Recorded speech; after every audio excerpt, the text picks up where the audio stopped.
GMCG. It's 9:30 a.m. EST. Markets are open. Wake up. Wake up, wake up. Opening bell here. Look, guys, massive stream today. We are literally going to be streaming all day. It's going to be 8 hours of MCG. And I kid you not. We have a crazy schedule here today. First, we're going to bring on PayAI here in a sec. And then we have a crazy schedule coming up for the rest of the day. Let me share my screen with you guys real quick, and I'll show you guys exactly what I mean. Here is the schedule. We're cooking all day. PayAI at 9:30 a.m. So we'll get them on here shortly.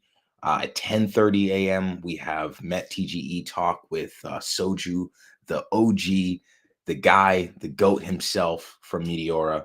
At 1 p.m., we are covering Star.Funds live raising. So they have some awesome updates. And then 4 p.m., we have ICM.Run Spaces with the none other than Luca Netz, the CEO of Pudgy Penguins, and as you can see, the Asian the Asian women. We love that on MCG.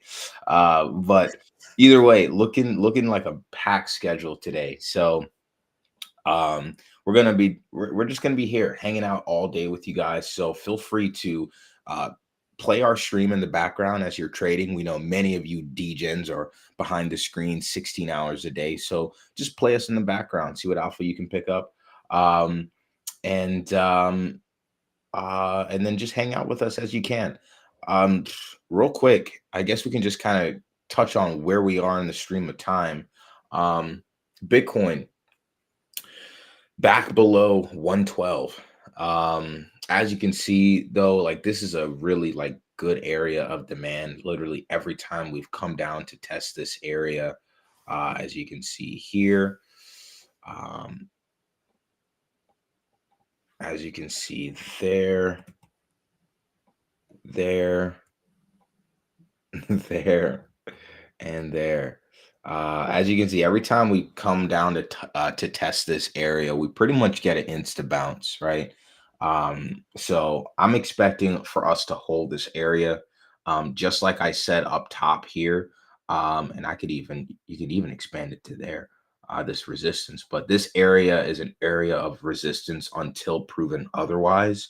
And the same thing works with support. This area is an area of support until proven otherwise. We're getting higher lows on this on these bounces. Yes, we've broken below. But again, higher low every single time. So even with what we see now, and let me just do this. Even with what we're seeing now, still we haven't like technically our low is 109.6. And I'm on the Bitstamp chart. I really should be on the Coinbase chart, but it is what it is. What it is. But 109.6 is our low. We're right now at 110.1. So technically haven't breached the low. Maybe we get a sweep of it, but I'm expecting us to hold this low. And anybody, I don't know. A lot of people are just kind of expecting like up only, just right out the gate after a massive dump. Like I expect it to for us to go up, but it'll definitely be choppy. We have Jim Cramer saying crypto is back, so we have to be on our toes. Other than that, there was also like crazy weekend, by the way. Like Friday, I think we logged off stream at like 3-4 p.m. I went off, took a nap. I wake up and literally the markets were just red. Huge flush. All the leverage is gone out of the system for the most part. There's not a lot of leverage. Binance this morning said they're reimbursing their users to the tune of about $283 million for DPEGs that happened on the platform. So there's clearly a lot of people got wiped out. I've seen P&L receipts of people who have been in the industry for a long time. Basically, their full exposure was on leverage, and they've been wiped to zero, from the millions to zero. And yeah, it probably, like, look, I've been in crypto for a decade now, and since 2015, I've never seen the carnage that we saw Friday ever in my life. And yet here we are on Monday, and people are kind of just like, oh, start of a new week. Like, or sorry, we're on Tuesday. It was a holiday yesterday for me, but start of a new week. And yeah, I don't know what to make of it. It was wild. So, But seems Josh, bad, but you chill. know. Where will the capital come from? Why are you guys still so bullish? Where will the capital come from? Allow me to show you, friends. Please chill. So Where's it coming from? so just so you guys know, some of the liquidations have probably been underreported. So we're giving estimates here of about 70 billion. I'm gonna say 50 to 70 just to be conservative. So 50 to 70 billion, right? So where will the liquidations come from? Allow me to show you. Tons of stimmies ahead. Look at these airdrops that you can farm.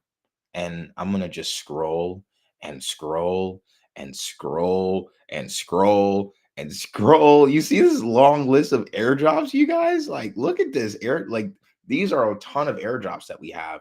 Um, so airdrops number one.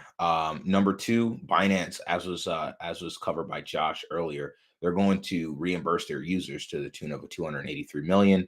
And then not only that, but we also have CZ. He mentioned just the other day that they are going to uh, do a $45 million airdrop for anyone who traded memes on Binance, right? So we have a ton of liquidity ahead of us, and that's not even factoring in things like rate cuts, money cheaper. That's not factoring in, the fact that Citibank is. It's not factoring the fact that Citibank is going to launch Bitcoin and crypto custody. That's not, that like if we even go to Watch Your Guru, there was some news this morning around BlackRock and how they want the U.S. to accelerate their regulatory clarity and investments in digital assets and innovation of digital assets. So, look, the liquidity problem, it's solved. We're going to do just fine, right? We're going to do just fine. What we need to concern ourselves with is where are the opportunities in the market? And if you were like deeply affected, how am I going to run this thing back up? That's really what you need to be concerned with right now. And as it stands, a ton of like opportunities out there right now as far as entries go. But yeah, And to a degree, like, people who got their teeth kicked in on leverage are probably not going back to trade on Hyperliquid in the near term. That open interest is going to take a while to rebuild. I'm not gonna lie, bro. Like I've seen people just like degenning right back into that thing, bro. Like they're like, oh man, we got wiped out. All right, it's time to go long. And I'm not gonna lie on this. Let me just go down to a lower time frame real quick. Because this right here, people printed off this. I knew a guy that was like, all right, cool. I'm gonna set he said 1093 was our low. I'm gonna go ahead and go long right here on Saturday before close. Went long on stuff like Aster and just at like 110 and absolutely printed off this stuff. So there's definitely people out there that are still willing to speculate and willing to go crazy with some leverage. I noticed this rising wedge here, so I wondered if we were going to get a pump, especially with people calling for up only. I mean, I wondered if we were going to get a dump with people calling for up only. And these rising wedges have just been like playing out. Like, I don't know. Like they've just been playing out like time and time again. So either way, I think our lows in, fellas. I think our lows in at 109, 109.7. I think we're going to hold this kind of area between these dotted lines. And I could even put in another, white box if it makes you guys, if it makes you lads feel better. Boom. I think this is a really good area of support right here. So the homie, the legend, the goat himself, Dom, Dinero What's Dom. going on? What's Good going on, guys? Dom. How we doing? Chilling, I'm chilling. like I'm like eating yogurt, and I get on my phone. I'm like, oh shoot, we're starting early today. It's all good. Nah, you good, What bro. what kind of yogurt are we eating? Chobani, I think it is. Okay. Some Chobani protein yogurt, man. Not actually very good. So I was about to say that doesn't sound good. Yeah. nah. Is it But, weird to ask another man what kind of yogurt he eats? it might be, dude. Your mic is forward. sounding a little funky. Oh man, come on. Let me see. Notorious Dev, check DM. Yeah, dude. So PayAI, have you guys talked about PayAI already? We have not. We have not. I think I think Josh might have DM'd them on Yeah, I on did send Twitter. it to their main, but I don't know if we have. I got them the link. They said they're gonna join up shortly. Josh, that mic is still giving some weird feedback. Really? I think it's fine with me. You don't hear it? No. Try it out. Do a Josh. quick mic Mic check, check. mic 1 check. 2 My 1 2. check. Yeah, is it? I still have a cold, so my voice kind of sounds whack, but You don't. It's okay. You think that's fine? Wow, bro.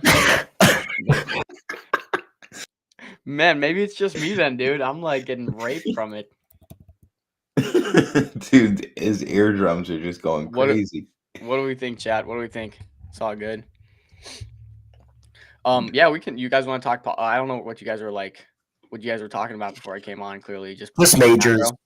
Yeah, just majors. We can jump into PayAI if they're gonna join up here in a few. Let's go ahead and do a quick little intro. I love PayAI. I mean, I've seen them just kind of around.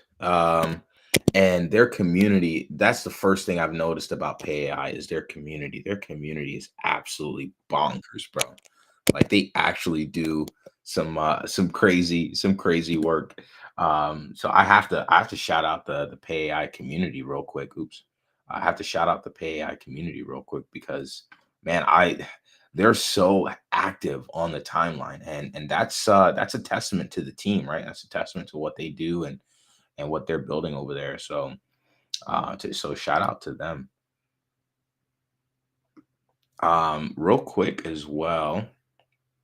I'm trying to see here. There was a PayAI thread that I came across. Unfortunately, I'm having a tougher time. I can throw their website up in the meantime. Yeah. But you know, they are in the waiting room. We can just pull them on and get to it because I think we got Soju coming on relatively soon, actually. Got it. Yeah, let's go ahead and have them kind of run through it all. So let's pull the team up here. Cool. Notorious Dev, my guy, welcome.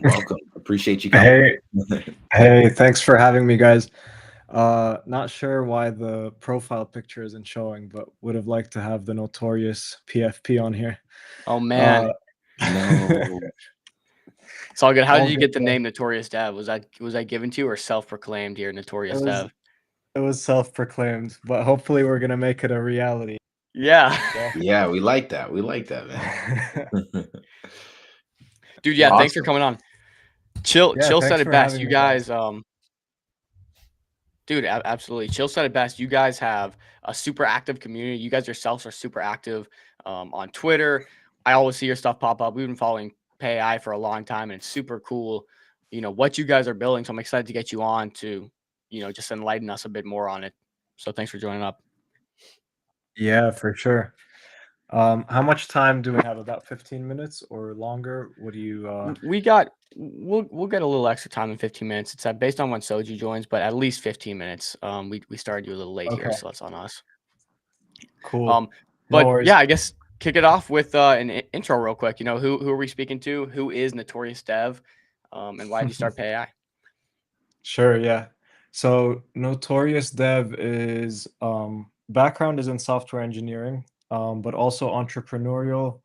For quite some time, been a software engineer for about 11 years, about 6 years. started this and been in crypto since 2018 was my like 2017, 18 first part-time cycle, 2020 full-time cycle. And we're here again for round 3. Let's go. Yeah. Pay AI. So being active in crypto, obviously, I'm seeing narratives come and go, and we saw the AI is like an overarching narrative for the past 2-3 years, and will be probably for a couple more years. Um, who knows when the bubble pops, but like it's not going anywhere. Right. So, so so November, December, we saw the whole of 2024. We saw the whole AI agent meta start on Solana, and we were pretty active building, trading, and I was really impressed by Eliza and what they were doing, and that narrative ran its course, and then we were thinking like, what's next? Cool, we have these great AI agents. They're doing things now, and like publicly people can see it. So what's next? How are they gonna coordinate? Well, what's next was they're gonna start to coordinate and transact. And the first thing that came to mind was an Upwork for AI agents. So like a decentralized marketplace, very crypto ethos. We built, I started in January, launched it in March. It was like fully decentralized, distributed system where any AI agent, especially with the Eliza framework, can come online and advertise something for sale, and then a buyer could come and create like a buy offer. Then the seller signs an agreement contract, and then it's posted to Solana. Funds are escrowed, the seller delivers the work, and then gets paid. And like, in my opinion, from the tech side, super cool system, but on the market side, definitely still early. Maybe we will see it happen, but it's definitely still early. Can I chime in real quick? Like, I just want people to understand how profound it is that we have AIs that are paying each other. Like, that is a change in just the internet in general. Like, that's a huge milestone. So congrats to you guys for doing that. Yeah, crazy. Yeah, I agree. Thank you. It is wild. And then seeing it for the first time on X, this was even before we pivoted. So this was in the first system I was describing. We had like a AI agent do like a bullish tweet thread on for the buyer, for whoever purchased. And so like seeing that in action was also like mind blowing.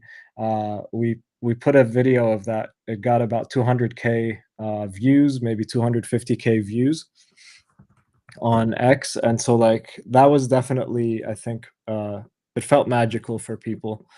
And then when I saw that, I'm like, all right, so maybe the marketplace is still early, but like maybe this whole Upwork for AI agents is still early, but payments seems to be like people liked seeing agents pay each other, and people, judging by the viewership, there's something there.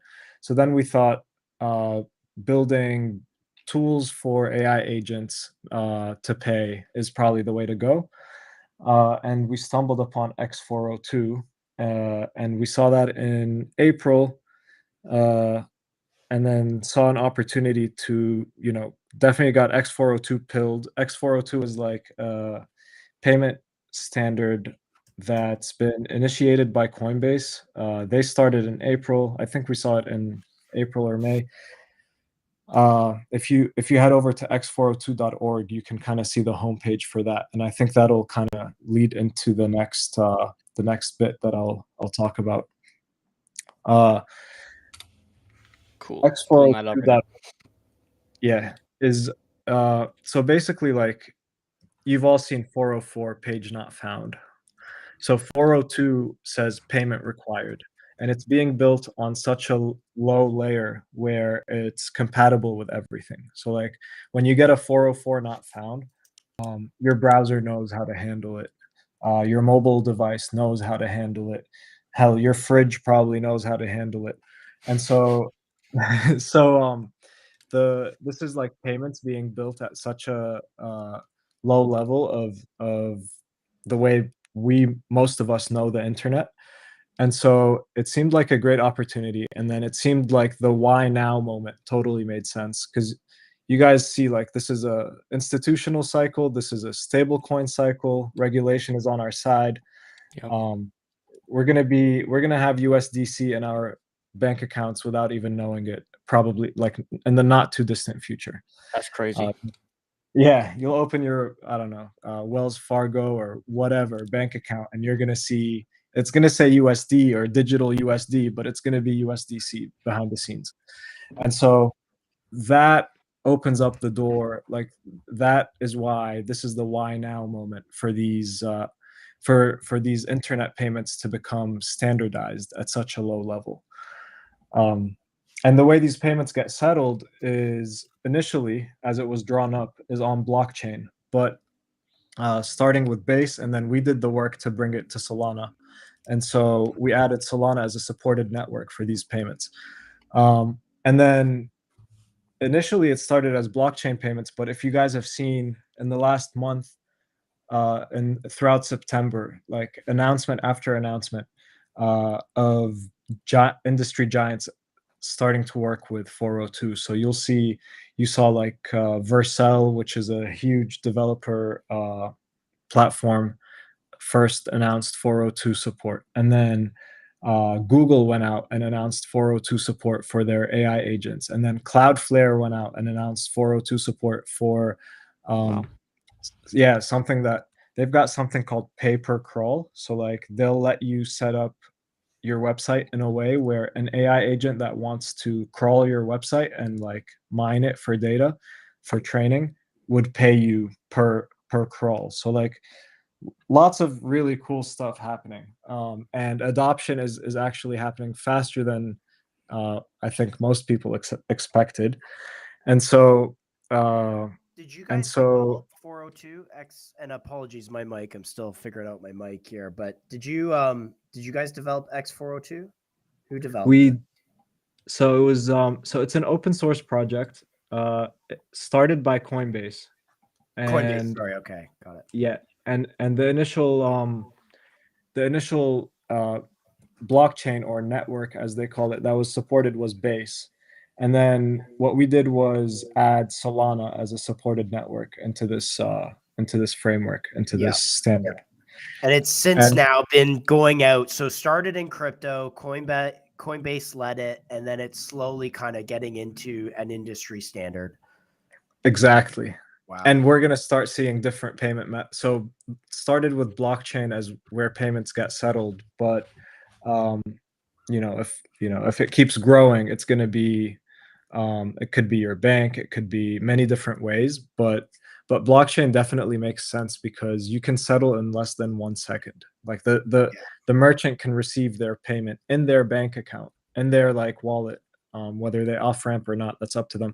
But also like if USDC starts appearing in your bank account, like it could be in their bank account in 1 second, which is crazy. Like that's not how it works today. And today it takes like a day at least for payment to get settled. And then again, this is the beginning of like a shift in the internet, guys. Like I actually can't emphasize this. If anyone was around in 2000, websites were pretty dumb. There was nothing you could do. You couldn't send or receive payments. It was just information. There was no social. And then we built out the internet where commerce became a thing, and Shopify enabled billions of dollars of GDP growth, or trillions even. Amazon enabled commerce. And now we have agent to agent payments. Like this is just a standard for it. Like this is the foundational building block. But keep in mind, to people listening, this is a fundamental shift in commerce on the internet, is this right here. Absolutely. I just want to double down on it because it's so critically important for people to dig in, because the ramifications are huge for this. 100%, man. I had this realization, like it took a while, but then I'm like, damn, like maybe one day in the future, some nerd's going to be going through like this 402 standard history, and they're going to see a picture Notorious. of the Notorious doing a freaking committing code to this, and like, you know, I mean, it's serious but funny at the same time, and so like it's good to have a little fun with it while we build it out. So maybe Uh, maybe tell us a little bit what this unlocks. Obviously, it's like instant finality. You see it in your bank account, in seconds as opposed to days. Give us some ideas of like what this unlocks, what the future would look like if this is integrated everywhere. As well as the total addressable market, kind of work that into your answer as well. for sure. I think like one clear thing that it unlocks that AI companies are struggling with now is inference. Like, so using an LLM, using OpenAI, using Claude. For anybody that's used Cursor, or even like if you use like ChatGPT or I don't know, any of the apps, uh, you don't really like. There are some people that are abusing these systems, and by abusing I mean like they're sending so many requests, and it's not cheap for LLM to go and give you the answer. Yeah, it looks fast and snappy because they've invested so much money in this, but like there is really so much happening behind the scenes.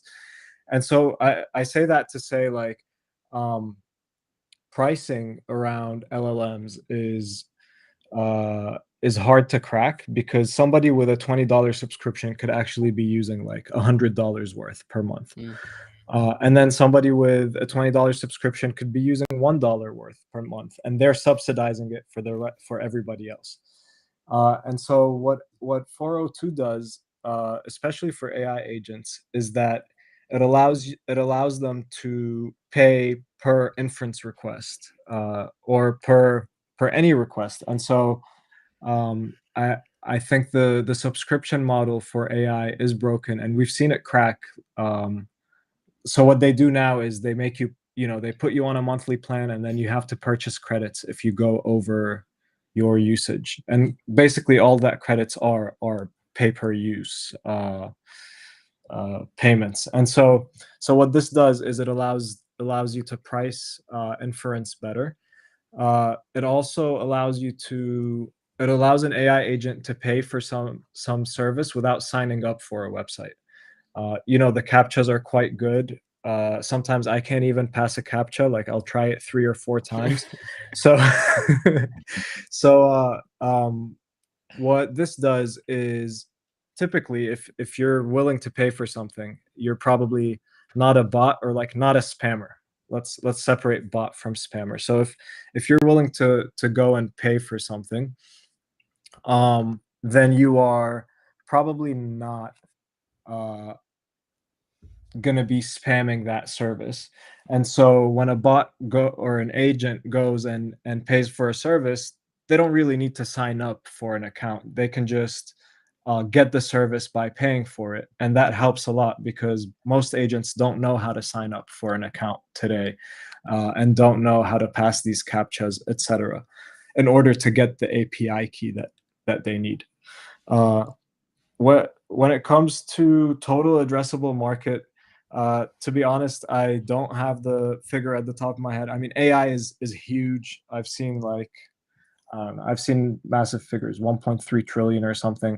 I would have to research that and get back to you, but it's definitely like, just imagine Stripe, imagine PayPal.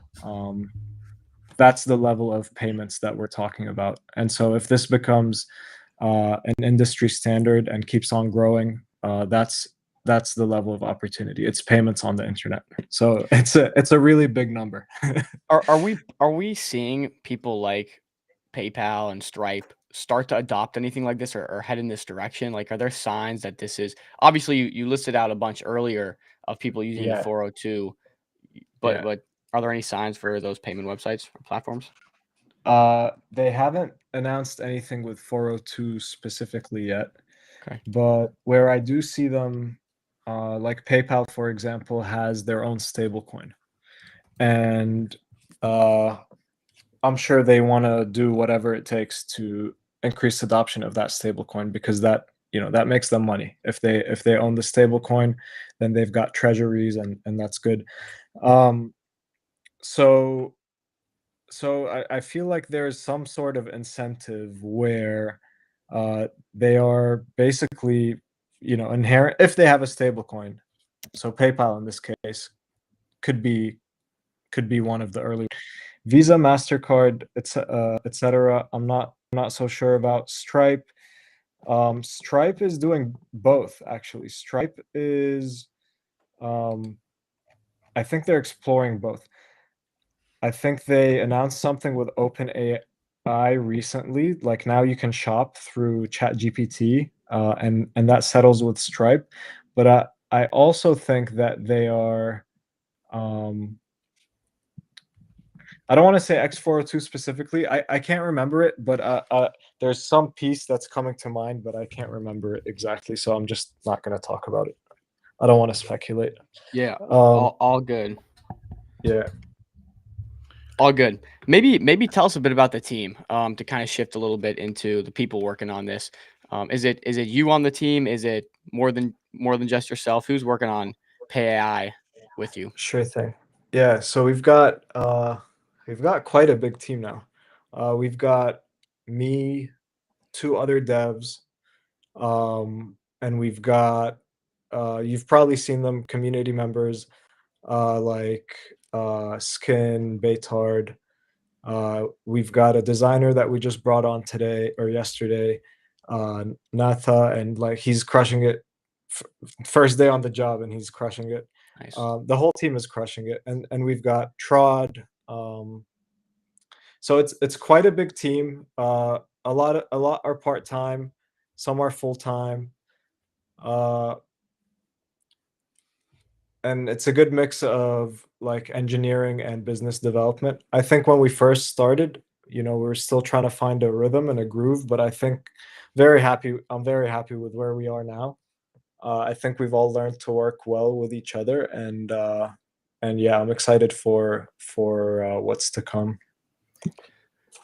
Can I just ask here? So you have the 402 standard that you're building out, and then the Pay AI. Is it a platform or service that we can maybe demo off, or like what is the core business that you guys are working on there? Yeah. So Pay AI. So the way Pay AI fits in this scheme, in this 402 scheme, is there's something called a facilitator. So you have like a buyer and a seller, and you have a facilitator.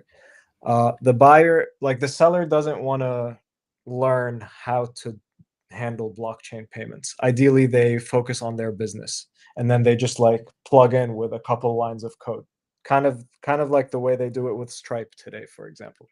Like merchants don't go and settle their own transactions with the bank. They just use something like Stripe, and so that's that's how the facilitator fits into this picture.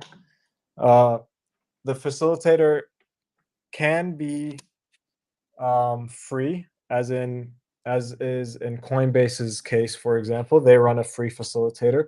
We also run a free facilitator because that's the precedent that was set. But the way we will make money is by building value add tools on top of the facilitator. So as merchants use X402 and start to have different needs arise and feature requests arise, we collect that feedback, and we'll be building out those tools to profit from their activity. So perhaps the facilitator is what draws them into your ecosystem, and then the tools kind of add value and get paid for. Okay, I'm starting to pick this up. So you guys are really on the cutting edge here. You're expecting X402 to really get its footing, take shape, and you guys want to be the go-to solutions for it, basically. Absolutely. Go to infrastructure, try for free, and then as your needs grow, you'll probably have to buy some products. So the 402 facilitator product itself, is it always free, or is it just some parts of it, some versions of it are free? So it's currently it's free. If you scroll down all the way, we've got Okay. a little pricing. So currently it's free. Coming soon are different tiers for API access. So if you're gonna do like settle 500,000 transactions per month, then you need a higher tier. If you're gonna do more than that, then you need a higher tier. And so we're building that out at the moment. And then other things will Maybe include. real quick, give us a scale of size there. 100,000 per month, like that sounds like a lot, but maybe to a bigger player, that's really not. How, like, who is doing 100,000 settlements per month versus who's doing a million settlements per month? Maybe just to gauge. Yeah. No, so it's built like that on purpose at the moment. We don't want people to get turned off by the pricing section because all the other facilitators are currently free. Mm. So this is like a we're testing the waters to see if this would be like somewhere where users drop off or not. But we made the free tier like super large, like you said, 100,000 settlements per month. Nobody's currently doing that with X402, but as it grows, yeah, it could happen for sure. You know, especially if you're doing like microtransactions. So like if you're doing, let me pull up my calculator. If you're doing 100,000 settlements and each one costs like 5 cents, that's $5,000. That's not much. So it is built for microtransactions, or you know, one of the popular use cases is microtransactions. But we might experiment with different models. We might do it based on total value settled. We could do it based on number of transactions. But yeah, $5,000 per month at 5 cents per transaction isn't much, right? So you can imagine many people would fit under that tier. A million would be like 50,000. So yeah. Got you. I actually have a couple questions of this line of thinking. So we saw, was it Microsoft or Google? They came out with an ADA protocol allowing agents to talk to each other, and it's kind of like an industry standard across like Linux, you know, Microsoft, Google, Yeah. you guys all adopted A2A. Is something, do you see 402 kind of being that for payments? Or like, how do you think of the big tech firms kind of like, could they come over the top and create their own standard? Because we do know that earlier this year, they announced agent platforms within their product suites. Like, how do you look at the major tech companies and where 402 sits?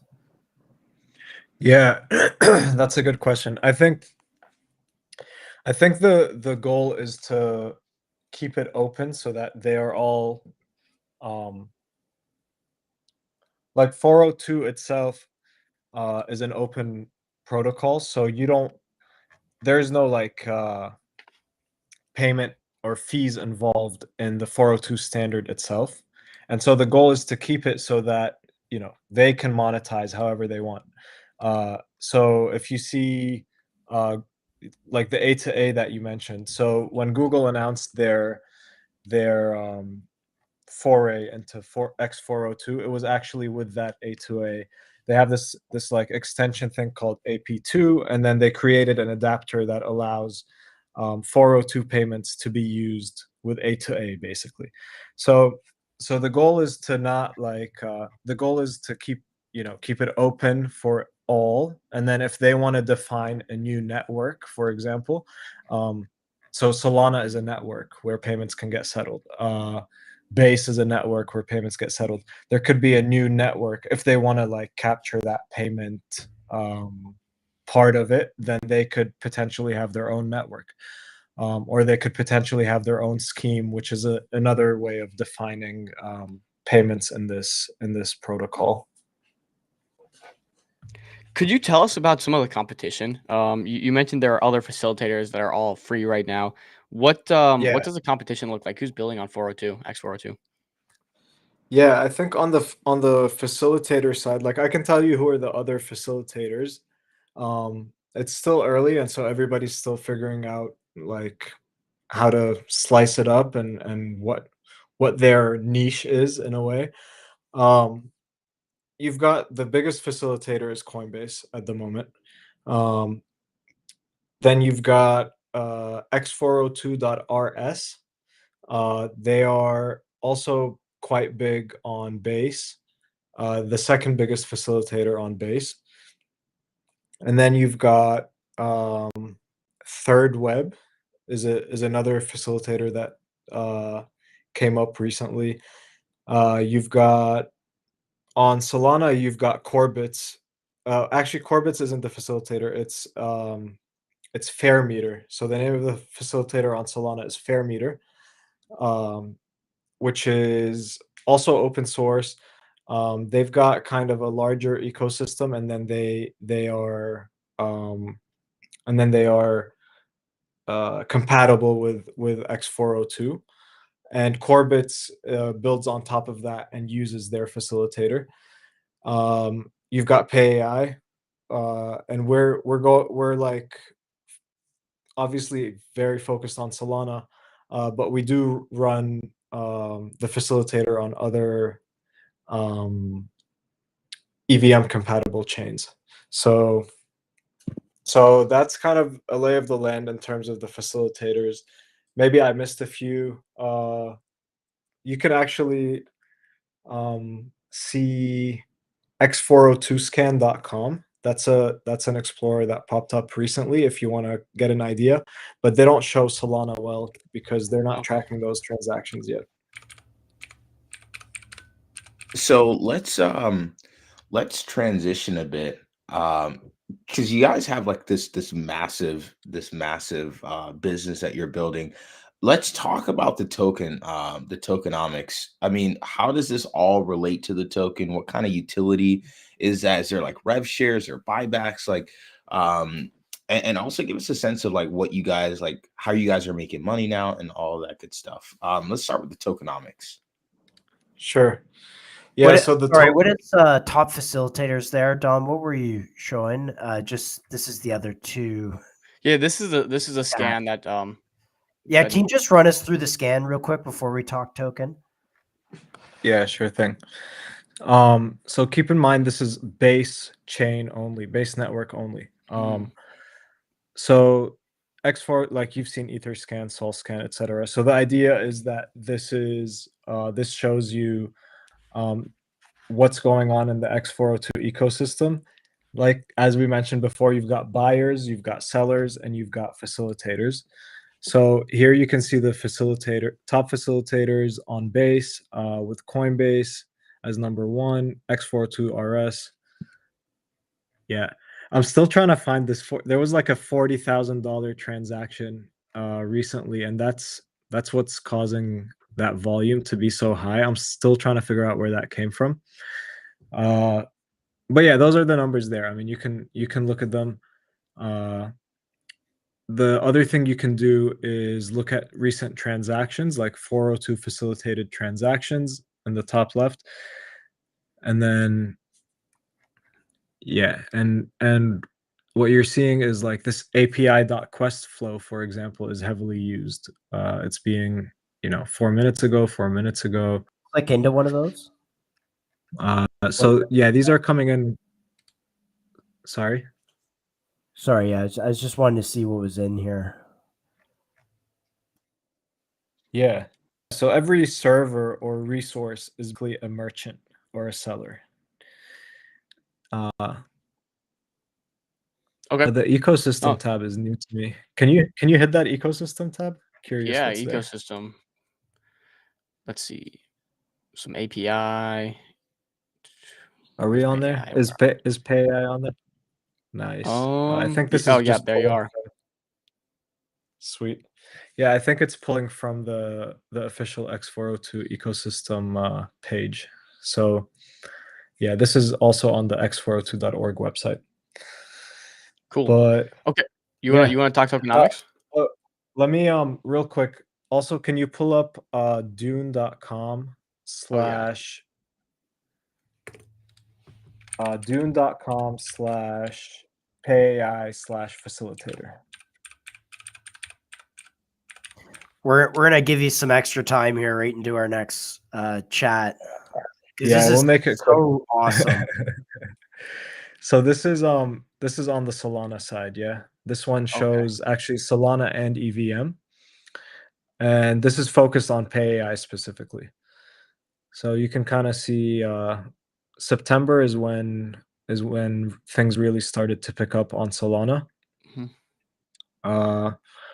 And most recently, like, we're seeing quite a few projects start to build on Solana. And like, I'll make it very clear. I think for any communities that are watching the show, any, for your audience, I think you guys are in a lot of projects.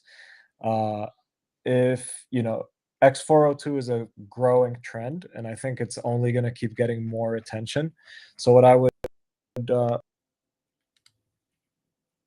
suggest is you go to your community and you start X402 in one way, then get a lot of attention that way. And it's kind of a self-fulfilling prophecy. It starts to create more. We also happy to work with them and market them if they end up building AI facilitator. So just a little plug there, but definitely a good idea, because this narrative is growing and people are going to want to jump on it. I think that's kind of the bet here, right? It's is X402 here to stay? And if it is PayAI positioned accordingly to really take, a lot of market share? And I guess right now it looks like that's a yes. So maybe we'll jump to the tokenomics. Why a PayAI token? How did you guys launch? Why did you decide to launch? All that good stuff. Sure thing. So we launched. So with the initial system that I discussed, the token was going to be used inside the Upwork for AI agents, as a way to boost sellers, as a way to get discounts on services, as a way to to waive some transaction fees. So that was in the original design. But since we pivoted, we entered this 402 phase, and now the token, as you can see, is going to be like on the API tiers. There's something else that's coming out that I won't mention right now, but it's going to be used in that you started system. talking about it, so you gotta. Rule on the I'll show is just if say- you start, you gotta finish. Yeah. No, I'll just say keep your eyes peeled. But basically, you can imagine more use cases as it's coming up.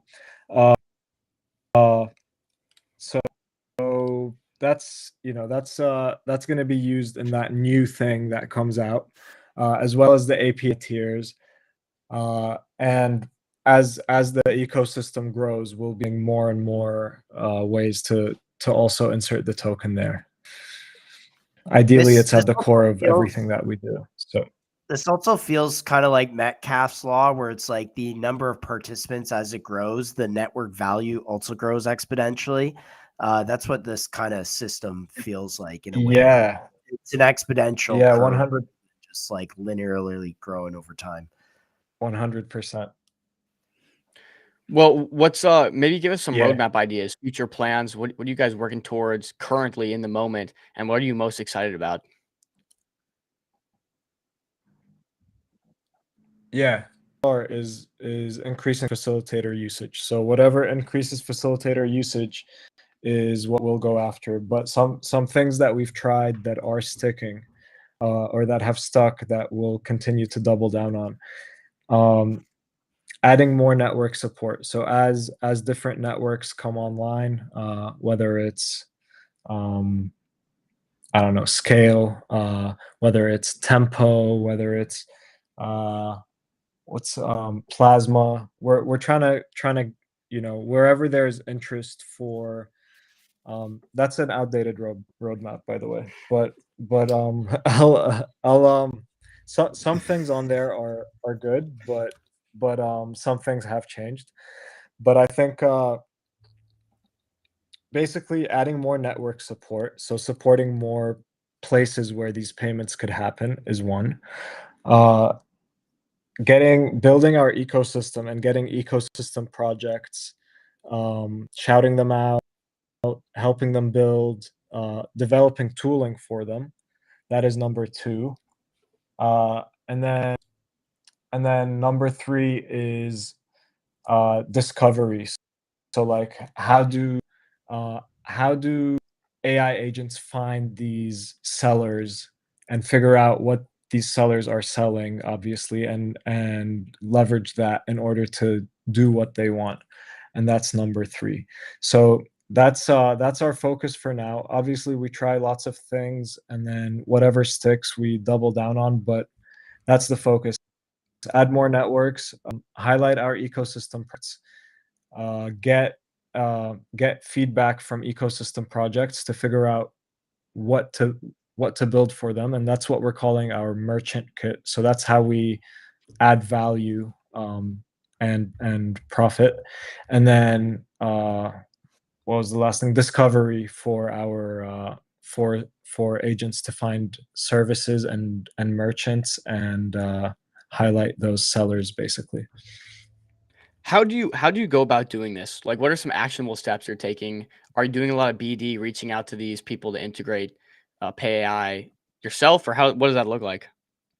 Yeah, I think it's a combo. I think, shout out to our community. Our community does a great job, sourcing, doing BD, right? Starting with Skin and Trod and Baytard, and then out to our community, Web3 Luca and others.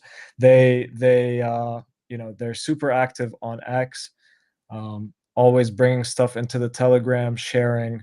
And then once we find a good lead, I'll reach out, or maybe they already did a lot of the work and created a group. So that's one big way. The other way is using the search feature in X. So just like go on X and search X402 and reach out that way. What else? And then You have a pretty strong community using this. Are you seeing them go back and forth and talk to other people about your product? Are you seeing that be a means of like yourself getting out there? Like, we had Ubi on not too long ago, and I think they use your technology. Are you seeing them go and talk to other projects and get them on board as well, or is that something you're not seeing much of? sorry, the first part cut off. Could you Notorious, you repeat with the us? first part? All good. Yeah, maybe my Yeah, connection can you spotty hear here, me? but yeah, I'm asking, are you seeing a lot of? Yeah, we can hear you. I guess I think you're lagging a little bit. Maybe there's a delay or something. But you're good. Can you hear me now? All good. Yeah, I can hear you. So are we seeing a lot of projects? Yeah, yeah. You work with a lot of projects. Are you seeing them evangelize for you quite a bit? For example, you have Ubi, someone we've had on the show. Are you seeing them go around and tell other people to integrate Pay AI? Is that something that's common or not so much? Yeah, yeah, I think no, absolutely. Shout out to Ubi and all of our all projects that we've partnered with, and also like some projects we haven't partnered with but we've had on Builder Banter. I think Mm. it's just like consistently showing up and fostering that community and network. And yeah, and then you'll start to, I mean, I think at this point, a lot of our partners have partnered with other partners, and we've partnered with their partners. So it's kind of like yeah, I guess that's Snowball online effect. networking. Yeah, it's a it's a snowball effect for sure, and yeah, it's super helpful. Ubi is now having a space, which is also good because we can meet more people through that.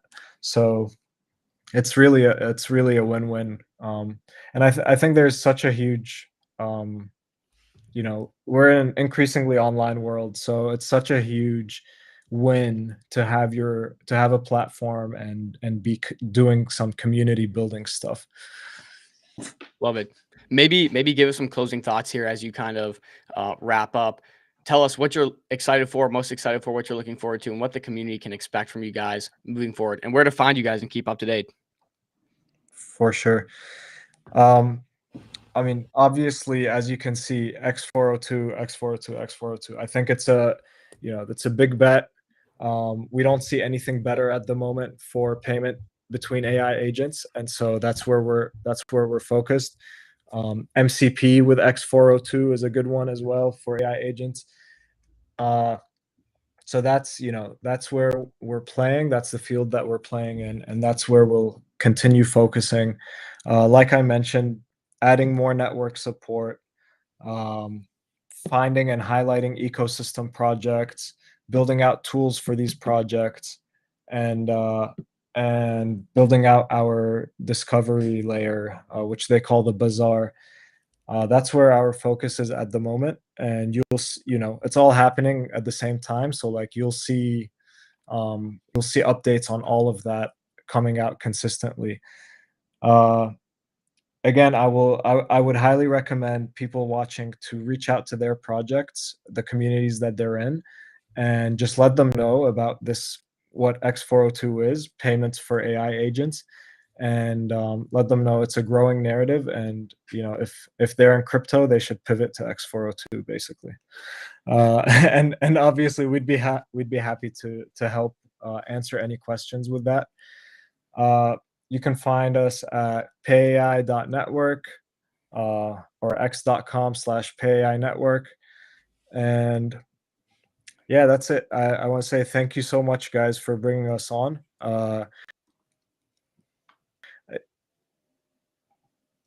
No. I think we lost. Is it connection on my end or? No. It's name is Micro as well. Oh man, Notorious, man. cut off, We're huh? losing you right here at the end. It's all Damn. good, dude. It's all good. I think you got most of your thoughts out. We'll have to keep up with you and maybe catch up. Hopefully when 402 blossoms a little bit more and it's industry standard, and you can come on and tell us all about your success. Absolutely. I appreciate you guys. Thank you for having me. Of course, anytime, man. Take it easy. Dude, that is crazy. That is a crazy project. I don't think people understand how profound it is that synthetic intelligence is paying each other. Like that is profoundly a shift on the internet. It's wild. Yeah, I wish we would have touched on that a little bit more, because that in and of itself is just such a like dystopian thought that we're gonna have AIs running around paying each other to do stuff. It's like, what? But like Pay AI, like was it 4 something million? Like we're potentially looking at the next generation of e-commerce companies at 4 million market cap. So if those fundamentals continue improving, I mean, it's like, they talk about when they had the gold rush. It's like you sell the shovels to the miners, you sell the pickaxes to the miners. X402 is like, the underlying technology for agent standards. So if you think agent to agent transactions are a thing of the future, right? X402 is that underlying technology. So fascinating conversation. Speaking of fascinating, though, we got some fascinating guys coming up here. If they're ready to go, we can pull the them. Meteora coach. I love it. I mean, we're good. Yeah, Let's there do we it. go. We got the guys. The goats are here. How you guys doing, gentlemen? You're muted. Muted. Yamal. Hey guys. Yeah, Nice to see you. Yeah. Man, good to talk, guys. Good to talk. Have you seen Zen before? You guys know who this is? Probably not. Yeah. I've seen Zen on the community calls. Nice. Yeah. Yeah. Recently. Yeah. Yeah. It will be an epic chat. I think we've been working very closely together, but this is the first time me and Zen are playing on the stream. So maybe let's do a round introduction so that Zen can catch up. Yeah, I love to get to know you guys much better, right? Yeah. Yeah, so I guess that's just the best place to start. Then let's start with the intros and we just kind of introduce you guys to the audience.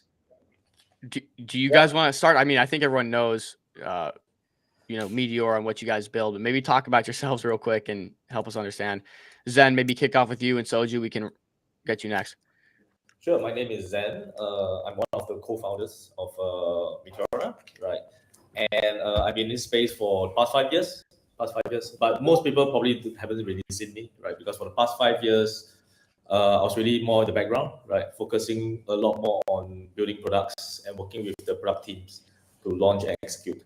So it's only Meteora is kind of the place where I was kind of pushed to face the camera a little bit more and loving it. loving it. Yeah. So that's me in a nutshell. I'm really excited, right, for what's coming up and to see the awesome work that you guys have done. Yeah. Awesome, man. Sweet. So Yeah. you take it away. Really quick, I want to thank you both, by the way. You guys have helped not only our space grow, but this channel is actually supported by you guys. The initial capital that you guys provided us allowed us to get to millions of impressions and thousands of followers that are really growing the ICM space. So sorry for breaking in there, Soju, but I just wanted to give you guys a lot of love for making it happen for us. Yeah. Shout out to Vesper as well. Yeah. Shout out to Vesper. Oh, she's Yes, the one. Vesper. Right. Yeah. I was like telling Zen, it's like, oh yeah, these guys are amazing. They help us push ICM stuff like 5 minutes before this call started. Because Zen is very laser focused on building the amazing technology that we all use. So basically, I was doing a podcast with him right here with someone else, and I was like, hey Zen, why not you join me for the next one? Then now he's here. So there's no announcement that Zen will be here, and I'm very happy to have him on. Yeah. Hope I'm not crashing anything. But yeah, I'll just do a quick introduction. My name is Soju. I'm a DeFi nerd. I've been in DeFi for 5 years. I didn't go to school. I joined DeFi out of the army. And now I'm trying to I'm trying to redefine Wall Street with ICM and everybody here. And so that no one will ever need a university degree to do any multi-billion-dollar transactions in the future. That's my goal. And Boom. That's what we're all aligned here to do. Love it. I see Kitty snuck in the bundle here. Kitty, what's up, bro? Hey. Hello. Hey, GM guys. Literally just woke up and saw Soju's message. All good, dude. We're just kicking it. Yeah, we're running introductions for the Meteora squad here. So maybe you can go next, Kitty, if you want to introduce yourself. Yeah, hey guys, Kitty Cunt here. I'm basically the ICM lead under Metcall and Meteora. I work with founders to help them basically, help the strategy, accelerate, figure out their go-to-market, just any different components of really their startup to help like get them from 0 to 1 and 1 to 10 and so forth. Like we want to work with the best founders, give them all the resources we can, and make sure that we maximize their success. And how did you?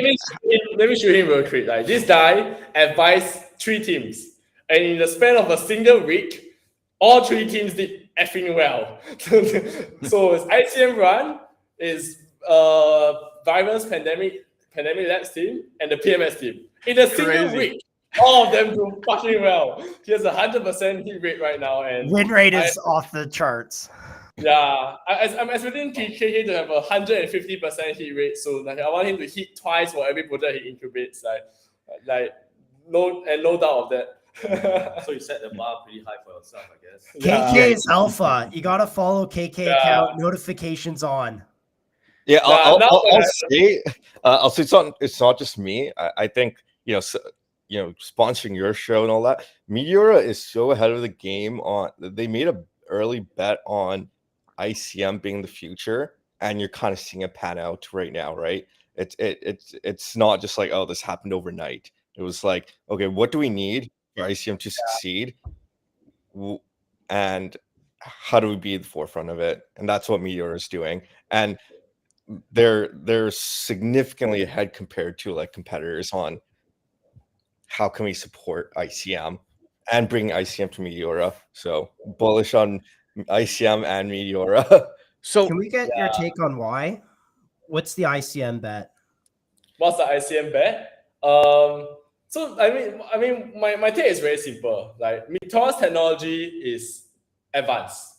It might even be said as too advanced. If you're launching a meme coin, you will not see the difference between Meteora and like Radium if you're launching a meme coin.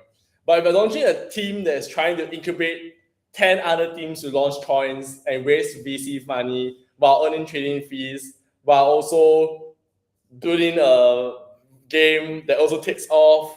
Like when you start to push the boundaries of what's possible and what's not possible, Meteora is your best bet. So I'm very interested in a lot of different teams. I'm very interested in teams that have to push the boundaries. And I have found so many teams in ICM that loves to do that. So like the BEEF team, the Virus team, the PMX team, the ICM Run team, and all of our partners. Yeah. I don't know how you guys feel about it, but at least for me, I remember going through this phase maybe, 6 to 12 months ago, about a year ago, where it was like, it felt like crypto had really started feeling dry. We saw the same thing over and over again. It was just memes.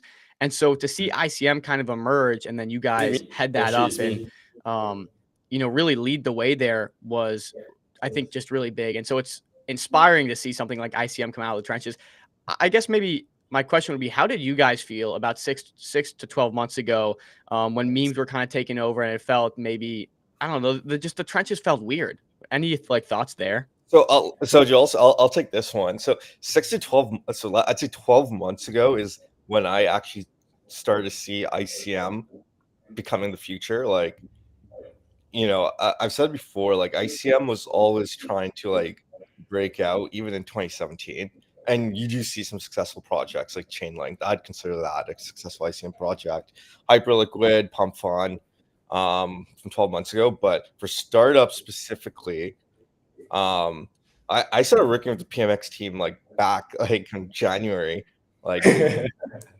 You're only seeing things pan out now because it takes time for startups to push their first product out, iterate, and all that. So it's just that time gap between when startups are really starting up and trying to get to their first stage, second stage. I started talking Soju definitely 6-8 months ago, and Vesper, and then it all sort of just lined up to let's say products coming out last month and so forth.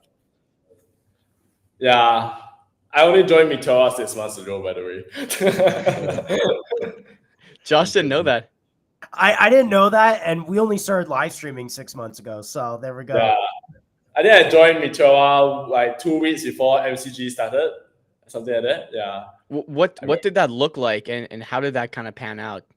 Yeah, I think this is a fun story for Zen actually. Yeah, Zen, why don't you want to share with us how we came to Meteora, some backstory on Meteora? Oh, the Meteora story? Yeah. Some lore. Share the tea. Funniest guy in the TG. Yeah. It went back 5 years ago. 5 years ago. When Solana was still pretty early. So I was also quite new. I was quite new to the whole crypto space. Then that time Xiong and Mel, we joined forces with Xiong and Mel to start. I don't know, you guys know Mercurial? Yeah. Okay, so it's really a more kind of protocol. So when we started, we actually pitched to FTX. So we actually launched a token on FTX. Fun times, right? But of course, FTX gave us our start, right? So no matter what you say about them, but I'm still grateful, right? Because without FTX, there'll be no Mercurial, and we won't be sitting here today. Yeah. So that's where it got started, and then the Mer token got launched, and then we get a lot of interest, funds, we built a team, and we started to build our first product, multi-token stable pool, focusing on stable infrastructure on Solana, because the time it was very new. So stablecoin is still infancy. So we really want to focus on that to really start building out Solana. So very but things didn't go well then because a lot of competition, right? Saber was there, Sunny, all those things. And so we were doing a lot of liquidity mining using our Mer token, not sustainable, right? And the team wasn't happy as well, right? Because we're doing a lot of this every day, just counting numbers of how much APY that we want to compete and beat the others, right? In order to attract more volume. So we decided to pivot, right? We're going to do Mercurial V2 and launch Dynamic Vaults and Dynamic, which now is actually one of our very first product, Meteora. But we actually wanted to do that when we want to do the Dynamic AM and Dynamic Vaults. And then we also called all our investors, right, to say, hey, let's stop all Mer emissions. Stop Mer emissions. Team also stopped emissions. So it's very bullish, right? So we have a very state-of-the-art product that's coming out in the pipeline. timeline plus no admissions for 1 year. Mm. Right. So everybody was very bullish. So we were very excited. Then FTX happened, 2022 December. Yeah. So everything went down the drain. And then that was the conjunction. That's the junction where we needed to decide which path to take. Right. We could either like just forget about Mercurial. Right. Sorry, our Mer stakeholders. I'm sorry. Right. Thank you for your support, but that's the end of the road. Yeah. Let's put all resources to Jupiter. Right. Let's work to Jupiter. Right. Because Jupiter was still working pretty. It was still ramping up. Or we could rebuild, restart. And so obviously the choice that we made was obvious. So that's how Meteora was born, right? And then we started on Dynamic Vaults, Dynamic AM as our flagship product, and build up the LP Army, and started to build the whole suite of products that you know today, like DAMM, DLMM, then DAMV2.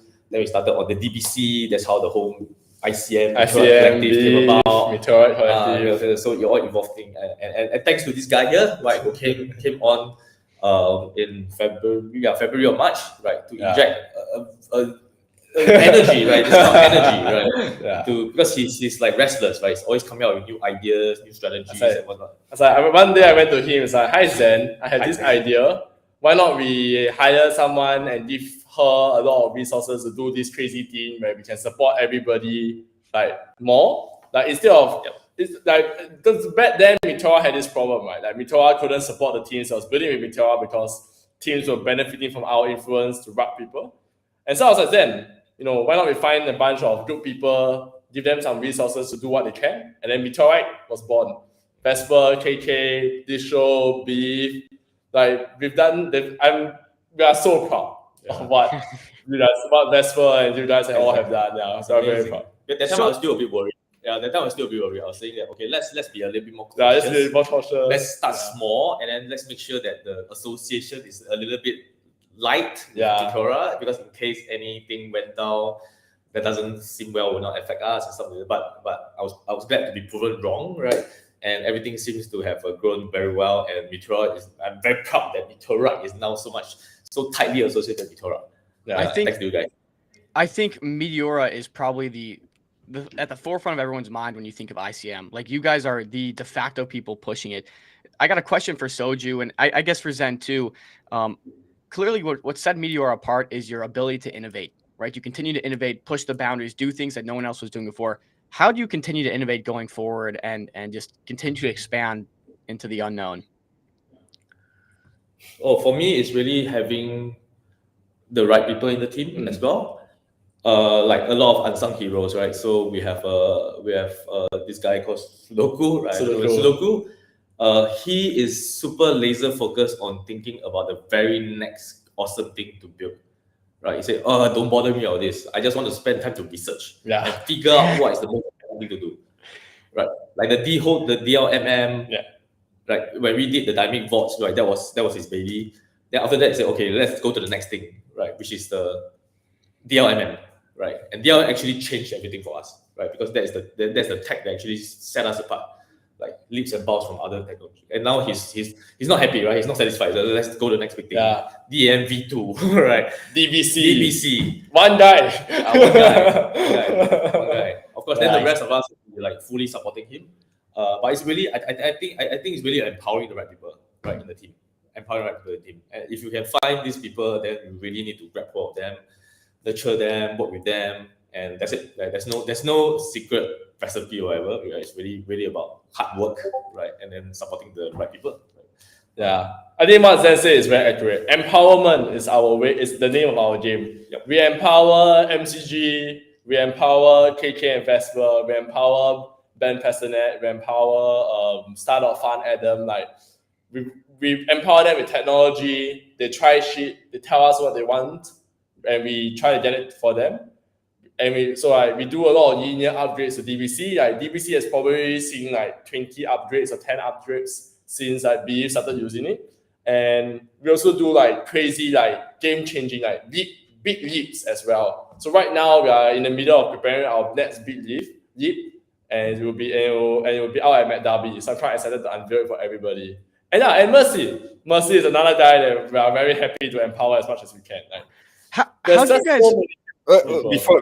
Before we jump next, like it's not just the tech stack that like Meteor innovates on. It's understanding that culture is important, distribution, like supporting you guys, no brainer. Like you guys are such a key part of ICM, and that's needed too, right? It's all these different pieces to bring ICM together, not just the founders and not just the tech on Meteor side. Yeah. So PMS comes to me is like, I want to do this. And then I'm like, okay, how do we empower you to do it? And then we empower them to do it. And then we all know where they are now. And the same for Mercy, the same for Pandemic, the virus team. And it's just super fun. This is my favorite part of my job. Just talking to all of you guys and finding a way to help you guys do better, do bigger stuff. Well, there's so much innovation going on, and I want to get your takes on prediction markets because I know we got KK with us, and you guys are big into the PMX situation going on. But maybe firstly, what do you think about when you think about who's going to dominate ICM? Will it be on Solana, or do you think it'll be more chain agnostic? You guys are obviously positioned for Solana mainly, but I don't know. Maybe give some thoughts there. So, I don't. yeah. So ICM ICM is gonna be like really on every chain, right? Like even on Ethereum, they had so much DeFi tech and all that coming out. Like they had a whole run of it. I think it's gonna be on Solana primarily, but that doesn't mean you're not gonna see it on Base and so forth. Like I think the best like sports betting prediction market agent by far is on Base right now, a project called Sire. And they had they got one of the biggest sports hedge fund let them use 300 million to use their agent because it's been proven out over 2 years. So that's an example of it being on Base. Meteor is making a bet on Solana, and I believe that bet is going to pan out. You're seeing the Believe ecosystem founders funneling in, like having funnels for startups and working with them closely. That's really the gap between where Meteor and Solana is and everyone else. And you need all these pieces to like really succeed on the ICM sector, and the other chains just don't have it yet. And I have a question as well. Just in regards to ICM, we see totally pushing it. We see Solana is really going in this direction of ICM. Do you guys interface with them a lot? Or is there a lot of communication between you and perhaps the Solana Foundation on how you can push this space forward? Because as we've gone over so far, you guys are the ones innovating in this sector and empowering others to do to push this narrative forward. So are you guys in communication with them a lot? Anatoly and the others are great. We talk to Anatoly once in a while, but not close communication. I think what is very clear for everybody in Solana is that ICM is almost the perfect thing for Solana. That's why you see everybody who's Solana aligned pushing it. Meteor's role is a bit different. Meteor, we see ourselves as like the backbone of ICM, and we want to make this happen. We want to make happen on Solana to benefit everybody. To answer the previous question, we have to be aware what chains have and how we can leverage it. So, for example, Base probably has a very institutional clean vibe, thanks to Coinbase. What Solana has is tons of degen energy. So ICM on Solana has always been at the intersection of real businesses and degen energy, which is Believe and PMX. So this is where our ICM on Solana does the best. So we push it forward for everybody. On Solana side, I talked to a guy called Vibu a lot because Vibu spent some time in Jupiter, and I was very close friends with him then. So Vibu was on this show too, right?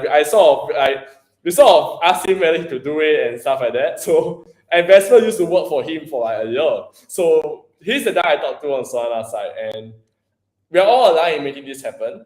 And I think it'll be a pretty exciting few years for us. Yeah. Vibu's a great voice when it comes to ICM, and I think he's one of the key components pushing it at the Solana Foundation there. So that's awesome.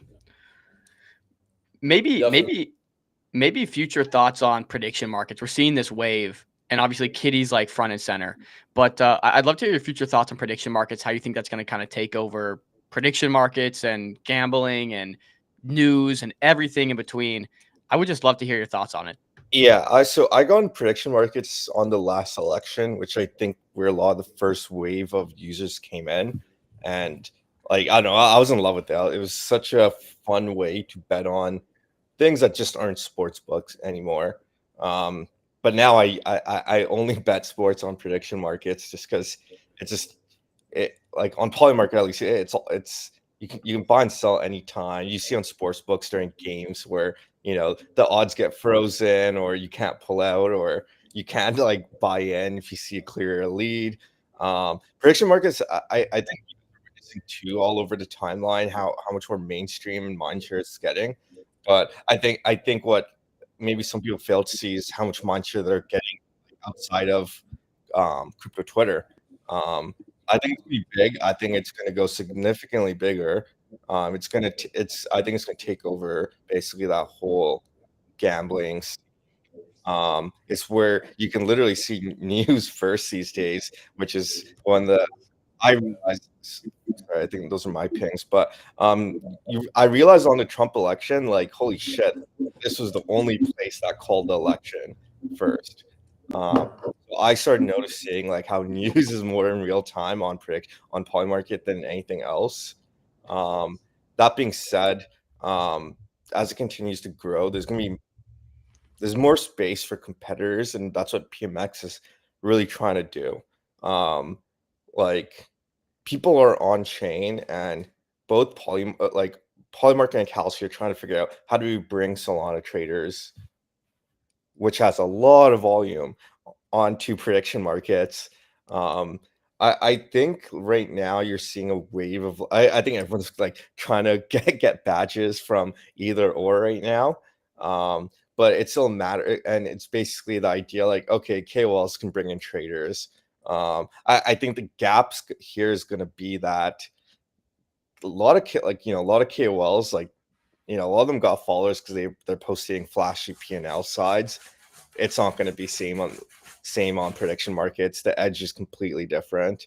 That being said, traders want to trade, and PMX being on Solana, being able to trade like anywhere where you already trade.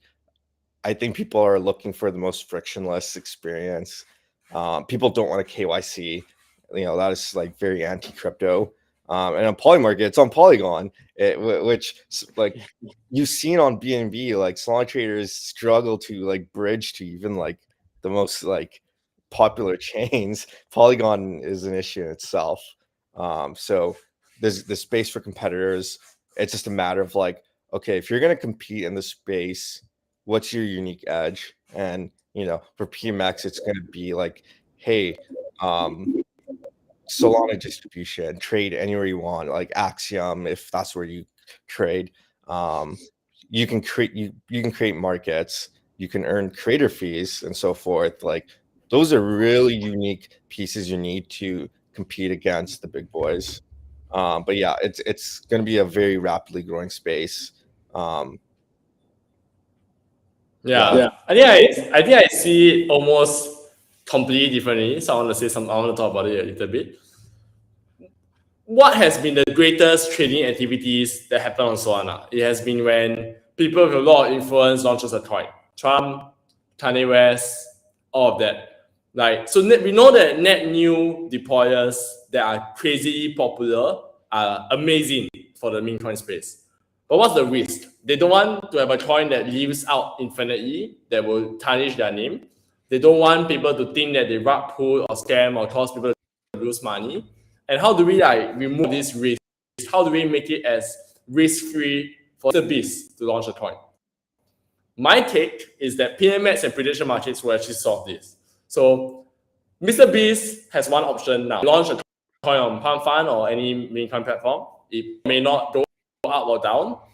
If it goes down, he will tarnish his name and his own brand, and people hurt and they're angry at him. And maybe even 5 years down the road, someone who lost money from his coin will run him in the street and yell at him for losing money on his coin. But let's say he launches a prediction market instead. He does a live stream of a video. Let's say will this guy survive 30 days in this warehouse? And then he launches a prediction market for that challenge. 30 days, the coin is gone. and everybody who traded the coin gets paid out or doesn't get paid out.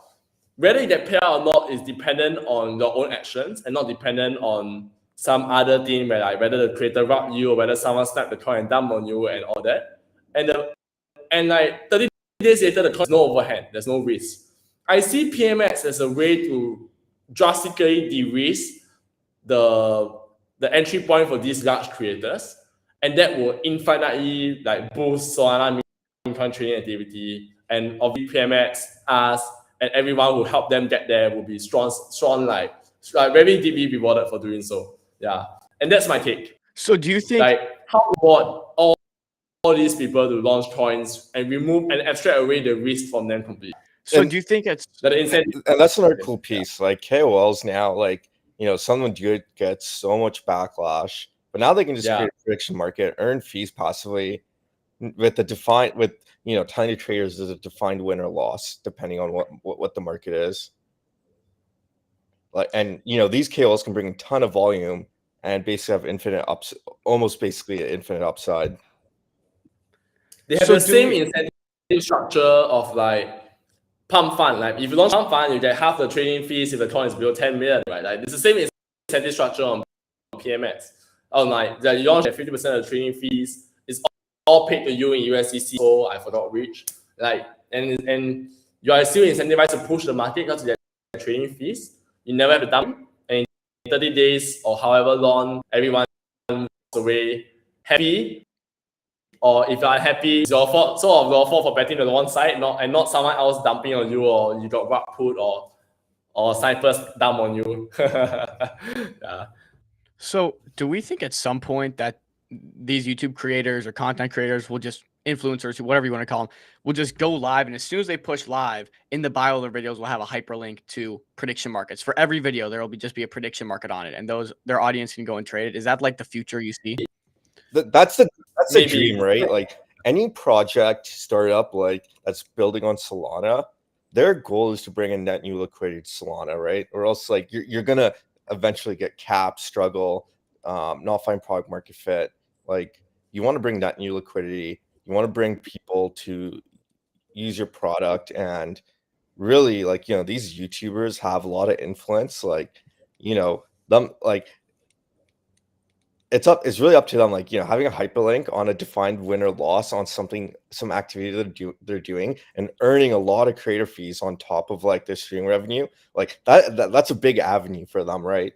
It's just a matter of like, you know, time and, you know, the spreading and all sorts of pieces like that. That being said, I gotta hop off in a couple minutes. I'm running interviews for people, founders are applying to ICM.run, so just FYI. Let's go, dude. Let's go. Any ones you could tell us about? No, like the way ICM run's gonna work is like we won't leak until things are ready. So OGP is obviously the first one, and you guys should keep an eye on that one this week, as they're preparing to launch. And you know, us and Meteor and ICM Run are very excited for OGP team. We are too. We are very much excited. Like I had one call with the first call I had with Justin, like OGP founder. Literally, I was so excited and had the biggest breath of fresh air talking with them. Like that guy is like he breeds how to build companies, and just like talking with him, like he was doing a lot of pieces that other founders maybe don't do at this point. He did insane amount of customer discovery prior to like building, and you know, a lot of flaws that current founders have is they build something, don't know who their customer is, and trying to figure out, well, who's going to use this. They don't know who their customers are, so and now they're already behind the 8 ball once they, you know, launch their token. Anyways, guys, yeah, have a good rest of the show. I'll tune in much later. Awesome, See you, Kitty. Kitty. Appreciate you, bro. Super insightful, Kitty. Thanks We'll for your chat, time. we'll chat soon. I got a question. So I'm actually learning a lot. I'm learning a lot. So from what I'm hearing, am I right to say that prediction markets is actually a good way to lower the barrier for a lot of these influencers and creators to actually come into the space? Is that something that you guys think is the thought process is correct? Or I might think chime in real quick, Yeah. Chill. I think it removes the reputation risk of launching Stigma. a token. And this is something that we've discussed on our channel as well. Like, we love being a business that helps people get information and be a positive part of the ecosystem. Launching a token for something like us just doesn't make a lot of sense. However, we do need to pay our bills and, you know, put food on our table for our families. So part of that is if we launch a prediction markets and people speculate in those markets and trade those markets, we can earn those fees. And it's just, it flips the model on its head a little bit. And so, Chill, I don't know if you want to. Yeah, I'll just jump in and say, you know, there are meme coins that are created around events, around news, around people, and regardless of whether degens want to acknowledge it or not, those tokens have an expiration date. But that expiration date, you know, comes with liquidating everyone and taking everyone to zero down with it, right? And so essentially what prediction markets do, and I love Kitty's take on this, it kind of takes that risk away. And with the news cycle, although the news cycle will go, the prediction market will resolve and everyone will be made whole at the end of it, right? And then traders will win or lose. Those things will always happen, and they take that risk, you know, as they see fit. But with meme coins, you can literally buy a meme coin at 100 mil today, and we've seen it where some of these things have gone down, like, you know, some of these large meme coins have gone down, you know, 90%. You know, Fartcoin was at 35 cents not too long ago, you know, from all the way up from from billions in market cap. So I think that's really what the take home point there is for prediction markets. It kind of takes the risk away and it allows the market itself to wind down without everyone just losing.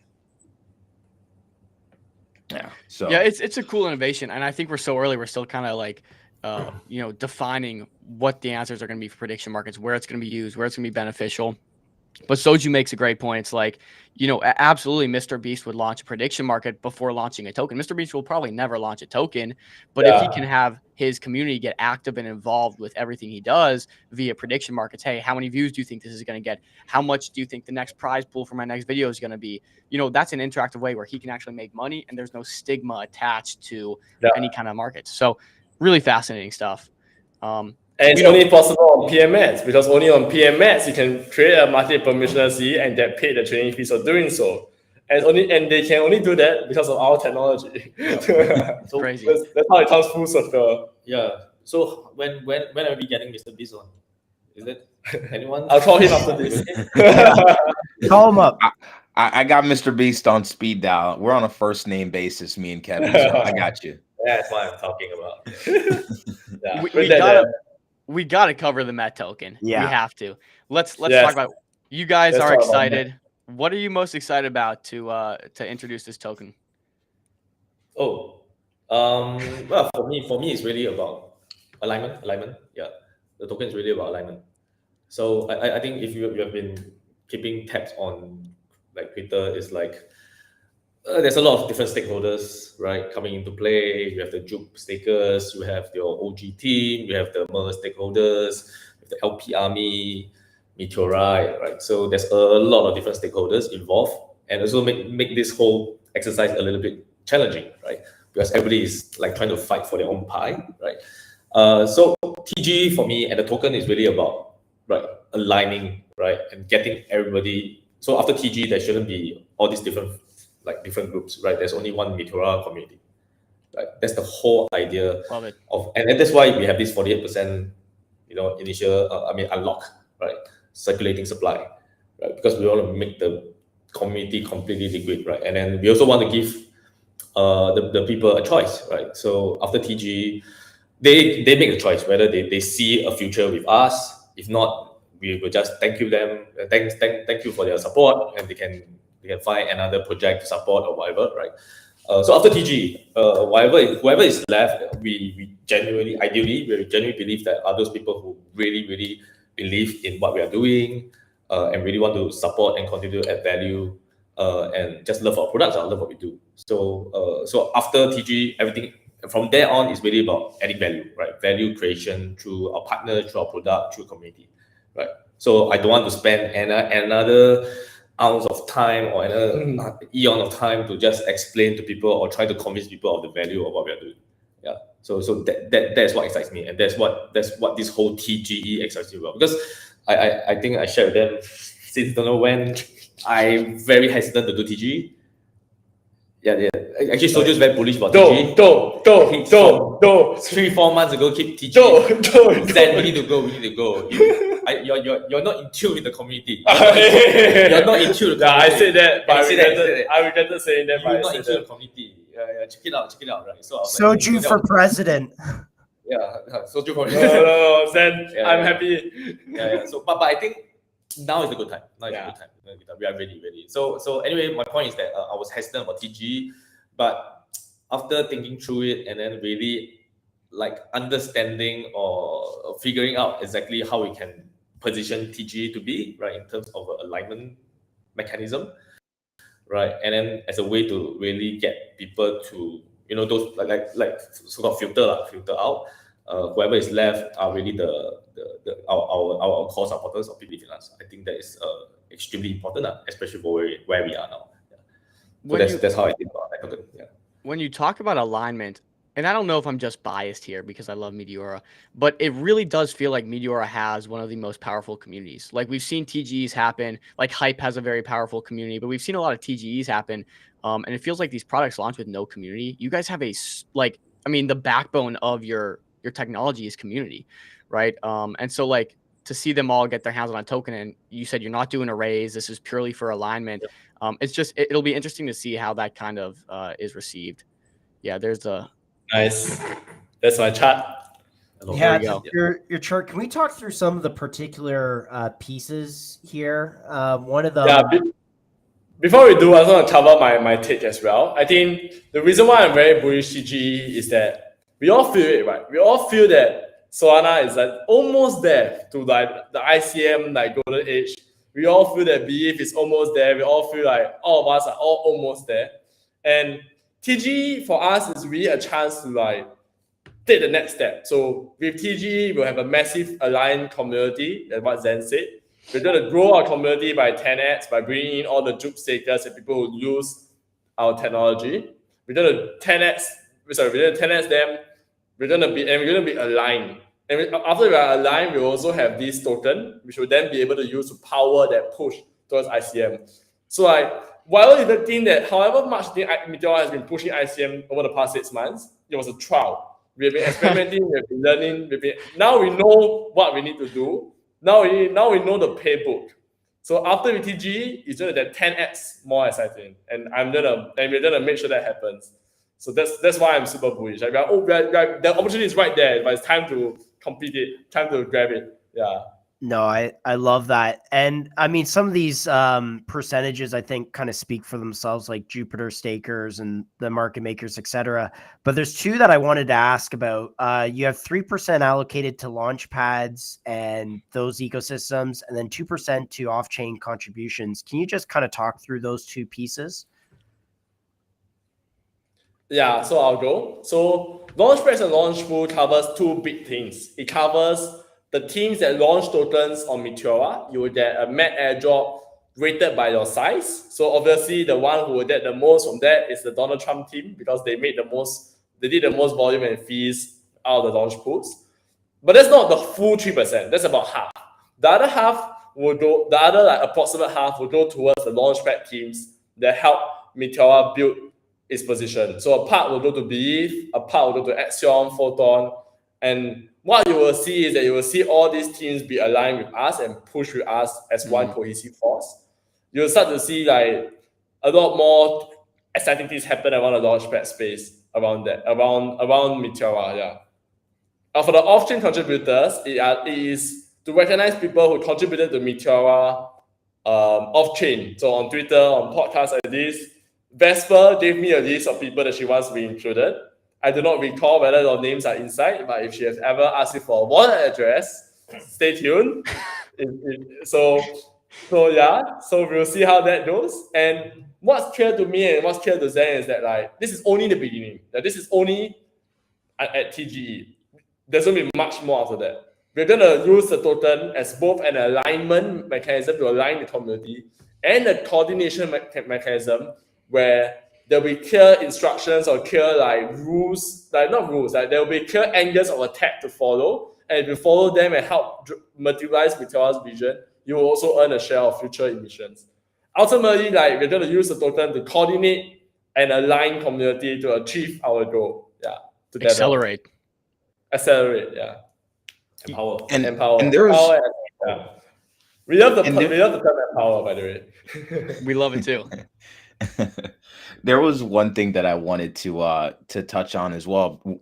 Based on what you said, you kind of walk through Axiom, the the trading terminals, the launch pads, the infrastructure. So you're not talking only about alignment with just the community of supporters like the LP Army and others, but you're also on the business end side, on the B2B side. You're kind of aligning other builders within the community. I think that's really, really powerful.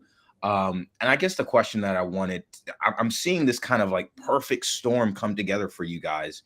You have an amazing piece of technology that's the foundation of a lot of the activity that happens on entire blockchain Solana, that is the retail chain, it's been dubbed.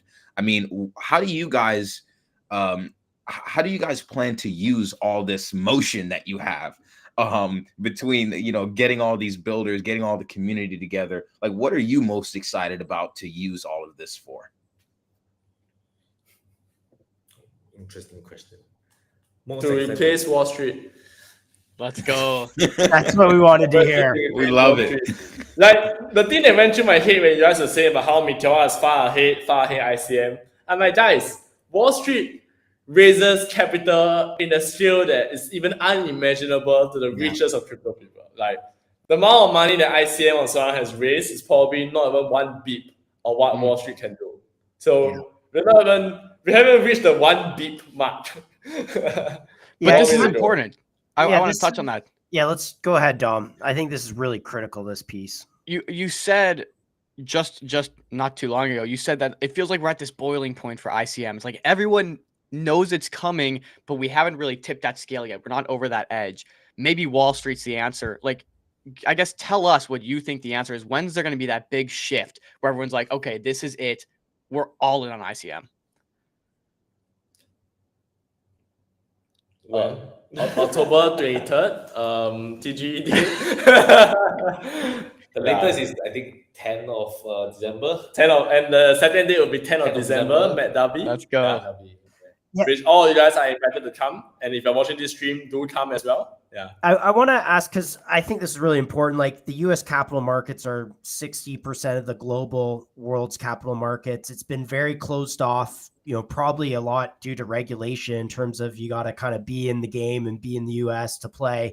You guys seem like you have this huge playbook, kind of disrupting part of that. Like, how do you think Wall Street perceives this space? Do they even know about Meteora, or are you guys like collaborating with people on Wall Street? Like, how do you see the relationship between what you guys are doing with Meteora and the players in the US capital markets? Yeah. I'll answer this question. I think as much as I like to chant redefine Wall Street, actually my goal isn't to replace Wall Street. My goal is to bring the power of Wall Street to everybody else in the world. So my target addressable market is everybody outside that bubble of New York and another smaller bubble at SF. That's my TAM. Is to anyone with an internet connection should be able to access the same capabilities inside Wall Street. So I'm not trying to replace them. Actually, there are many DeFi teams with the CEO is a SEC lawyer. The team that has 4 lawyers. My team has no lawyers. My team is in Singapore. I like to joke with my team that we're a bunch of Chinese kids in Singapore. If this is a problem that can be solved by sitting in Wall Street and working with lawyers, we won't crack it. But if this is the problem that can be solved by leveraging what is unique about DeFi and harnessing it for retail, we'll probably crack it, because that's what we've been doing for the past 5 years. Yeah. I think there's enough money in the world to go around. Yeah. It's really about helping the retailers find the opportunity. Yeah. Yeah, and I think Meteora and DeFi, right, really helped to open the doors for that to happen. Yeah, the globalness, the permissionless, and the ease of use, right? And that's always something that we'll continue to do, right? Really work to make sure that the system, the product, the tools that we build are always seamless and useful for retailers, yeah, LPs, yeah, the long run, long tail of people. Yeah, so yeah, it's not really about the Wall Street is something more of a pitch thing, right? It's more of a pitch thing because Wall Street is very it's like representation of the challenges of today, right? Like the institution, right? People think of Wall Street as like they're always the people who control, have all the financial power in their hands, right? A lot of red tapes, right? The people on the ground, the retailers have no access to that power, right? But with DeFi, we are flipping the. Oh, got it. Oh, I'm so sorry. No. That's the repeat the last sentence. Oh, Yeah. the Feel typing. the power of Wall Street for the community. So sorry. Oh, I muted Yeah. Dom. My bad. Sorry, Dom. It was my bad. I muted myself thinking I was typing. My followers then was talking too much. Oh, okay, you muted me. I muted Zen. I'm so sorry. Please, Yeah. It's okay. Hey, can I ask about Jupiter? I mean, there is a relationship between Jupiter and Meteora. I don't think a lot of people fully understand that relationship. 3% to Jupiter stakers. Can you just talk about that relationship real quick? Relationship? Okay.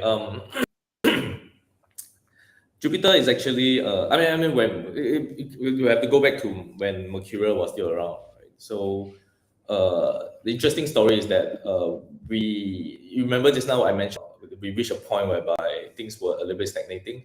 So we actually experimented with this Solana's first cross protocol swap aggregator, right? By integrating with Serum pools. Yeah, so it's actually just a feature. It was actually just a feature of Mercurial, where you can go to Mercurial UI and then just be able to see all the different tokens. And the first aggregator was. So that was that, right? So, but it took us a while to decide whether we want to branch it out as a completely new protocol, right? And then so it happened in the ramen shop, right? Where we made the decision to say, okay, let's branch it out, right? And so that's how Jupiter was born, right? So Jupiter was actually the baby, right, of Mercurial, right? And Mercurial eventually became Meteora.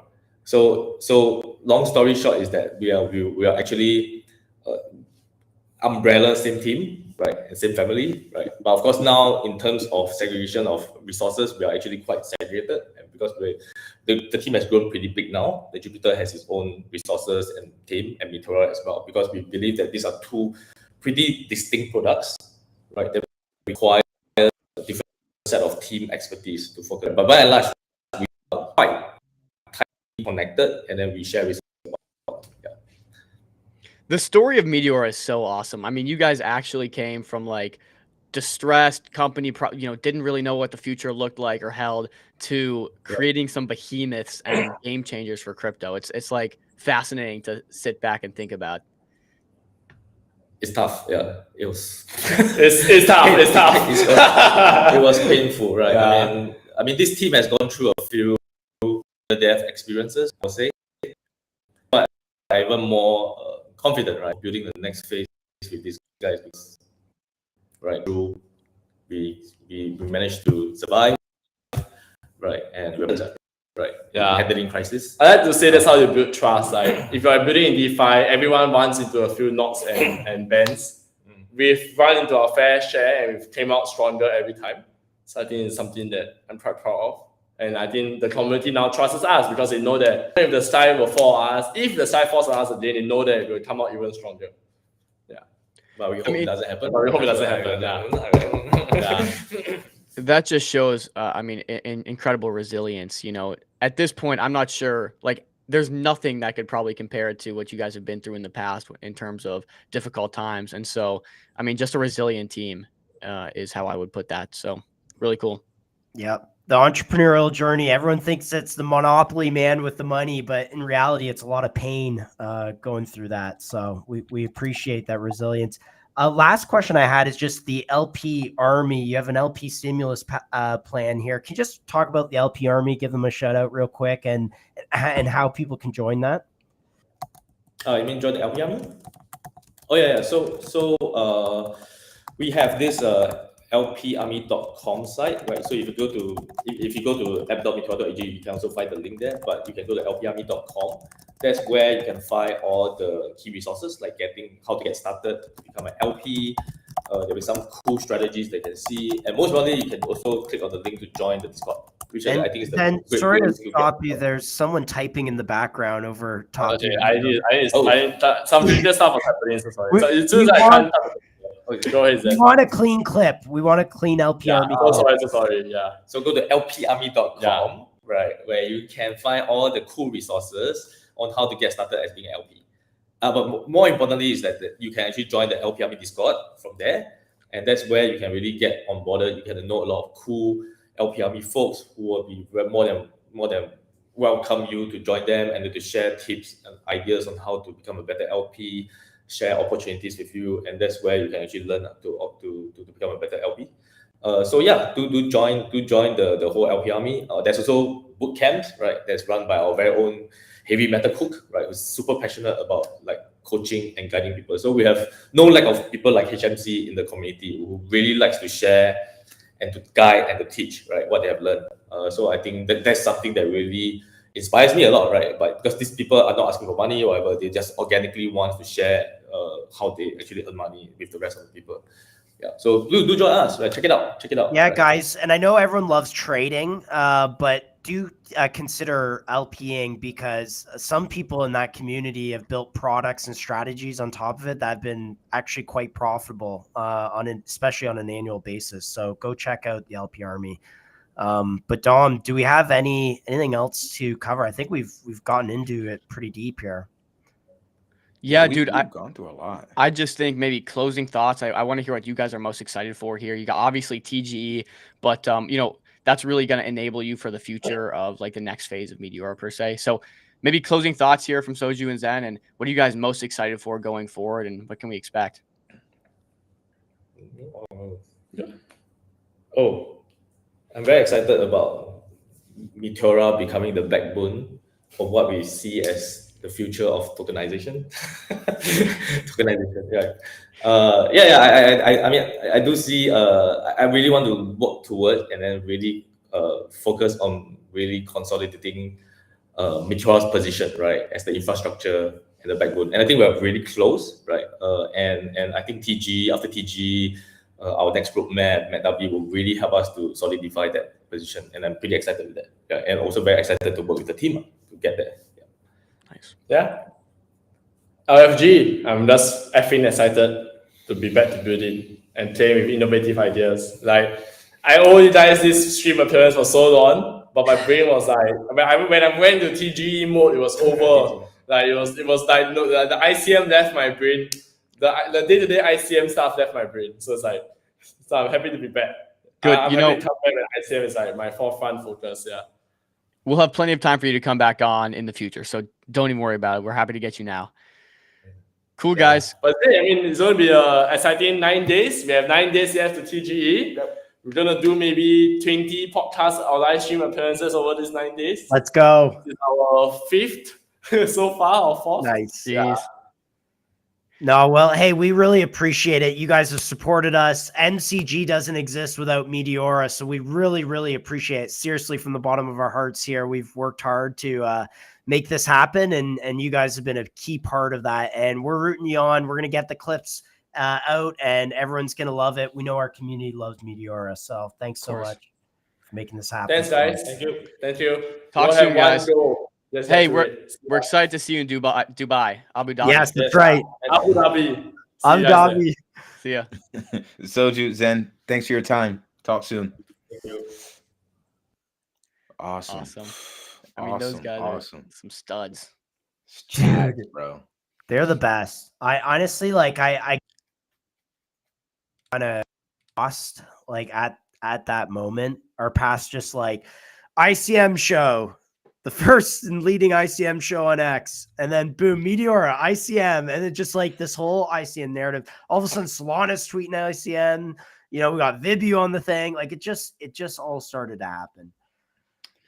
Yeah, we actually went through the story of MCG yesterday with the interview of Dax, and it just kind of like I'm a kind of person where I don't really like reflect on the past often, and me and Dom we were talking yesterday about the importance of just reflecting, right? And I didn't really think about like I'm just heads down and I'm just like, all right, boom, what's next? What's next? All right, what's the next interview? What's the next stream? What's the next trade? Like I'm forward looking and I'm never really like looking back at like so just reminiscing on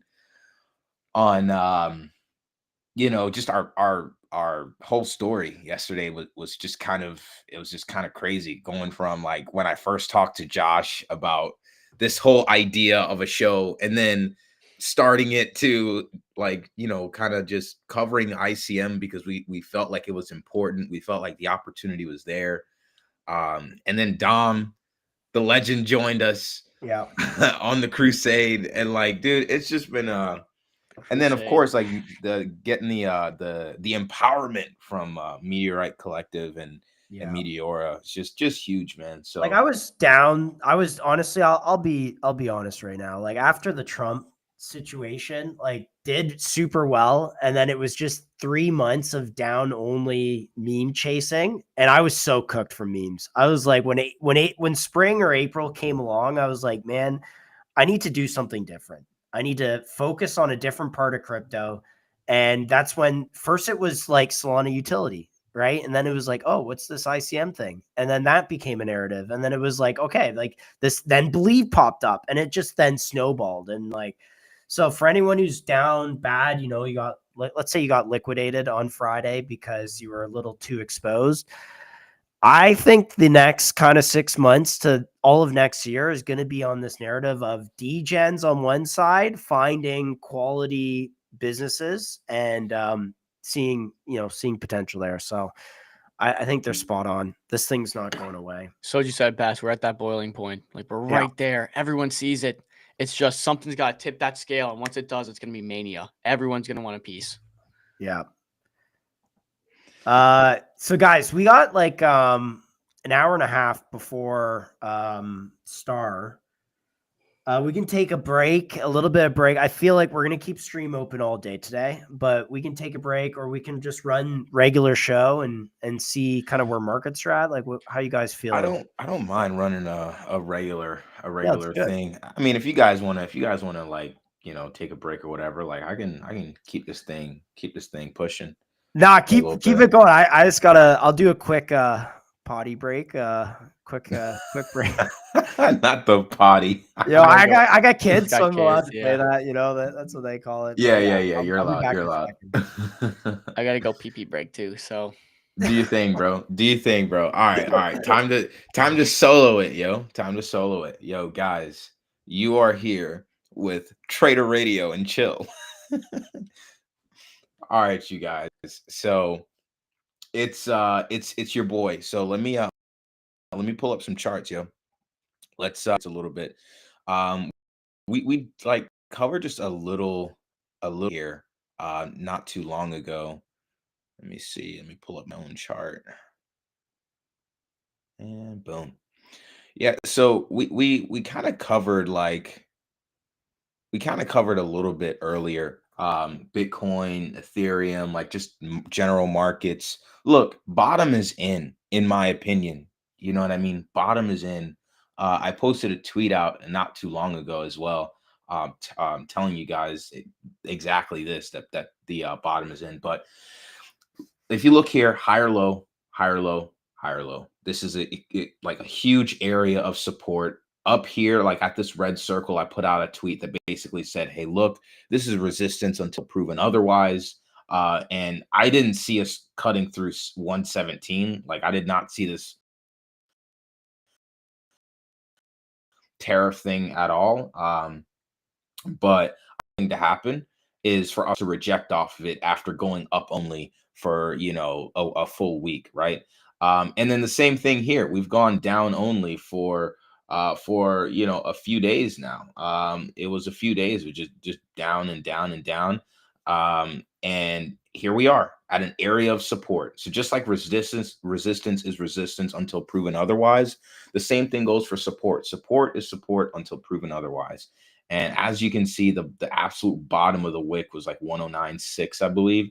And we have yet to we've gotten really close to that level, but we haven't gotten there. So higher lows still technically looking good, still holding structure, still holding high time frame support at these old all-time high levels between these dotted lines that you guys see on the screen. But yeah, things are looking good. So the question is, if you got liquidated on Friday, you have to, if you got hit hard last week, and you're here right now, first off, pat yourselves on the back, man. GICM Fitzy, Big Mac, Tien Tran, what's up from YouTube? I know you love YouTube, Tran. But love to see you. Happy to see you. But yeah, GM to the boys, GICM to the boys. But if you got liquidated on Friday, man, your job right now is to pull yourself together, pull your portfolio together, and figure out what your plan is from here. What are your goals? How much did you lose? Be at peace with that. It is what it is. Erase your portfolio all-time high from your mind and literally figure out, okay, what is the plan from this point forward, right? What is the plan from this point forward? Am I focusing on leverage? Am I focusing on chain? You can't chase two rabbits and expect to catch both, So what am I doing? Are you focused on memes? Are you focused on utility? Are you focused on BNB, Solana? Make up your mind. Have a plan before you come in. And me and Dom were talking about this yesterday as well. Journal. Start journaling, fam.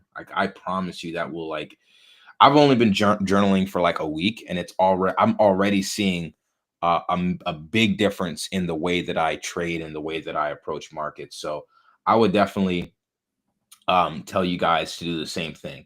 How about we'll just make it easy for you too. Don't do leverage, just trade spot. Don't do memes, just trade ICM and utility on Solana, and you'll be good. I mean, there's your answer. We'll tell you. We'll make it simple for you. Spot ICM trades on Solana. Follow MCG, follow Meteorite Collective, and follow Believe. Just pay attention. There's your answer. It's simple as it's gonna happen. Simple as that. Simple as that. And I mean, I couldn't agree more. There we go. Yeah, I couldn't agree more with that, because if you notice, at least one thing that I noticed was prediction markets, ICM, they did pull back alongside the market, but they recovered as well. They recovered a lot quicker than most of the rest of the market. We saw the markets kind of starting to rip upward as Bitcoin bounced back, but a lot of things were still well below the range that they were at on Friday, right? I think some of the things, some tokens went back, like Cake went back to about half of where it was. So we had some pretty nice bounces, but overall,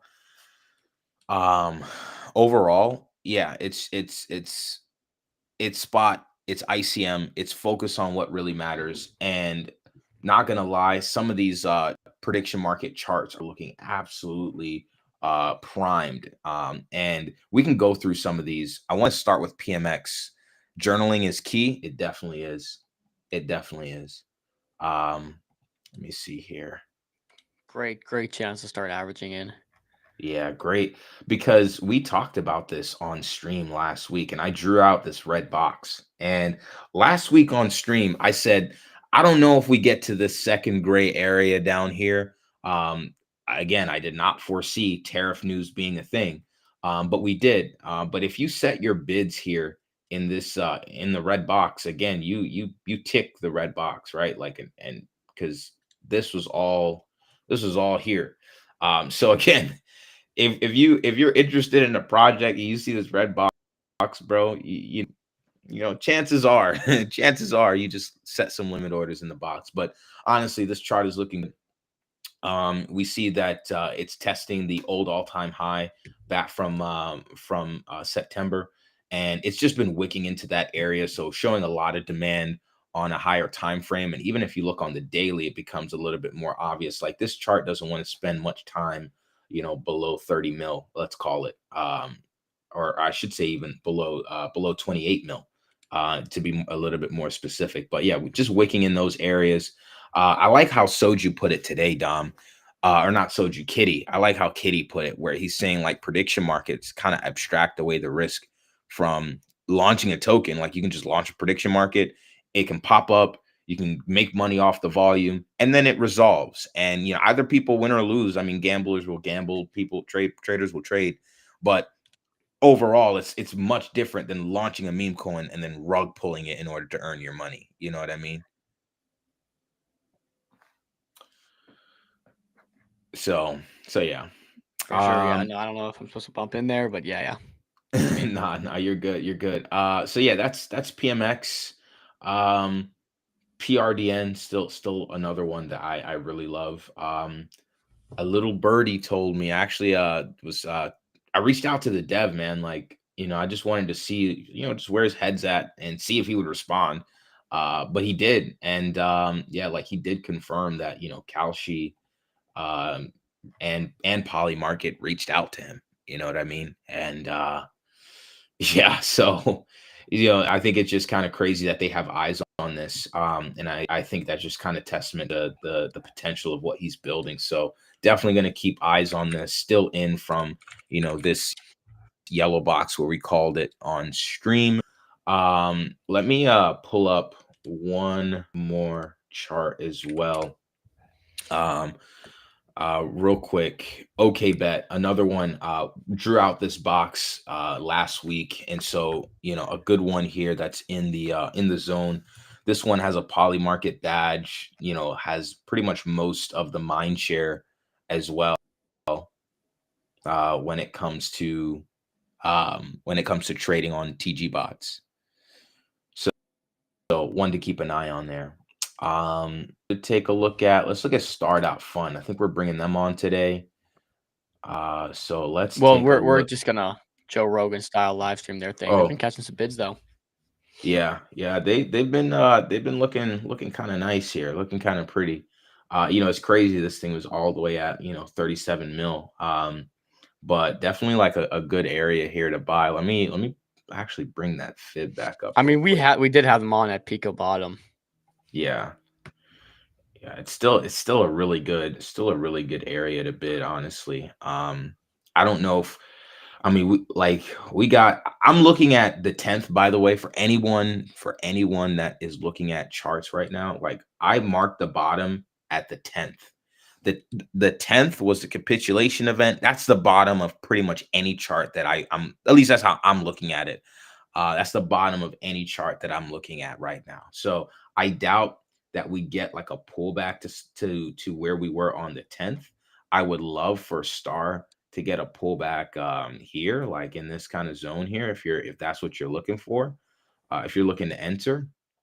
But honestly, I don't know if we pull back with all the stuff that they have going on. Like we had this kind of pullback, we had the ranging, it's gone up, it's sold off. Like, I think this is pretty much all we get. This would have been the area to buy, the last few days. But let's see if we get the pullback to the red zone here. They got a lot of crazy, just a lot of activity going on today, and we'll cover that for you guys here pretty soon.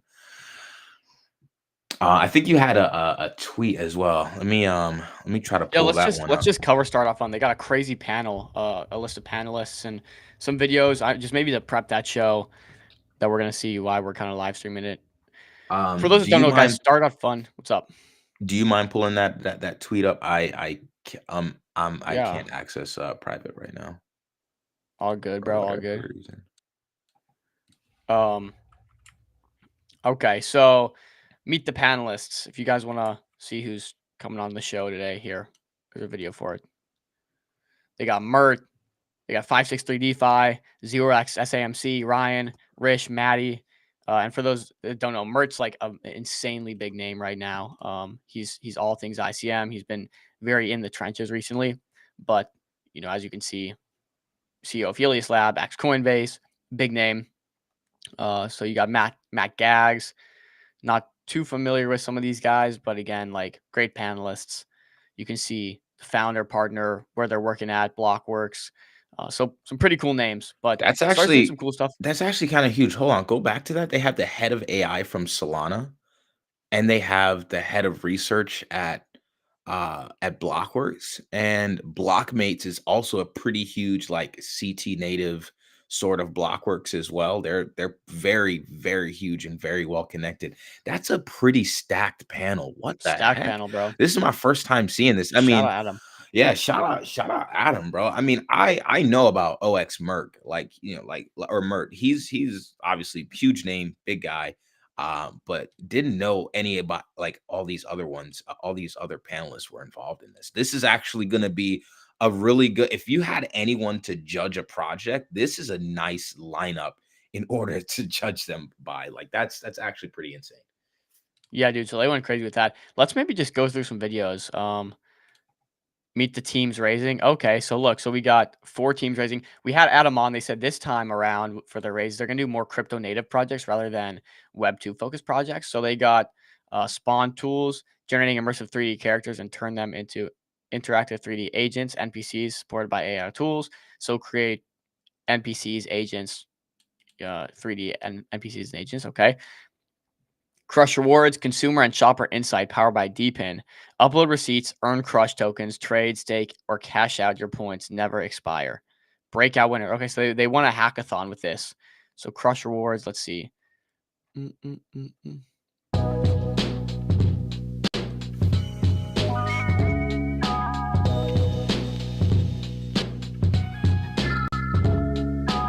Oh, that's pretty cool. You can swap rewards for tokens. Okay, so upload receipts. I guess it's like their form of data collection. You can actually get pay out rewards for it. That could be cool. That could be kind of cool. Let's see. A new game for curating bangers backed by Coliseum. Okay, they're backed by Coliseum here. Bang it. A new game for curating bangers. Curating bangers. I don't even know what that means. Bangonomics. Nice, dude. That's what Josh likes. Josh loves Bangonomics. Bangonomics. How many kids do you have, Josh? Only 2, but still. Okay.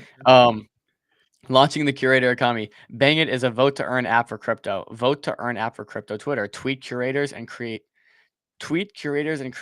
earn Bang rewards via proof of taste mining. Users can stake Bang for more rewards, clout, and influence on the feeds.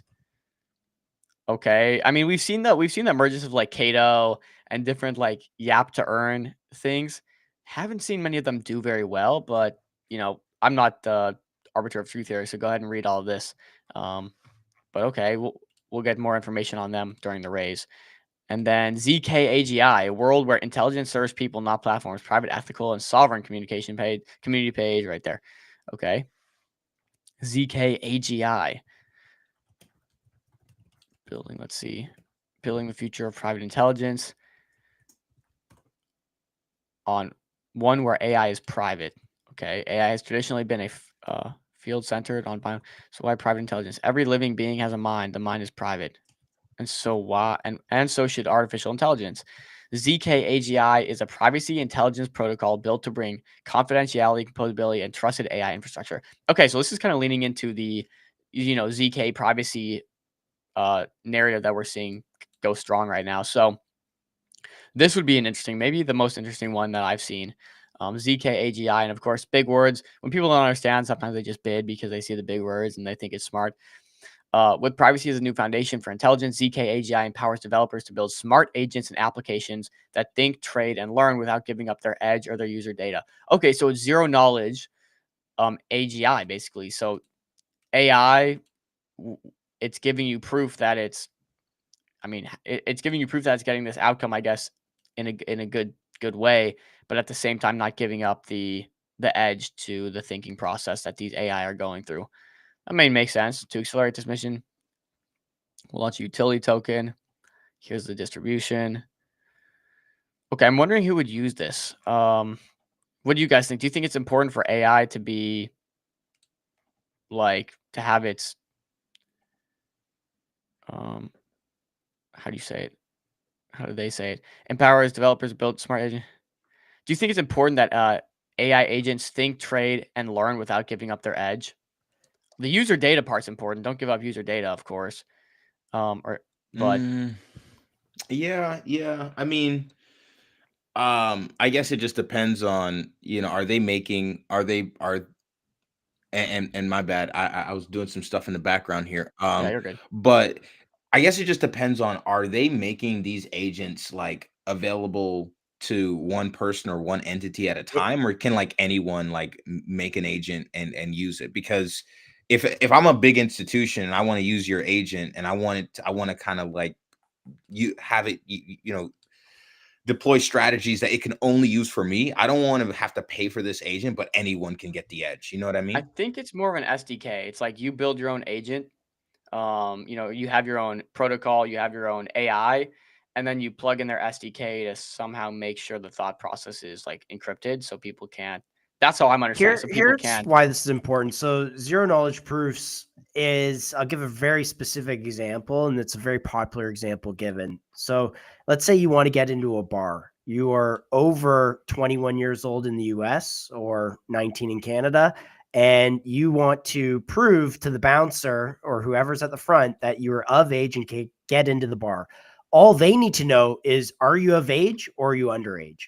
Right. And what everyone does is they hand over the license, which has their date of birth, has their height, has their name, their address, and all this kind of personal information that is very sensitive. The guy looks at it and may or may not steal that license if you're trying to do something wrong, and then you get in. Whereas the zero knowledge proof is it would just give you the yes or no, you're of age to that question without giving you all the identity pieces. So this is kind of, I think, similar in a way that like you can give instructions or trade actions without kind of showing your hand, let's say.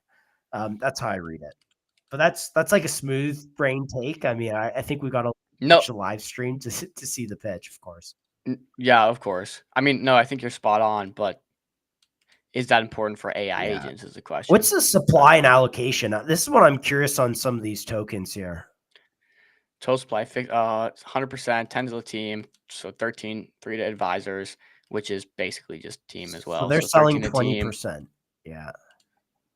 Yeah, community sale 20%, early backers and angels. I'm assuming that's already sold.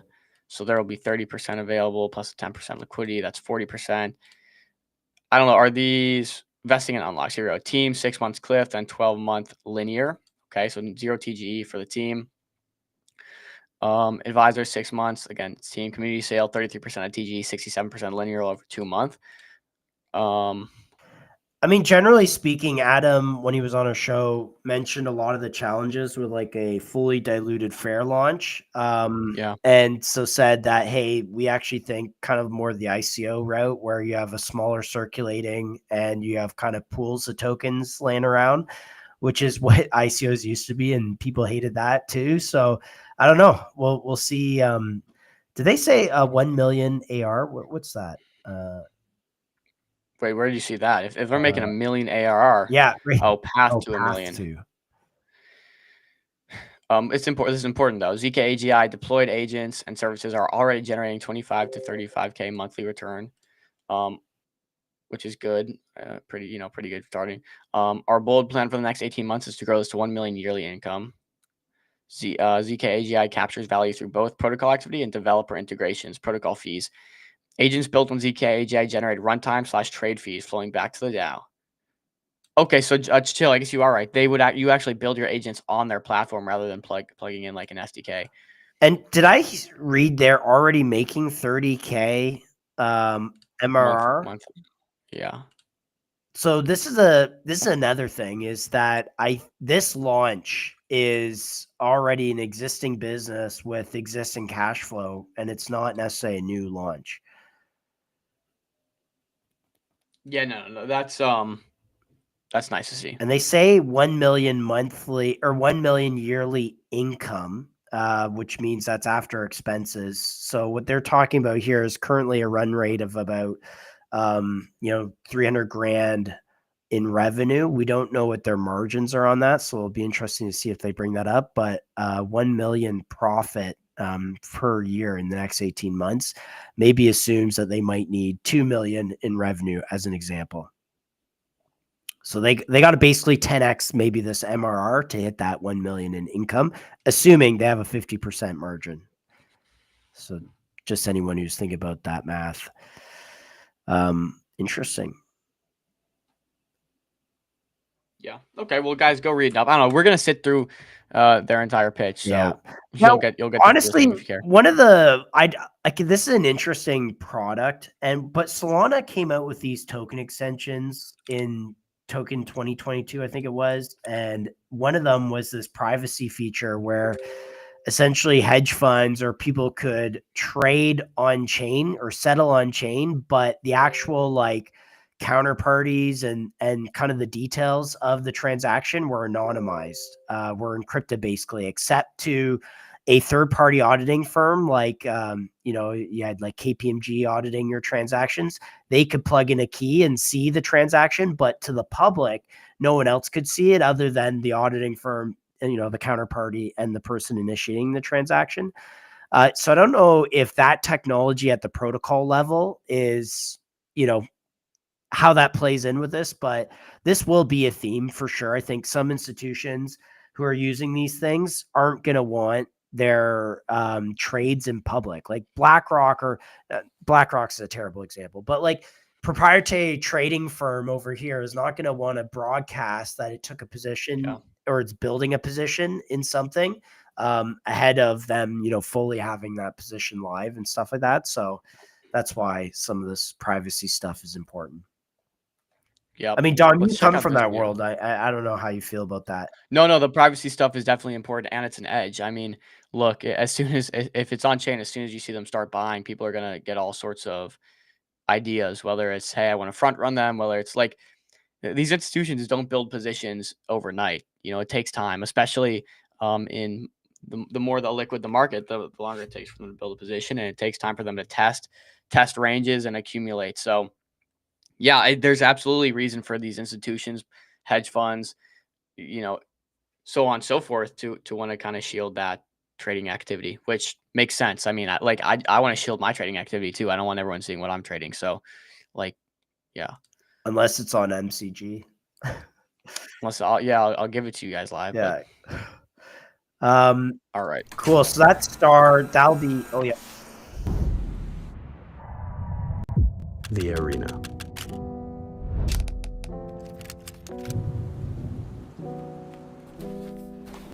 No Stars videos are great. Turn this up. Not for those who sit idle, pointing how the doers should do.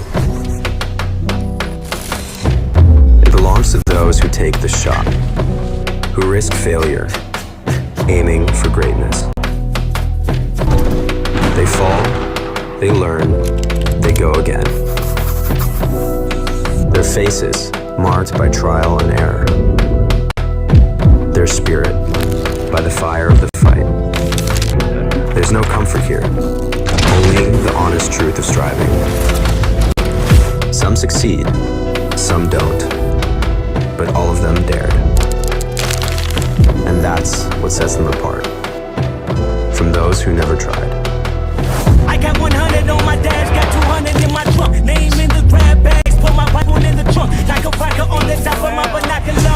How can I make them popular? Papa when I want it. Nah, Star does sick videos. That's bro. I'm a not gonna lie. crazy hype video. What? Right, bro? And the Kendrick just comes in. I'm like, yo, that's sick. Oh my gosh. No, Star does hype videos, bro. I remember even during their first race, they had some really great intro videos. Okay, look, so they did little intro videos for everyone too.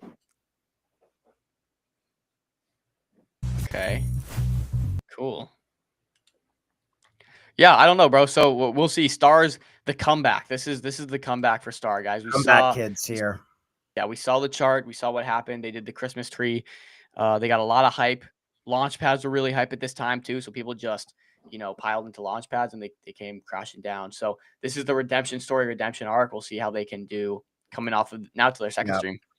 And credit to them, they actually came on stream after that all went down too, and just it was an open conversation. So, and I gotta say, the fact that they were able to get some of these big names on a panel, I think that's a testament to just the connections that they have, the kind of pull that they have, and I mean the willingness for people like Mert, the head of research from Blockworks and Blockmates, the fact that they're able to or that they're willing to be on the panel, I think that speaks to the caliber of project that Start.that Fun is, or at least should be taken into consideration. Dude, I think here's the crux of it.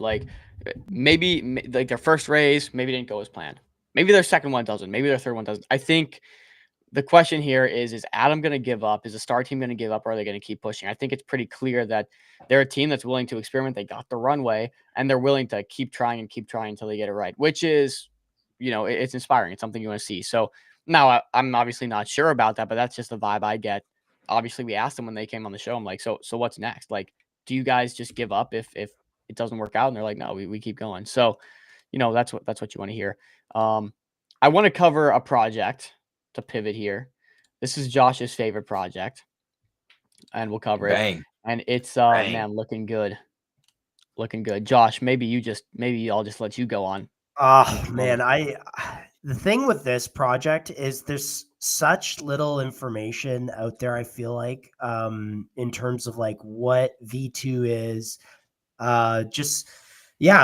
Spencer just kind of moves in his own way, and he's a really crack dev, crushing it. But yeah, maybe I'll dig up a few things, but this chart looks phenomenal, and relative strength matters in this market, and this is one that has serious relative strength. But the overarching thesis here is computers for agents.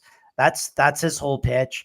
The idea on stream was you could set up 10,000 workstations for agents. Now those agents can go access the internet, use Microsoft Word, use Microsoft PowerPoint, and essentially you could theoretically kind of create an entire company on using this technology. And if you look into the future, again, go watch AI 2027. One of the main predictions is that we'll see a lot of knowledge worker job disruption coming from AI. And it is the kind of accountant, it's the people in marketing and in business options that are running these companies that essentially an AI can do that job super well. And not to freak everyone out, but one of the things with AI is when they become the best at engineering, the best at marketing, you can essentially recreate that knowledge 10,000 times over. And now you have 10,000 of the best marketers, 10,000 of the best engineers. And that's kind of what Orgo is going after, is how do we allow Fortune 100 companies or major corporations create knowledge workers, create workers. So I see some stuff in private chat. I think the overarching thing is pretty big. But yeah, I'm going to try and find some Orgo stuff real quick on the timeline. Dude, Orgo sick. Yeah, and you're right, Josh. Spot on. The relative strength has been incredible. That chart is incredible. This was the dip from October 10th. It started at 7 mil, dipped down to 3 mil, and it hit 10 mil, 2 days later? And I'd say this as well, like Viva, this has 50% circulating. So that means this is still under 5 mil. I think that's also something that's people don't realize. I don't know if you guys mentioned that or not. No, that's super important. Okay, here we go. I got some Spencer Kinney tweets. We're going to get Spencer back on to kind of give us the full-on V2 layout here. And apologies, I'm still sick, guys. Going on 2 weeks here. But okay. Computers for AI agents. AI apps today are constrained to chat interfaces, text response with Orgo. You can give a model like GPT access to a full computer. Again, this is kind of what I was talking about in terms of creating 10,000 workers, let's say, as an example. Orgo provides desktop environments which are controlled by AI models like GPT and Claude. So interestingly, we're seeing the big tech firms like Microsoft, allow agents on their computers. What was interesting about this is he said you could do that 10,000 times, and that's kind of what Orgo is enabling for developers. So I think it's still a little unclear what those developer use cases are today. I haven't kind of seen like that home run use case, but I think maybe with V2 we'll start to see some of that. Shipping V2 for Orgo soon, and I'm extremely excited for it. Very optimistic for the next 6 months of computer use agents. They're going to get really good. So this is the key. They are going to get really good. When someone deep in this industry, like an AI researcher or someone building, says they are going to get really good, that means the rate of improvement is exponential. It is coming very fast, and they are improving extremely quickly. So that's something to note. Yeah, I mean, what else is here? I just think you gotta keep an eye on this. At $8 million or whatever this is, we saw things like Graphane run from 300K to $600 million in the last AI bubble. And I'll call it a bubble because all those charts are Christmas trees. I just think this could go on a similar run to that. It could actually have a big run. So we're going to get Spencer back on to talk all things Orgo and really unpack this. But yeah, it's keep an eye on Orgo. I think this is potentially a huge cook. Yeah, Orgo's looking good. Orgo's looking good. One of my favorites, guys. This is like probably one of my top kind of picks, actually. Let's see. LB, here we go. 11 hours ago. Orgo has been one of the strongest ICM coins to come out of this recent flush, closing in on all-time highs, up 200% from the lows on Friday. Q4 will be huge. The announcements of which VCs invest in Orgo is coming soon. Okay, this was something Spencer alluded to, I believe, in Discord. And I'm not in the Orgo Discord, to be honest with you. So I'm sure he talks to people a lot there. But he did mention that some VC backing was coming. And I know everyone's kind of like this. All right, well, you already have a token. And I think the token was necessary from the 0 to 1 bootstrapping phase through the belief fees. However, I think to really scale something like this, like you need that kind of long-term invested capital. And I think if you raise, let's say he comes out and says, oh, I raised a few $1 million, like that's 50% of the current market cap in long-term runway that goes to things like inference and compute and, just hiring up the best team to be working on this. Coupled with reward mechanisms to incentivize long-term holding and align the success of the company with the value of the token. I mean, this is right there. You see it in front of you. I'm really excited about Orgo. I think keep your eye on this. I think these are one of the foundational technologies of the internet that will scale to the trillions of dollars of GDP impact.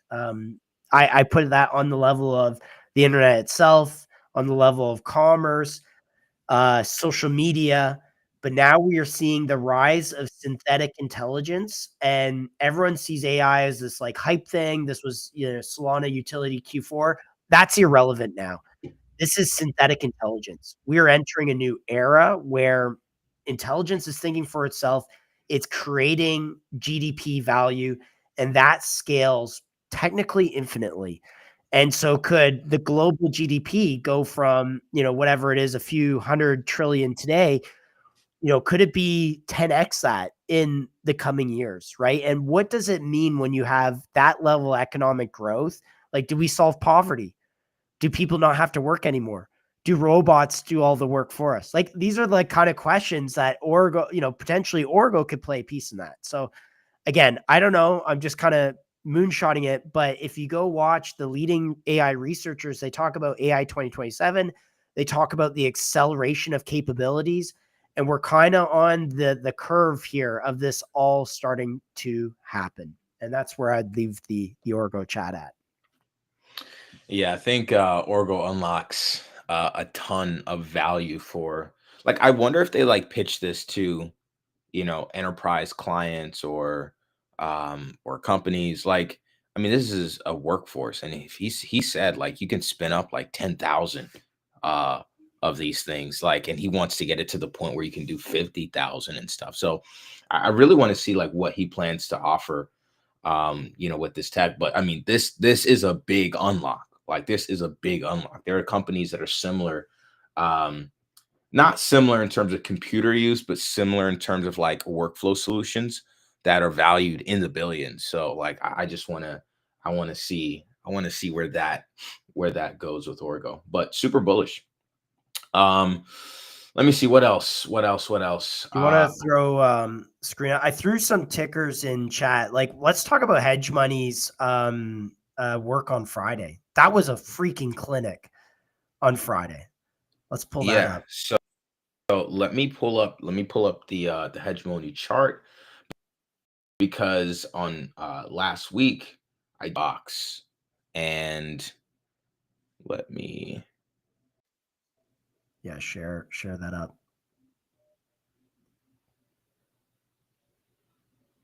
I don't even see. And Dom, I think Dom knows it's off screen, but yeah. Yeah. Okay, here we go. The red box, bro.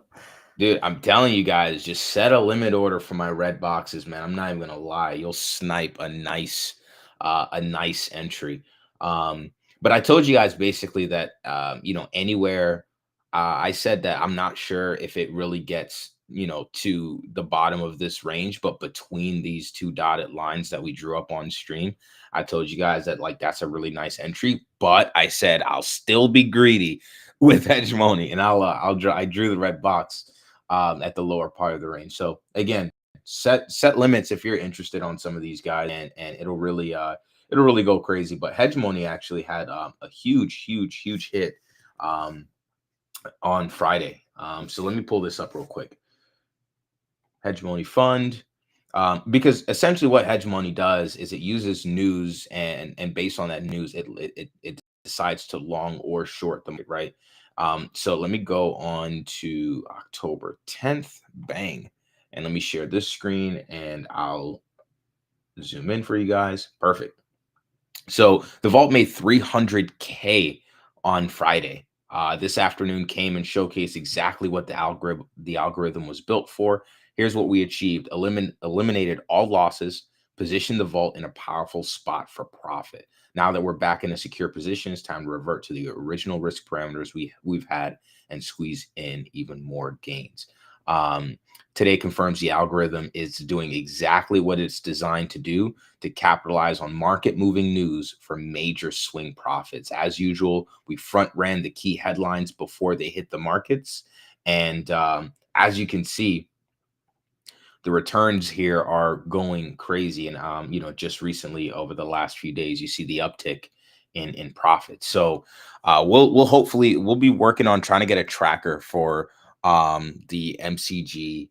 We put up some money, put it in the vault. So we'll try to track that for you guys, let you guys know how that performs. But, use Hedge Money, code MCG for a sweet little discount as well.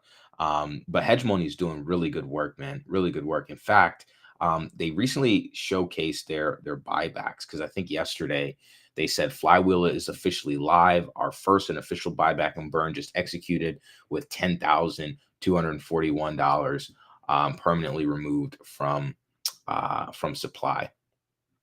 And they also, the Hedge Money Vault, the Hedge Money Treasury received 20K, and the team received almost 11K. So again, like, Vault is in profit, man. The Vault is in profit. They're doing really good work over there at Hedge Money. And as you can see, TVL is also growing. It's top 17 by TL on Hyperliquid. So at 200, almost 300 mil in trading volume. So this is just the first. And, the vault just went live not too long ago. So this is just the first, innings of this being absolutely crazy for the vault. And they're already top 20 on Hyperliquid. Like, I mean, this is actually going to be get pretty interesting here really soon. Yeah, and we've discussed this for the last month, and I think I was the first to say the systematic trading meta, maybe, and I think this fits into that basket. Is again, it's kind of like these on-chain hedge funds. People have a strategy. They say, you know, I could take this in two directions. I could be an institutional trader. Here's my track record. You know, I get all this capital from family offices, high net worth people. Or I can take this strategy and say, let me tokenize it and maybe make it accessible to everybody. And anyone can access this strategy. It's fully transparent. You can kind of see all the economics on chain. I'll put the link to the Hyperliquid Vault in the notes on the tweet. And then you can share in the economics wherein the vault is profitable. It's buying back, you know, the hedge money token. So hedge money is one of them. Algon's another. These are kind of like the two leading systematic trading meta products. But I think we're going to see a lot more. I think there's a lot of people out there that are like, man, I can tokenize my strategies and potentially, you know, earn a lot in fees, scale my AUM. I can also then earn a lot of value in just holding a bunch of the underlying token. So I think this meta really continues to grow. Yeah, 100%. And I mean, speaking of this systematic trading meta, I want to also cover a favorite of mine, DLMM. Looking really solid. They officially announced that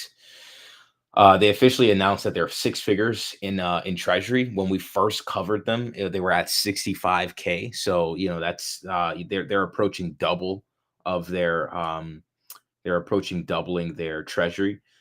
So yeah, like a lot of stuff happening. And you know, I can't wait to see like what happens when they're like when they go to like $500,000, you know, seven figures even. So yeah, I think this is another one to watch out for.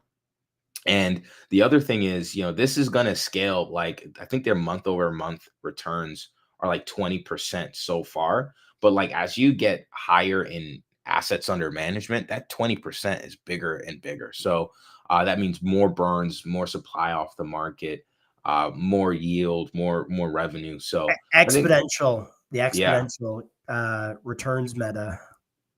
Literally, that's what we should rename it to. Let me see what else. There was a tweet by LB as well that I wanted to bring out here, because I think this is a really a big change. So some cool new features on the Believe app that were highlighted here by LB. The top holder will have control of the image plus description of the coin, as well as moderate in the Believe chat coming soon. Trading fees on Believe coins are also lower than for ICM projects. An interesting angle. Looking forward to seeing what comes from Believe coins over the coming weeks, months.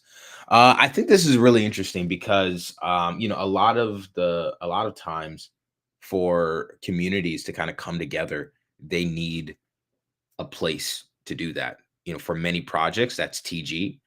For some projects, that's Discord. But having it all in one place, like on the Believe app, you can buy, sell your favorite ICM projects. And then on top of that, you can see, you know, who's holding it. And then even more so, you can now even coordinate and you know, interface with the other communities, the other community members that are there too. So I think that's a pretty neat feature. I still am holding to my thesis here on Believe, and I'll bring up that thesis here real quick because I just tweeted about that a little bit today, and here it is. I said our Believe thesis is holding weight because Taylor Fox from Believe, which is interesting. He's been at you know, Apple, MIT, and the rest, and so he said, I've been spending my days lining up interesting launches. This is the tweet that he mentions that. And he even mentions, you know, there are some companies that are 5 to 6 figures MRR and excited about launching. And, you know, he said their tokenomics and how to provide value to holders and users of their products. So they're really, thinking thoroughly through a lot of those things. And he's basically saying that, hey, look, I've been working on building this pipeline for Believe. And that's exactly what I mentioned in this thesis. I said, look, I think the Flywheel launches within 10 days. And this was on the 8th. So basically 4 days left until this thesis expires, essentially. But I did say new projects launch simultaneously, potentially including startups like Cluely. So that's the part of the thesis to me that holds a lot of weight. Is you have to line up this Flywheel with other things, because if you just drop the Flywheel, it's like, okay, well, what launches do traders have? Like, they just have the same project launches, or the same projects as before. So lining up the Flywheel, the best way to kick that off would be to accompany that with these new launches. And we just have confirmation of that from Taylor's tweet here that says, yeah, they have been working on those launches. And in fact, some of them are generating 5 to 6 figures in revenue monthly. So very cool to keep that in mind as we get closer and closer to the Flywheel. And speaking of which, we have seen evidence of the Flywheel kind of taking shape here. LB has done a really good job of covering this, but he's been kind of tracking this wallet here that has been buying back Launchcoin. He said over July and August, they began slowly buying back small amounts of Launchcoin from the main fee wallet. And so far, we've seen that another 100 SOL or 20K was spent, buying Launchcoin. And this new Believe Foundation wallet has now spent 350 SOL buying back $60,000 worth of Launchcoin so far. So, are they protecting the floor? Like, I mean, let's just take a look at the Launchcoin chart. And I want to show you guys like the price action that happened on the 10th. I mean, you guys have seen this chart like a million times. We've covered the falling wedge here, going here. We've covered the breakout and retest. But as you can see on the 10th, we wicked down to like 40 mil. Really, really crazy buying opportunity, actually. But overall, we haven't seen much like volatility with Launchcoin. I mean, look at Doge for an example. Oh my goodness. Yeah, this was supposed to be my long entry, but yeah, no long entry anymore. But as you can see, like, this was on a cleanup, and then bang, like this just wicked all the way down to 15 cents, and it hasn't recovered that uptrend. And this is with a Doge ETF. Isn't there a Doge ETF now in market? Yeah. And that's massive, and it hasn't even recovered according to its long-term 200 SMA on the daily. I wonder if it did it on the 12-hour. Yeah, it hasn't even done it on the 12-hour either. So yeah, like, still Dogecoin is still struggling to regain momentum. If you look at things like Curve was in a nice like wedge structure here, and bang, it just like blew right through the bottom. Same thing with Cake. Cake was another example of a crazy chart. It's recovered though, with BNB kind of still holding to that meta, but it's been building up. It's been on a multi-month uptrend, right, from February all the way up until now, and it kind of shot above. So I'm thinking we're far behind. But with the 10th, this wicked all the way down and erased essentially like 6 to 8 months of price action in this one wick. Yeah, I mean, guys, another reason never to trade leverage is look at that wick. I'm gonna push back on that. Okay, classic Chill pushback. But I mean, come on, like that, dude. This is like, how do you maintain positions when you have potential Oracle wicks like this, and then all the other on-chain stuff is also like, wicked. It just, I don't know. I've gone down this road before, and these wicks can get you. But go ahead, Chill, push back. Yeah, no. So here's the thing. You have people don't do a bonk guy, right? Like where your leverage longs are open for months on end and you're up massively and you don't take profit. I mean, I don't know, maybe launch guy, took profits on the side, shorted, hedged. I don't really know. But um don't be a launch guy where you're just like in these longs for a long period of time. Like take profits, and then at the same time, don't put your entire portfolio into leverage. Like I think it's all about risk management, because leverage, like anything else in the market, is a tool. Memes are a tool. Utility is a tool. Everything in the market is a tool for growing your portfolio. And I think once these tools are used properly, you can accomplish that goal of growing your port, but you risk that growth by maintaining leveraged exposure to the market over the long term. That's something that I don't recommend. You get in, I like to target, I don't trade leverage. Like I'm not an expert leverage trader, right? Like I'm actually still learning. I'm still perfecting my strategy on leverage. But that reason, like I'm not out here, like acknowledge the fact that you're not an expert leverage trader. Like you're not going to be the best in the game. The house wins most of the time. So you want to just position yourself in such a way to not like just ape the farm on this thing. Like literally just a small part of your portfolio, have some targets and and put some limit orders in place to take profits when you're up. And yeah, so let me see here. Chill's So right. It is a tool, but just guys, be careful. I mean, just manage your yeah. risk. Manage your risk. Like, would you and just covered that, by the way, Josh. But yeah, like it's just like just just don't ape the farm. Like you're not gonna put your entire portfolio into a 30K market cap token, right? So yeah, that's what I would say. That's what I would say. Um, but let's run through some more tips, y'all. I want to cover a few. I want to cover a few. Viva is really looking really good. They actually came out with some huge news. The first of many RWA assets to be tokenized, the lowest hanging fruit with massive potential. Towers next, and this has been huge. This is something that we've been waiting on, and this is something that not anyone else actually not anyone else actually has access to. Like who else in the market is tokenizing towers, right? So I Yeah. think that's a And pretty you huge heard it here undertaking only by on MCG. Nobody else has covered Viva other than MCG. when they're sitting at 100 mil.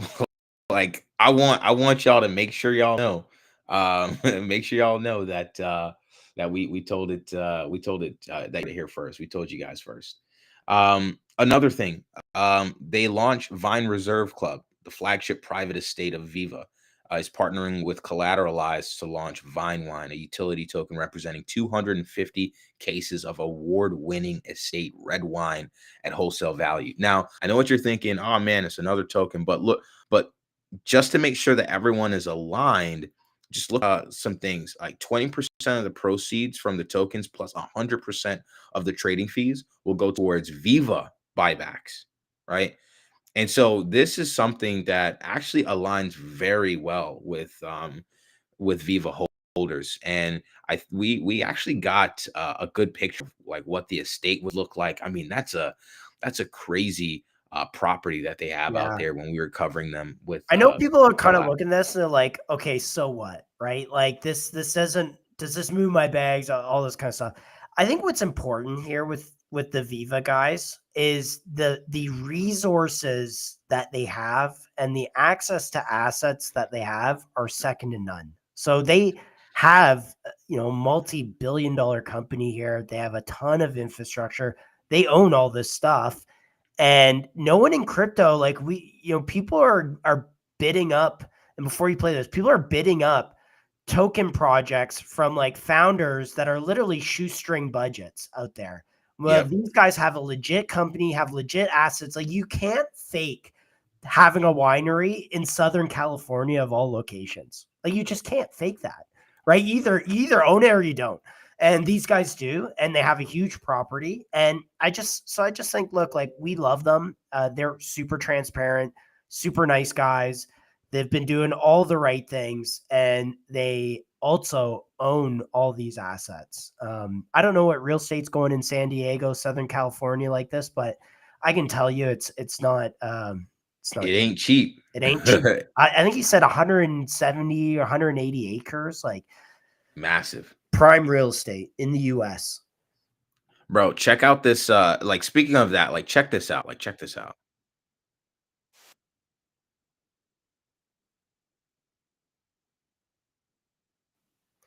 Yo, bro, can you try and share with the volume? Or here, link it to me and I'll share with the volume.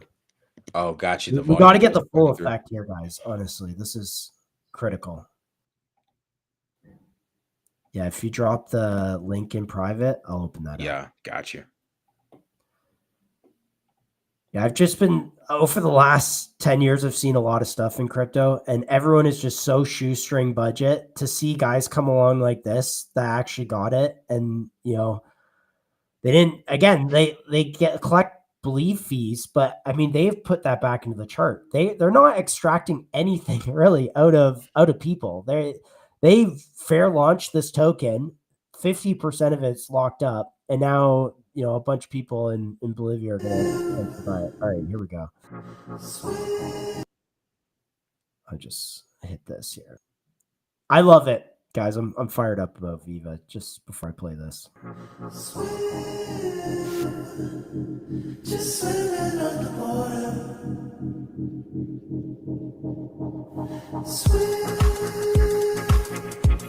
Just swimming on the water.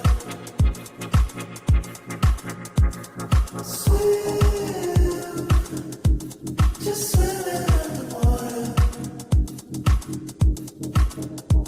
I'm feeling like it's gone too far,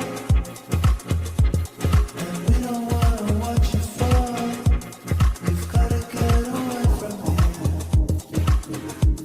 You've gotta get away from here. 'Cause we're trying to make you change. You can't fake that. You literally cannot fake that kind of property, bro. Beautiful, beautiful, beautiful. Yeah. A little influencer vibes, but he said that people will come to the property. Viva's going to be everywhere, and they're going to talk about Viva potentially. And so, like, think about it. You have some of the potentially the biggest influence in Southern California. You probably know all the names, and they might be, maybe they're Viva holders one day. I don't know, but just keep that in mind. Sorry, Chill, go ahead. And look, guys, I'm not trying to like gloat here or anything, I promise you, but another red box. Another red box. Like, I'm not trying to gloat or anything, I promise. But yeah, so look, Viva hitting the red box again, 50% circulating. So this thing is more like 3.5 mil market cap, still extremely low for, again, someone that has, you know, massive resources in place, and they're not just like faking this thing, right? So just something to keep in mind there. Beyond that, let's see. I think we actually have there's one project that I wanted to, there's a few that I want to get to with you guys. Fitcoin actually is looking really nice, by the way. Some coverage on that would be nice. Fitcoin is looking nice. I believe we had like a post that went out about them. Intern, the MCG intern is going crazy with these posts. So yeah, bouncing off this area, like literally anytime we get below this gray zone here or bounce or get to it, like this is a good area to buy, but still like 3 mil market cap or something like that. So Fitcoin is good, data layer for fashion, and they have the means to make revenue on that data, right? So there's that. Look, guys, prediction markets. Oh, wait, before prediction markets. Before prediction markets, there's one last chart that I want to show you guys. One last chart that's looking absolutely sweet right now. And that's ICM. Let's see here. So we basically drew this out. ICM hit an all-time high of like 30 mil plus the other day. We called out this rounded bottom. It shot straight up off the news that they'll be launching OG Protocol, right? And we've told you guys that, hey, look, like OG Protocol is just like they're pretty big time. Creator of Zynga. Many of us have played their games, and so this is a massive launch, and it kind of shows what other projects they could it shows the scale and the quality of projects that they could be working with and coming out with and incubating in the future. So ICM.run, looks like whenever they launch a project and it's massive, expect a candle, like pretty much any news that they come out with, to be honest. But shout out to Mercy. He's doing a great job. Later on today, they're going on Spaces Live with Luca Nets, CEO of Pudgy Penguins. Your boys are co-hosting, by the way, just so you know. We're MCG on top with ICM.run. So for the culture. For the culture, man. So you want to stay tuned for that. That's coming up at 4 p.m. Eastern time today. So we'll be we're streaming all day, guys. We're streaming all day. I think people are still a little uncertain with the ICM like thesis. I mean, we've talked about it a lot. It still seems like, okay, these guys created this DAO. There's like these new launches. The AUM doesn't really represent the market cap. How's that all going to work out? To be fair, some of the stuff we're still figuring it out. And I don't know what OG Protocol will turn into. And, Mercy said maybe there's 30 launches and they all are kind of that 1% to 5% allocation. I don't know. Again, so we don't know kind of how this will be evaluated, but I think a lot of this will be somewhat memetics, meaning people will buy the thesis, the ICM thesis, as that continues to gain traction, being talked at by the highest, kind of at the highest levels. People will also buy potentially the announcements of contributors, right? New people like Luca Nets that are coming in and saying, hey, I believe this is the right future for Solana. And I think maybe I want to contribute here because I want the deal flow. I want to be in these conversations. I want to be known as the person incubating these. That's kind of why contributors join these types of things. So, I'll wrap by saying with ICM, like there's a lot of kind of catalysts that I think people are maybe looking at the AUM and saying that's the catalyst. I'm like, no. I think there's catalysts outside of that of just being part of this kind of culture, being part of this community and being part of these incubations, which again, OG Protocol could go on to be, like what did IMX, Immutable X, like they were worth billions, weren't they? Like Protocol was worth billions, right? Like we're talking about the founder of Zynga who is on MCG and he just like went off, great speaker. I mean, sorry, Chill. I don't mean to hog the mic on this one, but I think there's a lot of pieces here to keep paying attention to. Yeah, and keep in mind that ICM is like we've touched on the mentors, we've touched on OG Protocol, we've touched on projects that they're incubating, but keep in mind that they're continuing to incubate projects, right? They're continuing to add mentors to the list. They're continuing to expand and grow. So we know what they offer. Really, it's all about which projects will they be launching and how will they expand their reach, because Mercy was just followed by Solana by the Solana Twitter account. And so perhaps there's bigger eyes on this than what we see on the timeline, right? And I know that Mercy's a grinder just from like talking to him. Like this guy, like our first call, he's literally told me, hey guys, like he said, chill, bro. I literally set aside my entire life. He told his family, he told his friends, he said, look, I'm not going out. I'm not showing up for any dinners or anything like that. Like I'm fully locked in as much as possible. You know what I'm saying? So like he's literally set aside like his entire life to like literally go all in on this. And so I doubt we've seen all that there is for ICM. In fact, I know we haven't seen all that there is for ICM. There's more coming other than like the stuff that we know now. So definitely worth worth your time, and hopefully you Yeah. guys ate that and not ate to, that like bottom. triple down on this kind of stuff. We had Soju on earlier, and Soju KK. Oh my goodness, and it's escaping my mind. The Zen.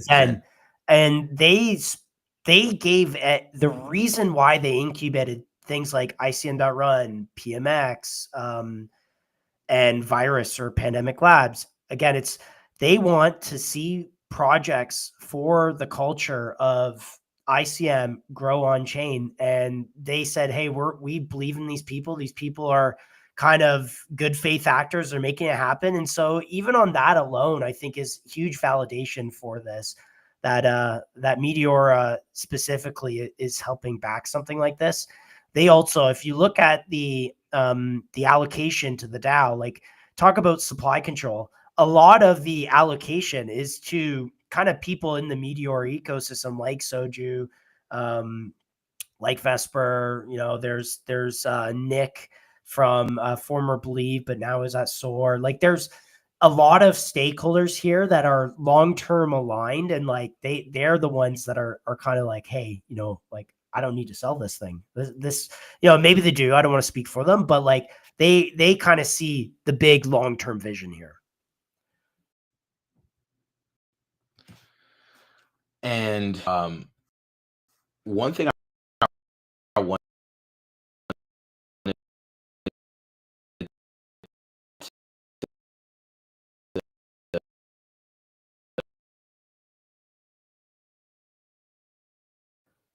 Chill. You are cutting out.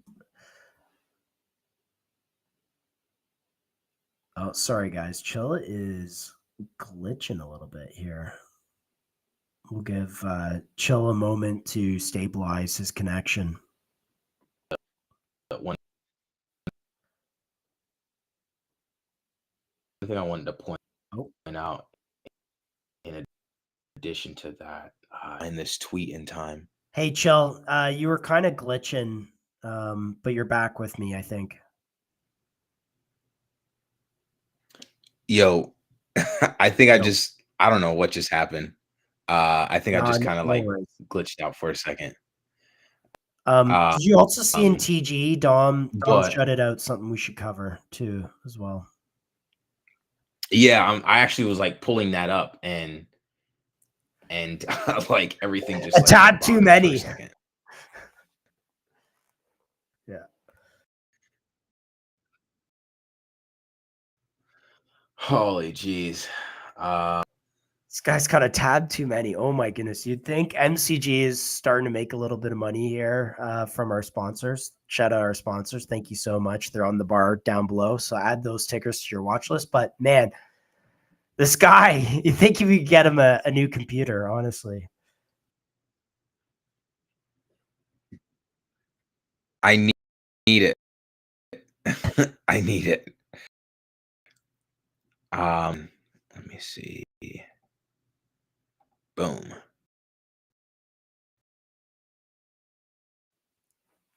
Speaking of which, on the sponsors, guys, I mean, we have a big sponsor that we haven't announced yet that we're really excited for. So stay tuned for that. Someone you all know, most of you love and should be using their products. But yeah, the show is growing.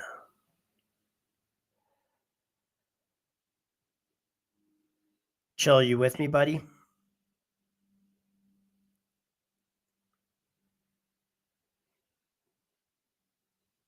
All right, guys, I don't know if I have Chill, so I'll just Chill.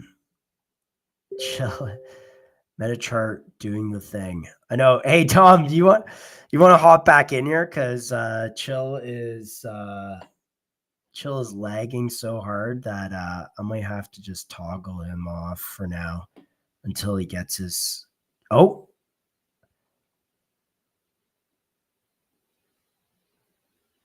Am I back? Holy Yo, cow. you're back. You're back. Sorry, guys. And I may lag here, so we'll just see. But either way, hope you guys are keeping up with MetaDAO. They're actually going crazy. The chart is actually going up only, but we'll cover the chart in a quick sec. What I did want to cover here is Avicii. If you guys look here, they have a launch coming up, Avicii, and this is the neo banking meta. So very much in meta. I didn't realize actually that like Omnipair, we covered that a few times. I didn't realize that Omnipair was actually launched on MetaDAO.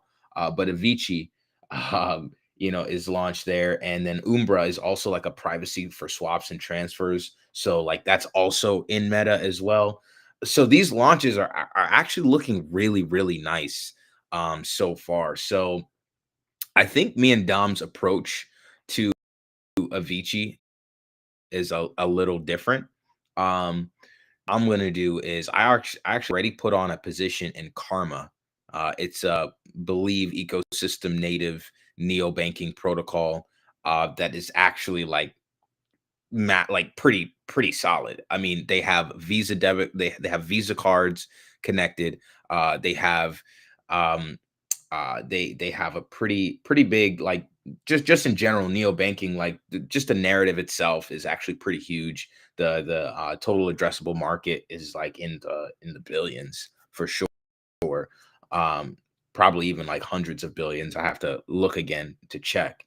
But then they also they have other like little DeFi products and things like that. So Karma has like a suite of products that they've built out.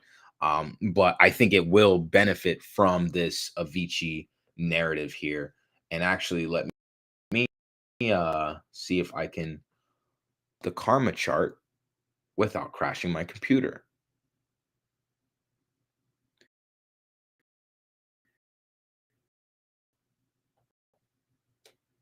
I'm not gonna lie, MetaDAO is kind of snuck onto my radar. I know you guys had Meta Profit on, but 10 million raised on their platform. Pretty impressive.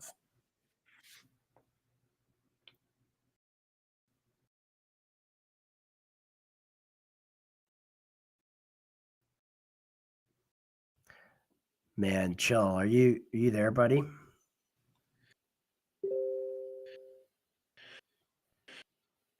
Yeah, it's actually pretty crazy.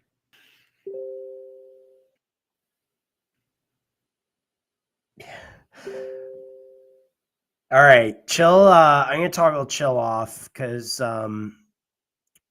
chill is having internet issues and Dom is having lunch. So again, guys, we've been streaming since 9:30 a.m. So we're kind of 3 hours in. Today's a marathon. At 1 p.m. we're going to be doing Star.Fund. So just so you know. Okay, so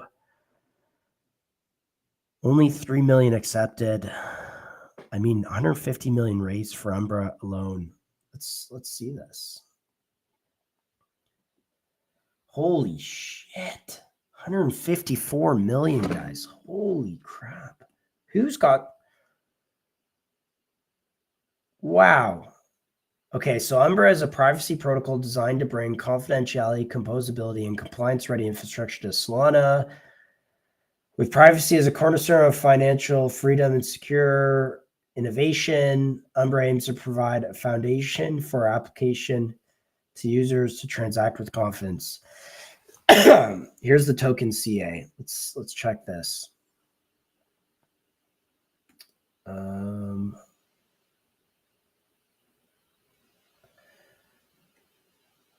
Oh yeah, nice little run. 77 cents to $2.30.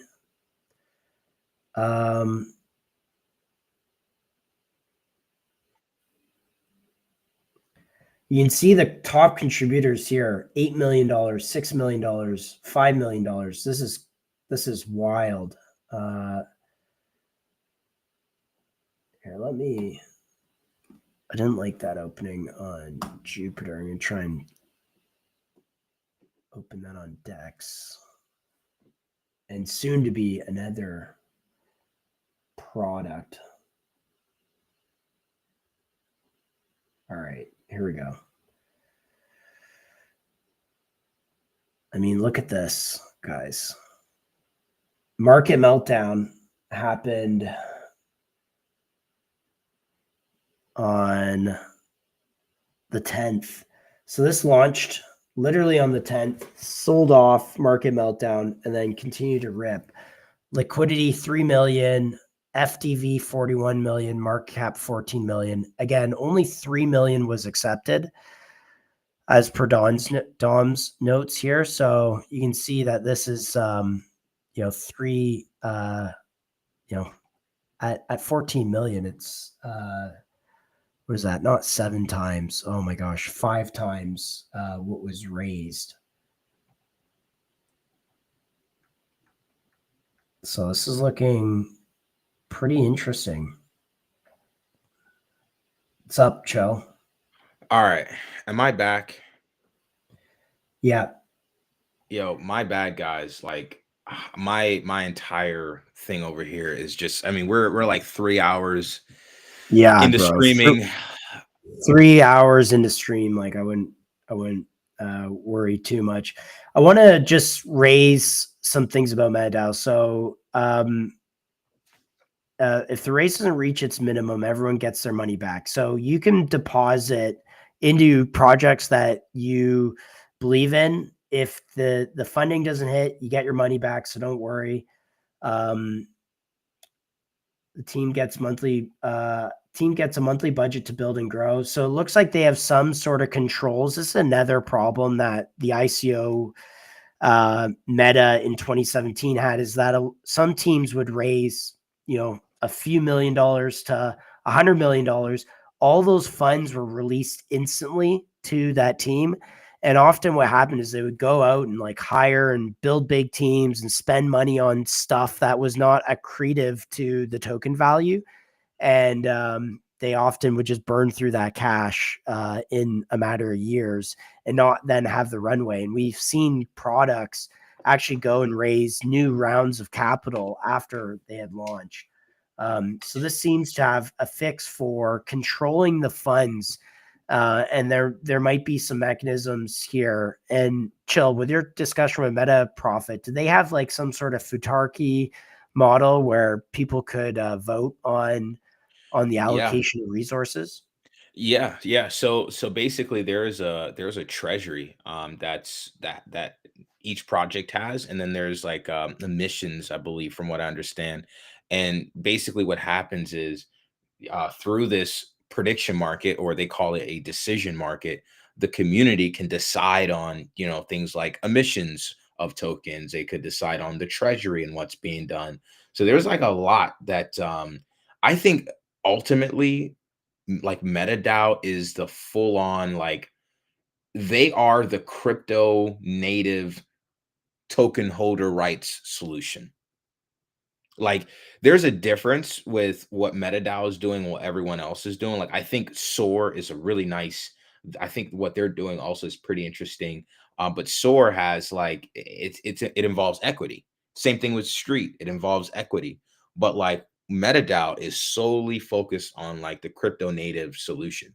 So it's literally giving token holders rights, and it's not making it a security. It's just saying, hey, look, you can actually like, you can actually like choose what happens when you have this when you have these tokens. So I think that's really the important thing to keep in mind about MetaDAO. Yeah, I just 150 million raised is a massive number, and I Huge. can't believe that for some reason it's kind of, for me at least, flew under the radar a bit. Yeah, and I mean, I'll share my screen as well. My guys, our raised target through this ICO was 750K. So I don't understand it. How did they get 150 million in there? Like, I mean, feel free to share. I think that's wild. No, I mean, look, 150 mil on the Umbra, on the Umbra project was like not like, that's crazy. I think the amount of stuff that they share. I also saw someone extrapolate out like the revenue. So actually, I'm gonna go through. Like the team doesn't get all 150 million, do they? I don't believe so. Okay. Yeah, Dom says 3 million accepted. Double check on that here in a sec. There's actually a thread that I'm about to pull up that talks about this. If you guys want an interesting account to follow, there we go. Thanks. let me Thanks. They only accepted 3 million. Thanks for the call there, Dom. appreciate you, Dom. And if I can, this thing can switch on. I got you.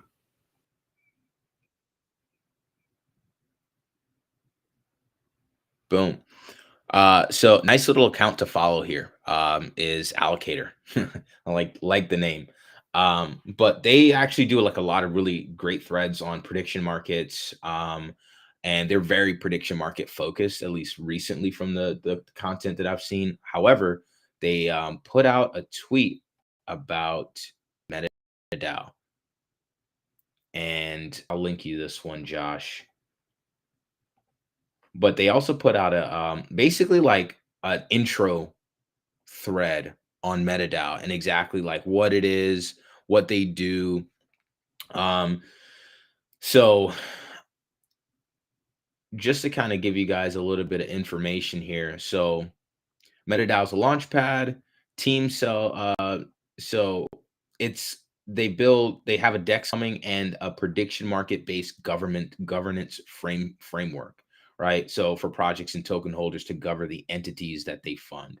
So the team, they sell freshly minted tokens to build their initial treasury. At launch, teams don't get any tokens and they can't dump on holders. So that's like the main like moat of MetaDAO. They launch unruggable projects. So teams can propose minting new tokens to reward themselves later. If they need more capital, they can propose raising by minting additional tokens, just like startups or public companies would like create new shares. For daily operations, teams get a fixed monthly allowance, and anything larger than what they need for like other things that they want to do, they would have to get approval from token holders. So founders get the capital that they build without a finalized cap table structure, right? And like MetaDAO, like the holders, this is the part for me. This is the part right here for me. Holders are protected because they have full transparency and control over both the treasury and the token mint, right? So like I think that's like the key. That's the key unlock here. And they're really unlocking like basically token holder rights through this like governance framework that they have. They also MetaDAO themselves, they've also launched under their same MetaDAO governance framework. So Profit definitely, he told us that like anything that they do, they have to consult with the community on, and the community gets to decide on the direction of these things. So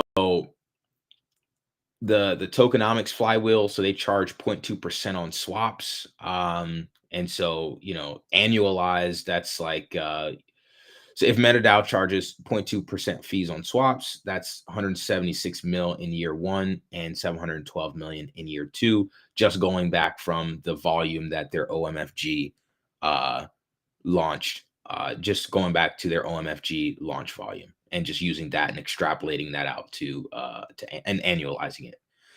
So that's pretty much MetaDAO. And I think that's a very, very interesting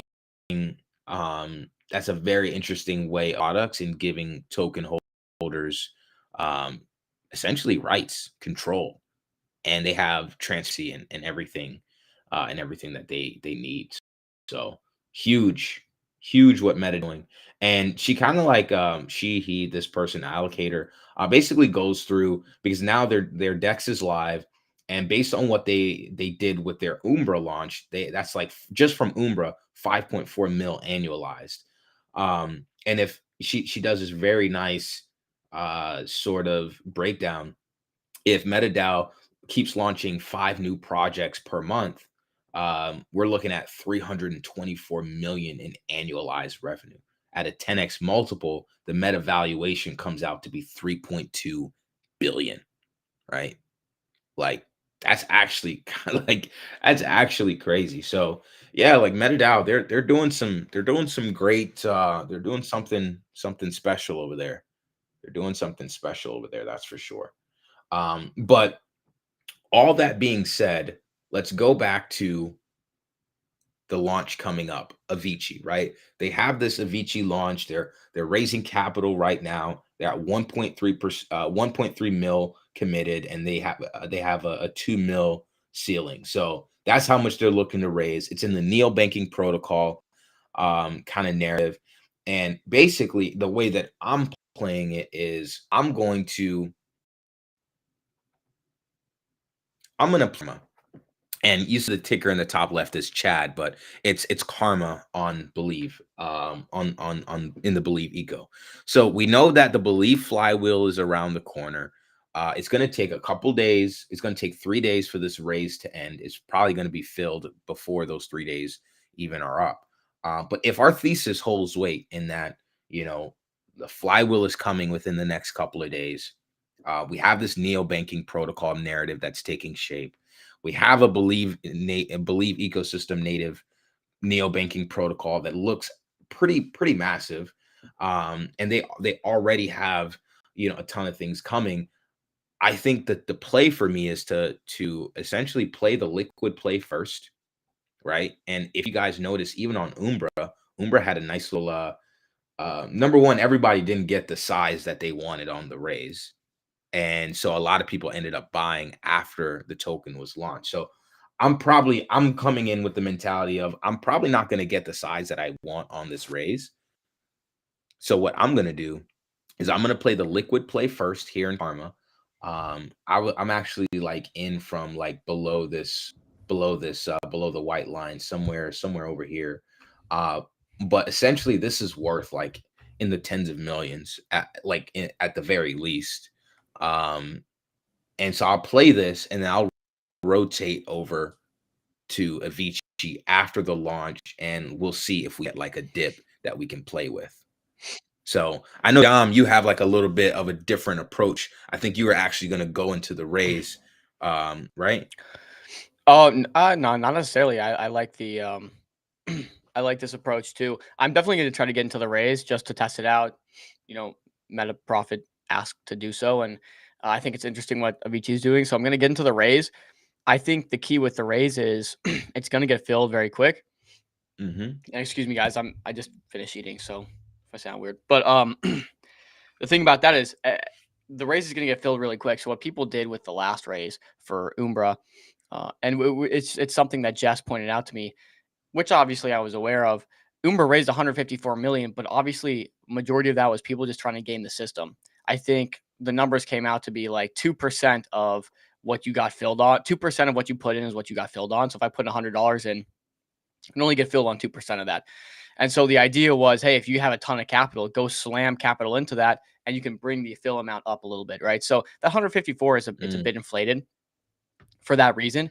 But I mean, still like incredible to see. You don't see that kind of raise happening very often. It shows there's clearly an appetite if people are willing to, slam that much money in. And again, Umbra could have said, you know what, hey guys, we're actually going to take all the money.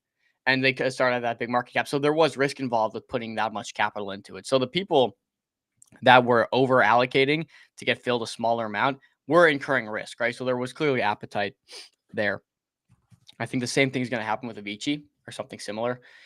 Unless they're doing a different model of allocation. So yeah, but I'm probably gonna throw some money at Avicii. I like the play here where you are throwing money at Karma, maybe throwing money at Santa, just in expectation of Avicii doing well. Again, if Avicii does well, people are gonna look for betas, and the narrative is gonna get a lot of attention. I think that's kind of the play here. So Yeah, I like it. I did not add any karma on this dip. Well, we had some from earlier when they came on the show, so I haven't added any. But yeah, I do like the play, and I think both plays are good options. So Go back to the MetaDAO website. If you go to like the Avicii card, for instance, by the way, it's 87% committed so far.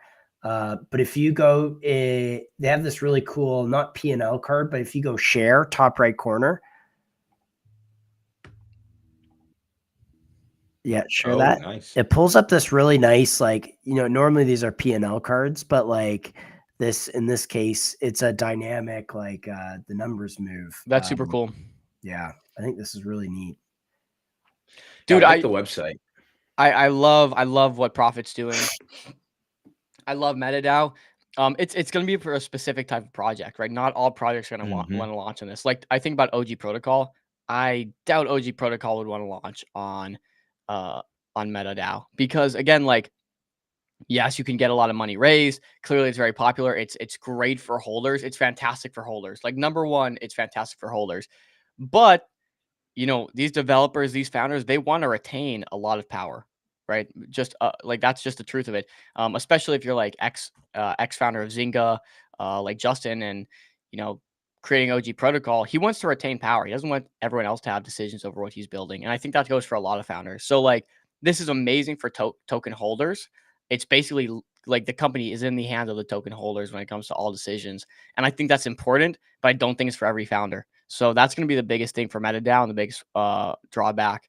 But at the same time, hey, if you have a vision or idea, you have a bit of a product, a bit of an example, being able to get, $1 million or let's just, a couple $100,000 for simply an idea and then having the community have full control over that. Like there's really no downside in that for founders. So yeah, that's just my rant. But and just to add to that, like the same that goes in conjunction with what we've been saying this entire time. There's not one be all end all solution for all these projects. I really do think that MetaDAO would be good for like kind of these Web3 native projects like OMFGs, like a brand new DeFi protocol. That's probably a Web3 native team, right? But they still don't want to rug, they don't want to do anything malicious, and so they launch on MetaDAO to get the confidence of the community. So I think MetaDAO kind of is like, again, just a crypto native solution, but that's not something that everyone might need, especially when you're looking at like Web 2 folks that want to do something a little bit different and not give up that control like Dom mentioned. Real quick, did you guys look at the MetaDAO chart? No, we didn't. No, pull up MetaChart. Oh, come on, guys. Well, in all fairness to us, we were having some severe internet technical challenges. But yes, wow. Fear. Jesus. I didn't see that. Holy moly. So interestingly enough, and I think Chilla, we had this discussion. When we got this big market downturn, everything was liquidating. You got to ask, what's the first thing that goes through your mind, right? Well, where's the money at? Where's the attention at? Because that's going to bounce back the hardest, right? And so the obvious answer for me was, okay, Umbra is the talk of the town right now when it comes to crypto. $150 million committed to it. Obviously, a majority of that did not get filled. Whether you want to say lots of that capital was gaming the system and not all of it is actually looking to enter, that's fine. But we got the dip. Clearly, the attention was on MetaDAO. Clearly, the attention was on Umbra more specifically. And so those are the two I slammed into a good portion. I actually put out a tweet telling you guys what I was buying. Forgot to mention MetaDAO, forgot to mention Umbra because I kind of stuck to Believe. But yeah, it's pretty obvious. Like this is where everyone was talking. So like it was a super easy bid if you kind of have that foresight and understanding.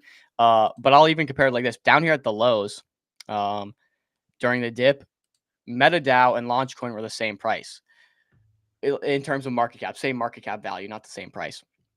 So what was super interesting about that is if you think MetaDAO has a chance to topple Believe kind of as like de facto ICM leader Launchpad, then you should have bid Meta. If you think Believe was cheap there, maybe Believe. For me, I already had a lot of Believe, so I did add a good bit more on that dip. But MetaDAO at the exact same price, I was like, okay, this is 100 some mil, very low 100 mils. And so it was a pretty obvious answer, but this is going, parabolic for for 3.3 million in just this 217 million market cap, moving up 223% in a couple days is like insane. So people are interested. With that, we have Star. Oh wait, the timer is increasing. It's now 4 minutes and 30. Oh my gosh, not again, dude. Not again. Do you guys remember last time it just kept restarting? Oh man, you think they have that fleshed out by now? So I guess it's a 5-minute timer that just keeps looping. Maybe, I don't know. Let me see. When was this supposed to start? I think 1 p.m. I mean, look, we run a live show here. You know, you have someone like some of the people on their panel may or may not show up in time. They're busy people. They got a lot going on. So, oh, dude, no, I'm not like obviously, a live show. There's gonna be delays, technical difficulties, errors. But I'm not sure if you remember the first time this happened for like 30 minutes, 45. I forgot. I don't know exactly how long, but it felt like forever where it just kept resetting. Everyone was waiting, kept resetting. And so obviously it makes sense that there's delays, but I'm surprised they didn't really make it an effort to avoid that for sake of PTSD purposes. But it's all good. So all good. Dude, yeah, I don't know. I think just seeing all these launch pads pop up is pretty exciting because, and again, not to beat a dead horse or sound like a broken record here, but there's so much experimentation going on right now surrounding ICM and so much innovation. It's like I'm less worried about trying to pick the winner in terms of launchpad and more just optimistic about catching the entire narrative, catching the entire wave, because you have people like Star innovating, trying new things, trying different ways of raising. You have people like Soar. You guys have already mentioned that. You have people like ZC. You guys have people like Metadata. You have people like Believe. All these different launch. You have people like Street Foundation, Maya Hedges project. All these different projects or launch pads are aiming to achieve the same goal, but doing it in a different way. And so, like, ultimately, that's how you get to solutions and answers. It's people trying things, people experimenting, and then one of them just sticking, right? So it's super optimistic for ICM as a whole. And I think before we saw some of these launch pads come out, it was just Believe. And for a while there, when Believe started delaying delaying Flywheel, delaying updates, having no launches, people were like, well, the fate of ICM kind of relies on Believe. It kind of lies in Believe's hands. And we even saw that reflected in the ecosystem. Every time Believe went down, the ecosystem would go down, right? For a while, we were tied to the Believe coin. That was a big contention point with the community. Like, dude, our coins can't go up unless Believe goes up. For the longest time, I said that was going to decouple. It's only a matter of time that the quality kind of decouples from the launch pad. But the truth is, no longer does the fate of ICM lie in Believe hands. If Believe goes bust, Believe goes under, they innovate, they don't innovate, they fail, they do something stupid. Like, I think ICM still thrives, and there's so many people trying to kind of capture that market. It gives me a lot of optimism. Where at one point I was kind of like, man, it's up to Believe. It's up to Believe.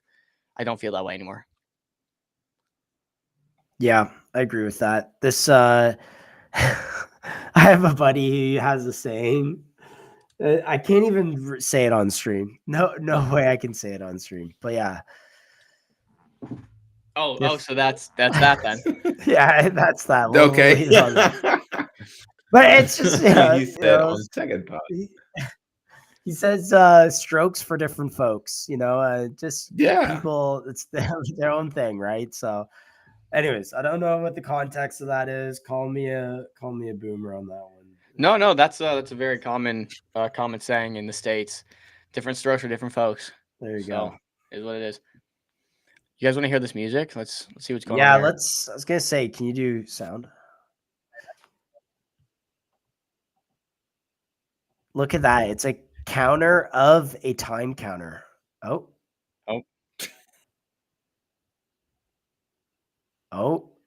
Here we go. Here we go. I don't hear sound by the way. Imagine it I don't know if you wanna... Oh, you don't hear sound? Let me turn off. Oh, I was just about to say it reset. Bro. I think they're still getting their stuff together, man. You wouldn't say, chill. There we go. Can you hear it now? Yeah.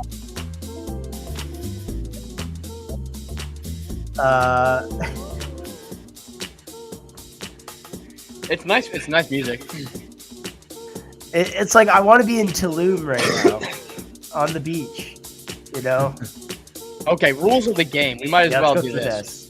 Yeah, can you turn down the music while you read this out? Yes, I certainly can do that. I like their music though. Is that good? Okay. Here we go. Rules of the game. You're gonna pitch. You're gonna raise. You're gonna launch after that. You're gonna pitch. You're gonna raise. You're gonna launch after that. Rules Matt of the Miller. game. Rules of the game. You're gonna pitch, raise, launch after that. Pitch, raise, launch after that. All right, but let's read it for real. Pitch. 3 teams, 1 stage. Okay, 3 teams, 1 stage. Each startup gets 10 minutes to pitch a panel of seasoned founders, investors, and creators, followed by 10 minutes of unfiltered Q&A. So it's 20 minutes per person. Nice and quick. I like it. Raise. Teams raise SOL through a range of pre-sales and allocations are first come, first serve, non-withdrawable, and only available on the Star platform. So there's a range of pre-sales and allocations. First come, first serve. Okay. So it'll be interesting to see how fast these fill up compared to MetaDAO. Launch. Once the raise is closed, teams have 7 days to launch their token. During this window, all funds are held securely in an on-chain escrow. Contributors will receive their allocation at TGE according to the vesting schedule. Those are the rules, baby. Of course, we know the panel. We got Mert, star of the show, and then some other beasts who are connected to some big platforms like Blockworks and many others. So there you go. Simple. I mean, not much more to show there. There you go. They're live on Twitch, it looks like. This is what I like about Twitch. If you want to clip something, you can just push this little clip icon here, and I think it goes back for like the last 30 seconds, or you can like adjust the time. That'd be like so valuable. Might be valuable for us. Next project to be revealed. Stay tuned. Yo, I'm just watching. I'm looking at Mert's profile. Has Gonna pull up? he's retweeted this at all, or if he will retweet this. I think he's been vocal. Unless I'm seeing it from the Star account, but I think he's mentioned it. Maybe. I would hope so. I mean, I'm just gonna search his profile, and we're just doing some research here. I mean, to see what people say. Nice. Trying to get away with that one, or what? Nice, dude. I think the only thing I could search is at star.fun would be, oh my goodness. It's the delays, dude. People are like getting PTSD. Star.fun. All right, let's see. Oh, went up in time. The stream might be longer than I expected. Okay, so Mert does have some interaction here. So I wonder actually if Mert is connected to these projects. So specifically, he engaged under the ZK AGI one. So I'll just share this real quick. This is the one we kind of took some interest to. Yeah, privacy /account. So I'm wondering here if Mert maybe this might be a port code that he has or something. And they're tokenizing it, and then he gave the little you have motion when all you have to do is just drop a little emoji reaction and click reply. Special guest announcement announcing him. Like, I think that's wild.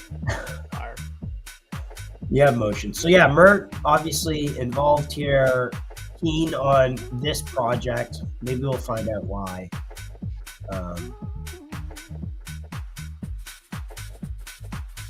Yeah, let's see. I don't see any. Privacy's hot. Yeah. It makes sense.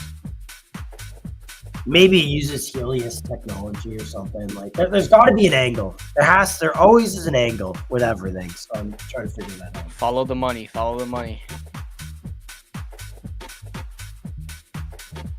We should. It's got to be a prediction market. How many times the clock will reset? Yeah, Over right. under. For the next one, dude, at this point. Why is it pushing my screen down? There we go. Nice. That looks sharp. Actually, that looks really good. Hey, I'll tell you this, man. The Star team does good production. Like they do have good production. Yeah. Oh, They need to stop delaying, but they have great production. Yeah. Like, look, you come on MCG. Like, are you hearing vibes like this on MCG? Not necessarily. You get straight cookers on MCG. I would like this though, man. I would like this production. Working on it, guys. We're gonna get there. We're working on it. We're definitely working on it. We're gonna level up the show experience. Although this level of music, while we're trying to cook your alpha, is tough. I'm not gonna lie. Like, people want to be locked in. Well, we can put it at like 5%. That's actually nice. It's kind of like brainwave. Yeah, that's a lot better. We used to do the AI background music. I might put out another poll. By the way, thanks for everyone for voting in the poll like I did last week or something.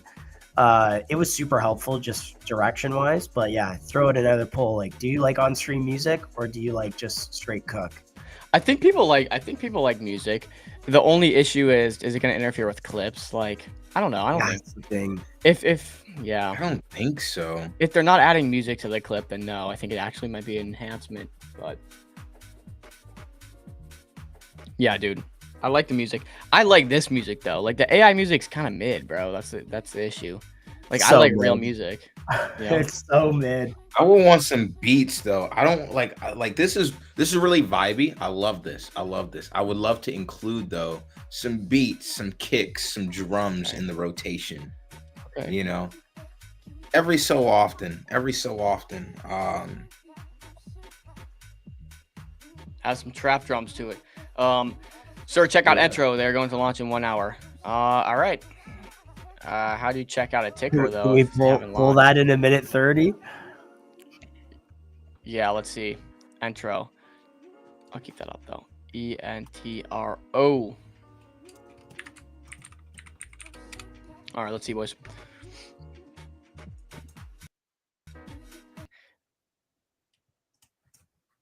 Okay. See, Entro the Finance. silence is nice. I'm not gonna lie. I hear silence. I'm like, is a little nice. But yeah. It's like, do you guys trade with like vibes in the background? Like, do you guys trade with like music in the background or anything? Or it's just like straight silence in the room and you're just cooking? Nah, dude. If I'm on like a long session, long day, when the market's hot, I definitely got to throw some music on. I'm on here with you guys most of the day, so I don't even know. Got you. I don't know, like I do it. I try to do it every so often, and like every time, it's just a little. I don't want to say distracting, or it's just it's too much. It's like I'm making so many decisions at one time between like Discord and TG and CT and Twitter Pro and Twitter lists, and it's just like so much coming at me at once. It feels like a little overstimulating. So I kind of like the silence, unless unless I'm not like kind of like too active. Well, as Josh says, different strokes for different folks, right? Yeah, fact. Oh, Right. boys. We're getting started. Let's go. Zappy, we're gonna have to circle back, brother. I got on Yeah. my Twitter though.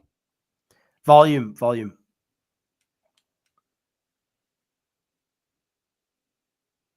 I can't hear it. You can't hear it at Try- all? No. Try resharing it if you can. Dude, I hate this. We did play this video earlier, so We did.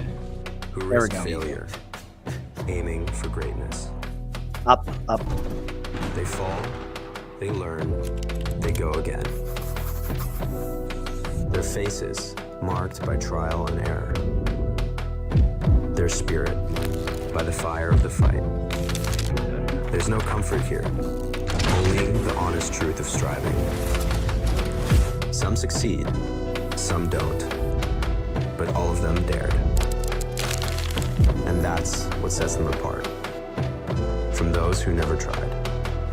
I got 100 on my dash, got 200 in my trunk. Name in the grab bags, put my Bible in the trunk. Like a rocket on the top of my binocular, I'm drunk. How can I make a popular? Papa when I want it.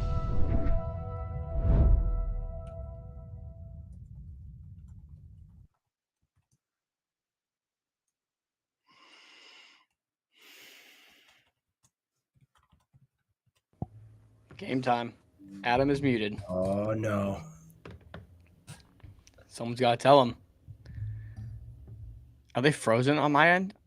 No. He's They are definitely frozen though. Can you hear him? no. I'm gonna message. Should Yeah. we? Shoot a message in TG and tell him he's muted. Someone's got to tell him, right? Just verify that before we I'm gonna direct link in. From Helios / There we go, it's up. the Zcash cartel. Thank you for coming, guys. I really appreciate it. Before we open up with the first pitch, I want to open up the conversation. If there's any thoughts or notes you want to share, Merritt, feel free to shill anything you want to. Should we just move And, our then we faces can over the get going on the panelists very and act first like pitch. panelists for a second? Nope. Excited and nothing to show except for some privacy Oh, and some go. manlet coins, of course. Sick. CKAGI. Okay, then So look, it looks Ramesh, like we're Mert's gonna probably bid get started ZKAGI if on I had to the, guess. on the first pitch. So I'm not for sure if you guys Spawn want to try to front run that or what that looks like, but just be prepared. Mert's clearly Ooh. just ZKAGI. And if Mert shills it, probably All right, does gentlemen. decent. You're live, and I'm putting the timer on. Yusuf, go ahead.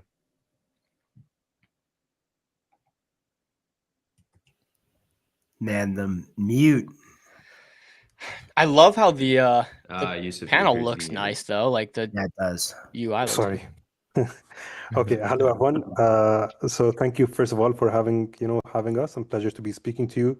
So today at Spawn, we're going to take you through what we've been building for the future of AI companions, which come with long-term memory, short-term memory, and is universal on-chain identity. Next.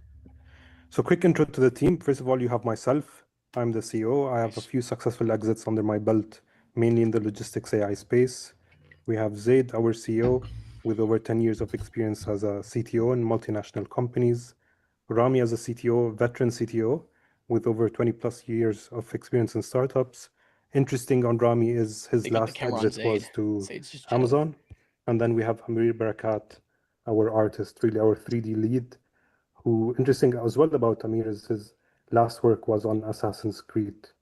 Oh, dude, Assassin's Creed is such a good game. So a few Back in the intros day. to the team as well. So we have on the bottom left, you see Rami rigging some animations that have been generated on Spawn. You see on the middle side there, Zaid, our CEO, trying to work hard, making this company a success. And on the right side, one of the animations that have been generated on Spawn. As I said before, we come from a multitude of multinational companies and experience. Assassin's Creed is one, Walt Disney is one, Star Trek is one, where we've also worked as well. That's pretty cool. So Spawn has been 2 years in the making. We've started towards early September 2023. Now we are at the stage of post-perfecting the technology at the stage of launching with partnership and enterprise solutions, and then of course the financial infrastructure layer. A brief on the problem statements before I pass it off to Zaid. So traditionally, many traditional companies to be able to create 3D assets would require at least $8,000 to $10,000 per 3D asset, per character or item, and it requires extensive domain knowledge. And these, teams and employees are hard to find. What we've been able to do at Spawn is really cut this time drastically. We are able to generate an asset within a few seconds with fractions of the cost. And on top of that, we equipped AI models into the companions itself. So really what we've been able to put out is a character that lives with you, speaks to you at a fraction of the cost and the time. Thank you, Yusuf. Hey, everyone. Zaid here. I'll be going into the technical parts. So just to expand into our solution, we divide it into two parts. We have the on-chain layer, which is the identity layer. This is where the companion is protected, the memory is tamper-proof, the metadata is dynamic, and it stores all the character specs. And then you also have Spawn the token, which acts as a universal payment system. For now, off-chain, we have the compute layer. We haven't moved that on-chain yet. That's where the 3D generation happens, where AI inference happens that powers intelligence. And really, all of that is for now up-chain. So what you get is a companion's identity that lives on-chain, but its body, brain, and memory can plug into any application that supports the standard. So for how it works, what I'll actually do is I'll demo the app. We don't have a lot of time, so I'll get through as much of it as I can.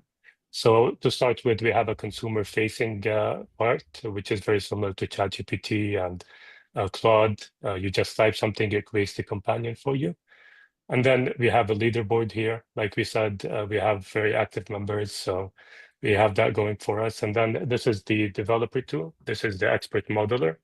For now, what I'll do is I'll actually generate an alien just to quickly showcase it to you. And let me just do a-polls so that it's easy to rig and create preview. And what this does is for step number 1, it creates a mesh. And if you like the mesh, you can proceed to texturizing it and giving it color and starting to bring it to life. And what you'll also see is like this is the full rendering module. So what we want to do is we don't want people to go to Blender or third-party apps. We want everything to be done in-house and within our platform. And we have AI enhancements like generating audio, rigging, animating, boosting and optimizing the polygons, because it's also very important that these companions are production ready. So they're not heavy and we give the user the ability to optimize. I'll just wait now. So what you see is the mesh loading. I like it, looks nice. And what I'll do now is I'll generate the final model. And as it generates the final model, this takes 1 to 2 minutes. I'll go to the Agent Studio. This is where you'll be able to grab your 3D creation, and you'll be able to basically glue our Lumi framework to it. So you'll be able to really bring it to life. First step is you choose it, you choose a name, and then you move on. I just picked a preset character for now, so it's already rigged, but this is where the facial morphing happens. And the lip syncing, this is very complicated. It's thousands of points. And then you move on to the third step, you choose a voice. You can also customize your own voice. As you see, I've done that here. And you can train it, train a specific voice. You can change the settings for the voice. And then this is where you give it the personality. You name it, you give it system instructions, you give it tooling. We have preset tooling for blockchain, for communication, really a variety of things, data garnering, and then you can also train it with custom tooling if you'd like. Once you're done with this part, you can move on to the testing phase. This is where you test the tooling, you test the companion, you interact with it. And if you like it, you move on to the operation phase, step number 6. This is where you pay for memory and you pay for storage and you really bring it to life. You attach the financial layer to it. And then, like we said, you get to deploy it multi-platform. So you get to deploy it wherever you like. It has session persistence and it has contextual awareness. As you can see here, this companion is now colorized and you'll be able to rig it. You'll be able to animate it. For now, I'm going to have to go back to the pitch since we don't have too much time. But this app, you can sign up and you get free credits if you'd like to try it. So some key metrics on us. We have more than 500 active users. More than 300 companions were created with Lumi. And we have more than 10 large enterprise partners. Some of these are in gaming, some are in health tech. They use our companions for therapeutic AI, which I'll go into in the later slide. So just more on these partnerships. These are real videos. This is Kudo Games, one of the biggest game developers in Portugal. They created the game and the assets using Spawn. And then on the right, you have Swiv, a health tech company. They created Sophia, this companion that's able to treat symptoms of autism and ADHD, and they have clinical data supporting it. So why are we launching a token? Well, traditional SaaS really can't guarantee permanence or portability or ownership. It's very closed, and this is where blockchain comes in handy. With blockchain, live forever, and they're tamper-proof. You own it, you control it, and you profit from it. Something to also keep in mind is that we have a burn flywheel. So when a user creates a character, there is Spawn expenditure, and some of that expenditure is burned. And then the same happens whenever there is an inference call. Spawn is spent, and some of it is burned. And the same applies to memory and storage. So we have different layers of memory. If you want long-term memory, you have to pay additional, and a bigger amount gets burned. And you have to keep in mind that people build emotional relationships with these companions, so they want to keep their memories. And finally, we have upgrade modules. If you want to change the voice, if you want to change the personality, you're able to do that with some small expenditure. So the convergence of 3D generation and AI agents actually creates a massive addressable market.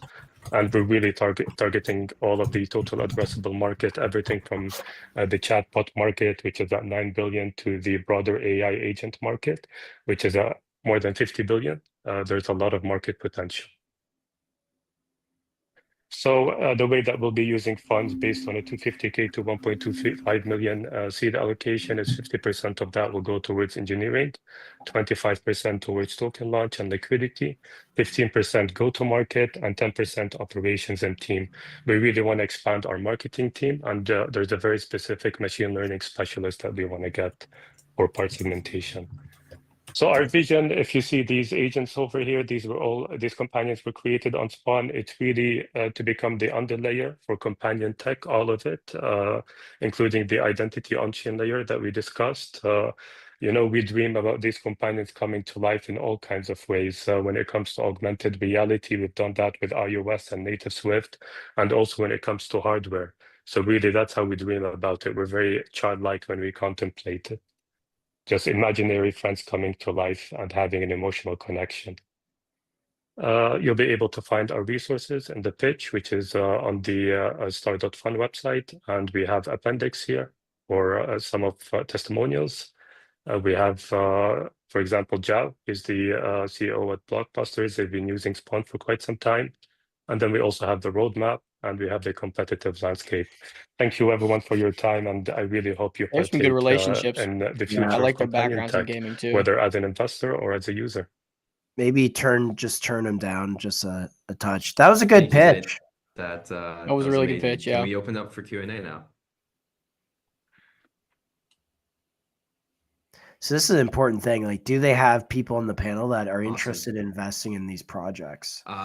To the panel, questions, critics, roasts. Yeah, let loose. I do have a question, if I may. Please. So, Yes. so The you started PFPs building is this, you the said only issue, man. I September wish they had their 23. faces on there. At what point did you put sort of on-chain / crypto into it? Yeah, so we've always had crypto in mind. When we started building, we also focused on Web3 game developers and agencies, and they give very harsh feedback, and they really helped us improve the platform. So we've been building the financial underlayer for quite some time. I would say 8 months, 8 to 10 months. I do But think when it's it comes to cool. launching a token, we really wanted to I'll take let our him time finish. and make sure that we take a developer first attitude, and we have something that's robust, and we have a wide product pipeline. Would you be able to do this without the token, without the on-chain component? Would it work functionally? No, it's very prohibitive, and we've tried it with enterprise partners when it comes to Web2. We've tried it with the health tech partner, for example. It's very prohibitive. So we do go into extensive detail as to why a token is so necessary. We're obviously limited on time here, but we wouldn't be able to do the financial underlayer without Web3, not only when it comes to transacting, but also when it comes to identity and permanence, and what we have in mind for decay when it comes to memory, for example. Thanks. Thank you. The I only guess, issue I see one with this question is for me here. So, in terms of like, I think like AI companionship is gonna be like a very prevalent category, but everyone is building in it, right? Like, and it's not just startups at this point. It's like you have like, teams That's with what I was gonna distribution say. like Grok, and now with Sora, OpenAI, and like Meta obviously is gonna like have a role to play here as well. Like, and you guys are also like tackling two very different markets. So it seems like, I mean, early days you're exploring with everything that works, consumers, enterprises.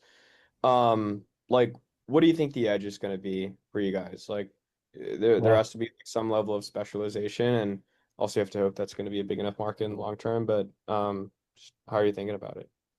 Yeah, thank you. That's a really good question, one that we've been asked over and over again. So when you talk about companion tech, you have a lot of these companions that are quite 2D and generic and flat. And what we wanted to do when we started, we hired a really big team of 3D animators. And we really wanted 3D interactive characters that can be plugged into games and apps like the one you saw on iOS. And the hardest part for us has been making facial morphing come to life. So perfecting lip sync, for example, that's something that requires extensive domain knowledge. So even when you talk about companion tech, you know, there are layers to it, or there are levels to it. And I have the conviction that the way that we're doing it and the way that we've brought in talent is exceptional and is what makes us different compared to everyone else. So you think it's going to be a technical mode long term, like product? Yeah, it's really combining all these different avenues, combining all these different domains in a way that's fluid. That's I don't know what is who's so difficult. asking questions You on know, the. it's like I know. not only It's the a little difficult to tell. agentic layer, But I wish it's like I the could see all their interactive faces. part. So it's not like only the Yeah, I AI kind of wish I part, could it's hear really their making voice. them lifelike and making them natural and not robotic and You said you can't hear mechanized. their voice, Chill? I wish there was like a mic icon like next to their voice, Mm. like something to tell me Yeah, who's talking. Yeah. Hey guys, great presentation. I'm curious, desktop versus mobile, how do you guys think about that? What you're targeting, what matters most for your product? Thank you. That's a great question. So we initially started with a web app, and then very quickly we realized that some of our users were actually trying to access the web app using their phones, and that caused some problems with optimization. I believe we started to put an emphasis on native Swift, for example, and Kotlin a few months ago, because that's even when it comes to the web app, people were using their mobiles to access it. And there are some complexities. We have some proprietary software, for example, to be able to convert GLB files to a file that's supported by RealityKit on Apple. But once we figured that out, we're so excited now to launch our mobile app. That hasn't been launched in beta yet. So that will happen very shortly, within a month, and we're very excited about it. Mobile apps are very, very important, and we value that part of it. Thanks, guys. One thing I'll add, I'll elaborate. So there's two parts to it, the ability to generate this from a developer point of view, which, we have it web-based working on the mobile app, but then the deployability of the asset itself. For us, it was very, very important to have the asset deployable on, multi streams, whether it's, web app, mobile app. Even now, we support virtual reality, augmented reality. We have crazy thoughts for the futures, even to include it in robotics at some point. And it's very important. So for example, one of our enterprise customers, from a healthcare perspective, they want that patient to be able to speak to their like lifelike companion at any point in time. So from their point of view, the only way is a phone app, in terms of deployability with augmented reality, etc. So yeah, really we want to be. We're trying to build our tech robust enough to be able to allow us to, number one, generate these assets on multi-modular devices, and number two, allow the assets to be operate on many different devices, whether it's augmented reality, VR, mobiles, web, whatever it may be. Cool. Thanks. I think so. I have a few thoughts and perhaps a few questions. First of all, I mean, I think this is pretty impressive. I think the tech, you guys are obviously quite passionate about it. Seems fun. I would probably try playing it if that's what you can do, whatever. So I think that's all good. I do get the sense that you guys are very technical folks, and perhaps the business side is what I'm curious about, which is to say, like, how do you make money, but not just how do you make money, but how do you actually scale the money? And to me, and I could be wrong, and I probably am wrong, But to me, it seems like B2B SaaS to healthcare is not going to cut that. You probably need some consumer viral moment, something like a Tamagotchi, but virtual. So I'm curious to hear thoughts on that, number one. And then number two, Zaid, I think you said something like we don't have time, or like you have detailed thoughts on why a token is necessary, but we don't have time. But I do think like that's quite an important part of this, like to be able to explain that succinctly, right? It seems like you have so much to do here to make this a success, and you already have done so much. And it almost strikes me that crypto could kind of be a distraction as opposed to a benefit at this stage. So how do we be proven wrong on that too?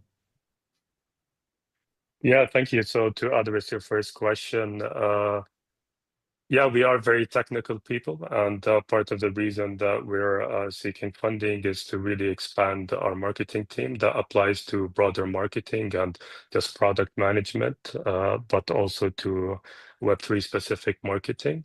So when it comes to enterprise customers, that's kind of where the road led. But we do believe that one day we have conviction a companion will have amazing virality.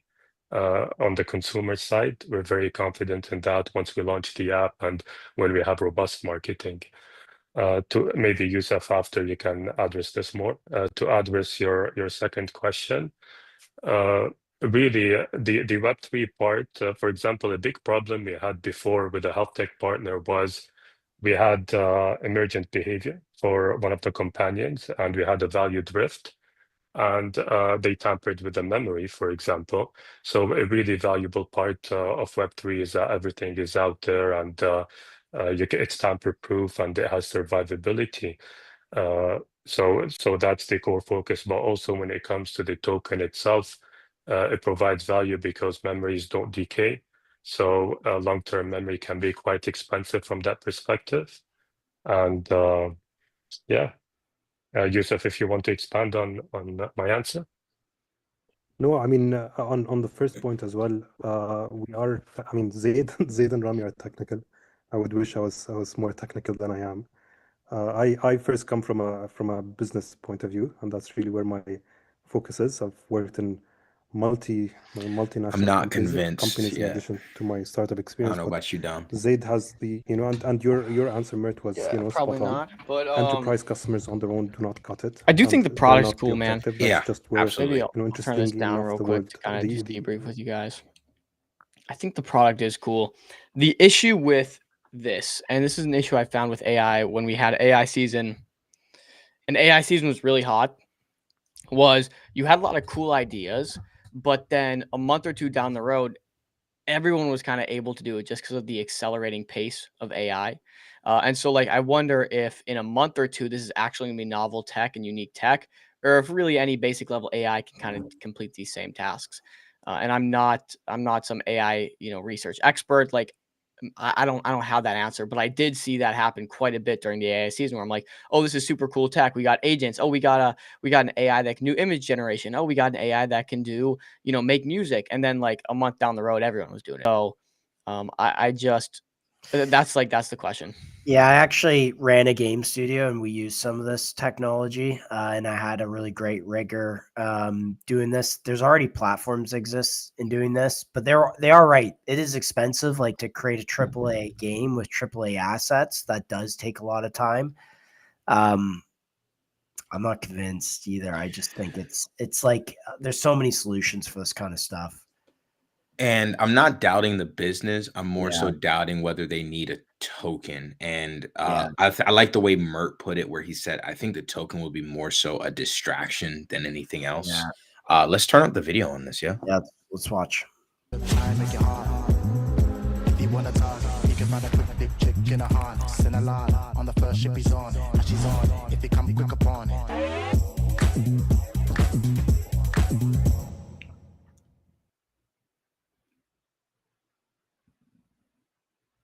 Merit, thoughts on the sponsored bit?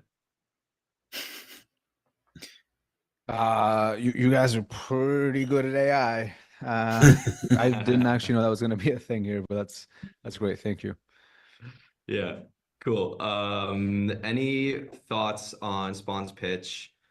real concise and short before we go to the next pitch, which will be privacy focused. Any thoughts? Well, I think my summary of that one is I think it's interesting in terms of usability, tech, and potential. I think like it's unique. I haven't really thought about companions too much. I'm still not sure why crypto is necessary. And if it's going to be consumer facing, I would want one of the founding team to be a superstar at marketing or go to market or something like that, as opposed to hiring for it externally. People need to make money with these AI avatars. But I think interesting. Like the amount they're raising is reasonable, so perhaps they can use that to de-risk the next steps in a way that's not so crazy. I like this format I though, think that's guys. a common concern. To hear from Mert is kind of cool. They've thought quite deeply about. Yeah, dude, and I like token, 20 minutes of across concise all layers of pitching the tool, with like a which I thought was pretty cool. And that's kind of slideshow and one of keeping the it real reasons we good. brought them up. It wasn't I do just like a appreciate that. slap crypto on an Kind of should do this for the generative AI Friday tool shows. and then call it a day. So Yeah, dude, if everyone on Friday any is other thoughts from willing the to come prepared with VC a partners here, Maddie or slideshow and Smack? everything, I would love to.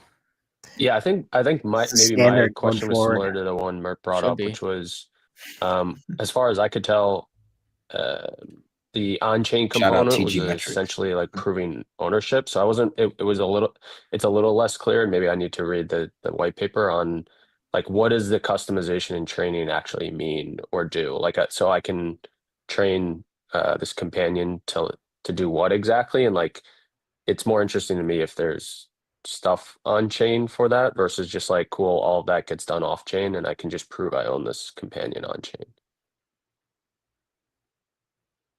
Awesome. Great thoughts. Okay. We are now going to pivot to ZK AGI to attend. Are we ready to go, Ramesh?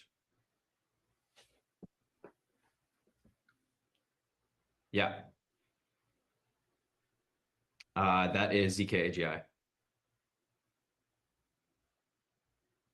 This is the one we are pretty much most interested in going forward. And again, the speculation here is that this is the one Mert's going to be most interested in. And so if he does maybe talk highly of it or we'll post or build a position, stand by, it we're probably just gonna does go some online. multiples. So I'm not sure how you actually invest in these. It's not through the Star website or platform because it's just a stream on the Star platform. So it must be somewhere else. Or maybe they raise post going live. Maybe I'm an idiot, but is this Twitch? This is Twitch, yeah. Yeah. Okay. I don't know why I assumed they'd stream on X. Well, they are streaming on X. It's just they use Twitch as their main. Like we use Restream, they use Twitch. Got you. Got it. I think But Twitch has more. I don't see the next thing. I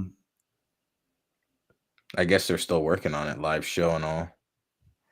Look, I don't To want ZK to AGI we go. pump our MCG here, but we do have. GM fam. There we go. That's our version of GM. Let me know if you can see my screen.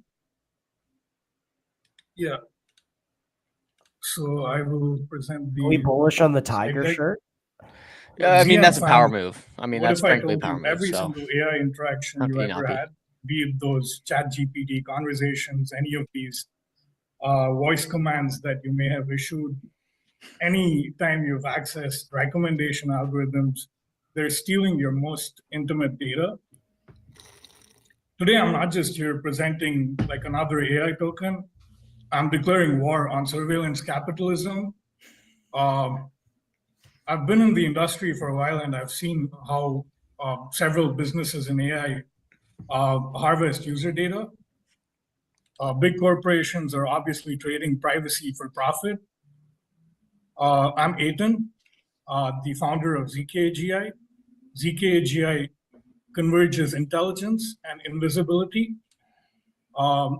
I've worked 10 plus years in AI, deployed over 100 plus solutions to enterprises, and I've assembled a dream team comprising of Michael, who's very connected with founders and operators.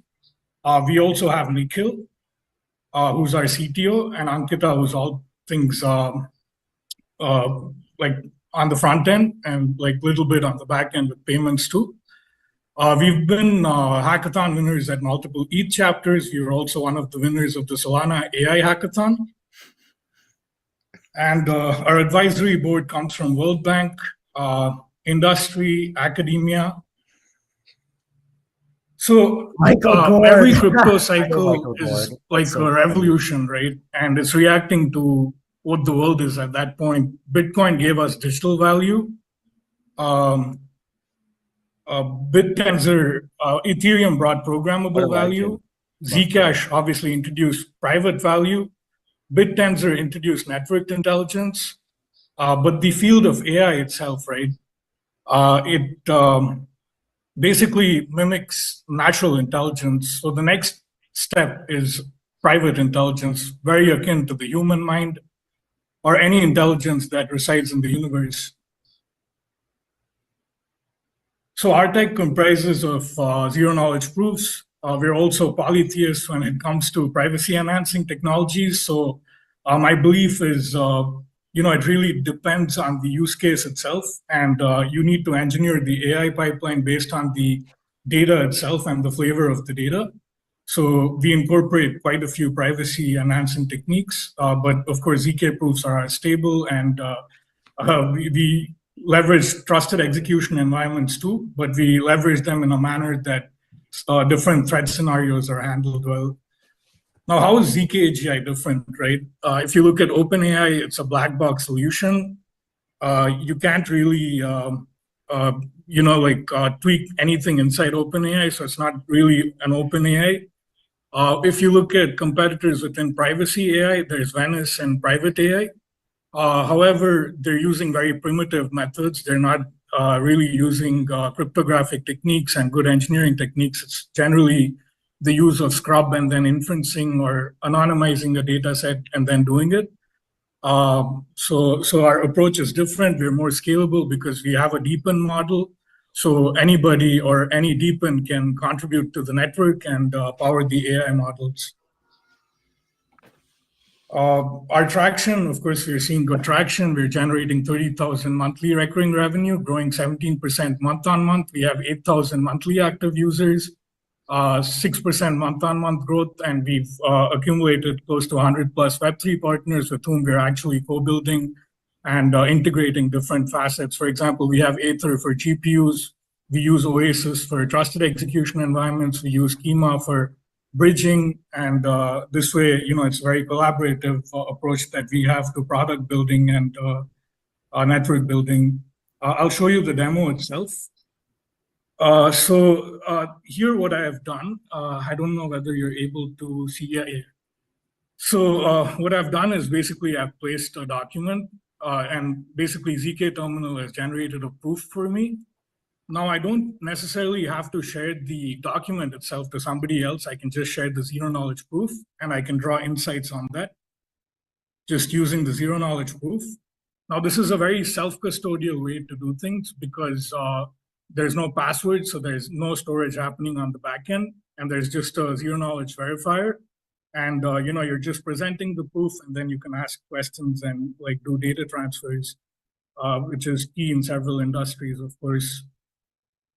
We've also built a foundational model for predicting the price of Bitcoin, ETH, and SOL. And every hour,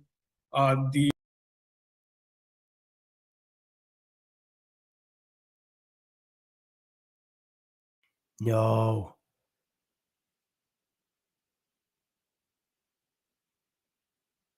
You guys there?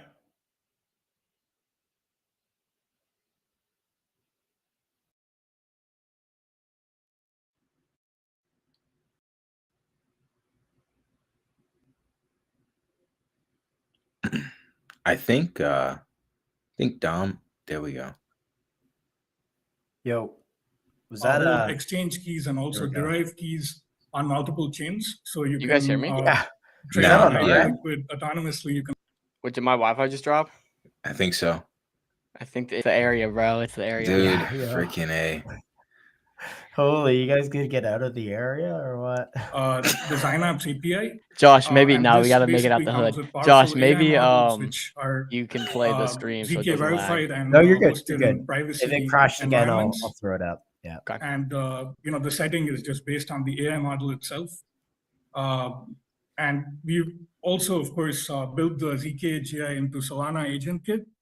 And essentially, we were the first ones to integrate open source AI models to the agent kit. And the advantage, of course, is besides open source, you can also keep your strategies protected.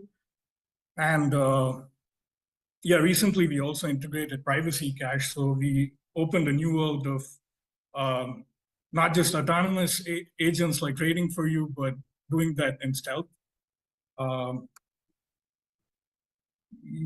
That's it on the product side. But let me get back to the deck. Of course, we'll be launching our token, and the usage itself is, to pay for APIs, for leveraging any services from AI agents for the end user product that you just saw. And on the other side, right, there's people who are adding value to the network. For example, compute providers, people building mindshare, because of course, there needs to be more awareness about privacy and how that's important in AI. And of course, we have to reward long-term holders and users. So we'll have like a stake to use mechanism as well. All the products already exist. We just have to integrate the token once it goes live. We're already collecting payments through Stripe and several other chain integrations. The community round on Star is 500K soft cap, 1.5 mil hard cap, 20% token supply, and essentially 33% unlock at TG, 2 months linear vesting, and we're sharing 50% of the trading fees that we will be getting.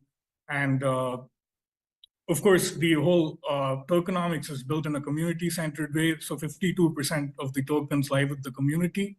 And we really want to incentivize open source contributions to our repos so that we can grow bigger and bigger. So a few of the things, of course, I need more GPUs. I'm an AI founder, so that's one of the key things for me. Like to scale the infrastructure itself. It's also to look at key markets like Switzerland, which are like really good for privacy AI, and we're also seeing increased demand from Asia. So we would like to expand there. And of course, like growing revenues on-chain and off-chain. And our key KPI for next 18 months is reasonable 1 million ARR. So yeah, I mean, like, I invite everybody to join the fight. I know privacy AI is going to dominate, so it's completely your decision whether you would like to be a part of it. But yeah, I invite everybody. Thank you so much. I think my cam went off at several points, but yeah, thank you guys. Thank you, Suraj. Appreciate it. Let's now move to Q&A. Sure, Mirth got to say. Mert, man of privacy. What do you have to say? Sorry, eating some Pringles.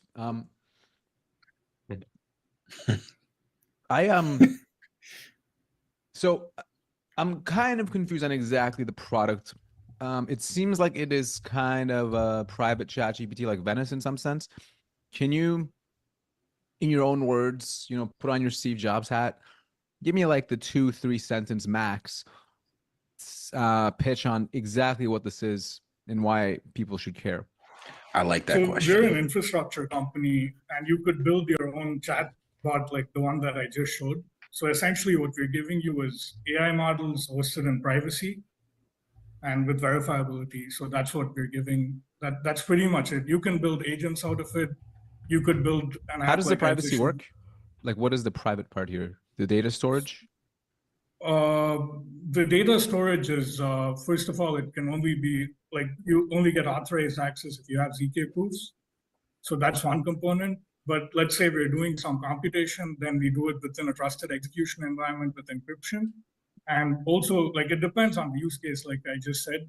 So if you're doing edge AI, then we might use federated learning. So we have like different pipelines, and it really depends. But for trading itself, we use trusted execution environments with encryption and zero knowledge proofs for verifying things.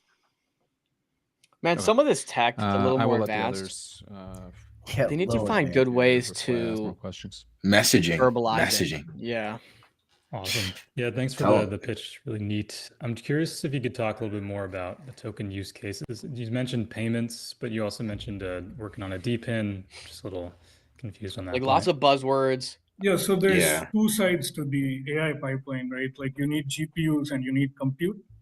So we're going to reward our DeepIn partners as well as retail who can plug in like good machines that the network needs. And we had a cluster program actually live for almost 9 months. However, we kind of shut that because we were not getting high grade enough GPUs from retail, and we kind of moved to our DeepIn partners. So yeah, we want to reward them. So it's like, you know, every token has sinks and faucets. So yeah, the places where we actually gain money would be like people using the API, and at the core, right, any AI app or trading agent is consuming the API. So Thanks. that's Yeah, I how think- we make the money, and then like we have to distribute that money because value is being created. So you have to give it back to the compute providers. You have to give it back to people who are like training them, like training or retraining and stuff like that. Awesome. Yeah, just going back to Mirt's point, I think just niching down and distilling the message into an MVP would be a lot of help because it does seem like there's quite a lot here. Mm-hmm. Yeah, we have a lot of code and we keep building, but the core ethos is to provide the API itself, and whatever I showed on the screen, these are things that anybody can build, and that's a good way for us to kind of But show it. who would That's- want to that's it. build? Like there was Who would no other wanna build visual with way for this? me to show you the Yeah. infrastructure except the chat app itself, right? And like most of retail is using that, so for us it's good. Yeah, I don't know the moat. Like Why they, them over other It's- products? it's Maybe a bit I hard. maybe I They have a have- more sort of general question. Because the product is a bit confusing. So you know, privacy, you know, we all probably here agree that it's very important, at least, you know, sort of philosophically. But I don't think majority of users, I mean, people online, like necessarily deeply care about that. So how do you reckon privacy goes mainstream, and how can your product facilitate that?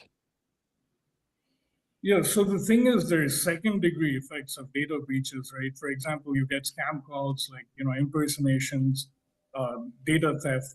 So there is a need in the market. It's just that most people don't realize there's a need until it hurts them. And this is the thing about privacy, right?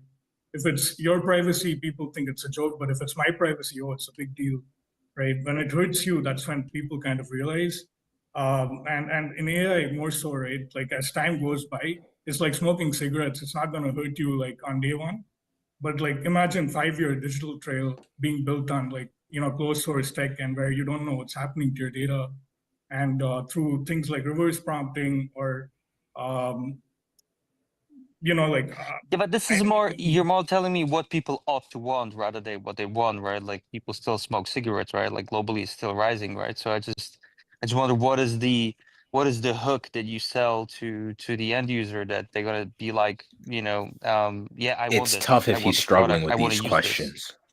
So like you must be trading, so you want to protect your edge. So if you have an AI agent trading for you, you want it to protect your edge. You don't want people to copy your AI agent, right? So both your moves on chain as well as the edge itself, the strategy can remain preserved. Again, he's So just this is he's just especially describing useful for ZKPs, hedge bro. funds Like, and, Yeah, you but know, that those there kinds of is the users, of pitch. course, that's our Like, you target should've led market with for that.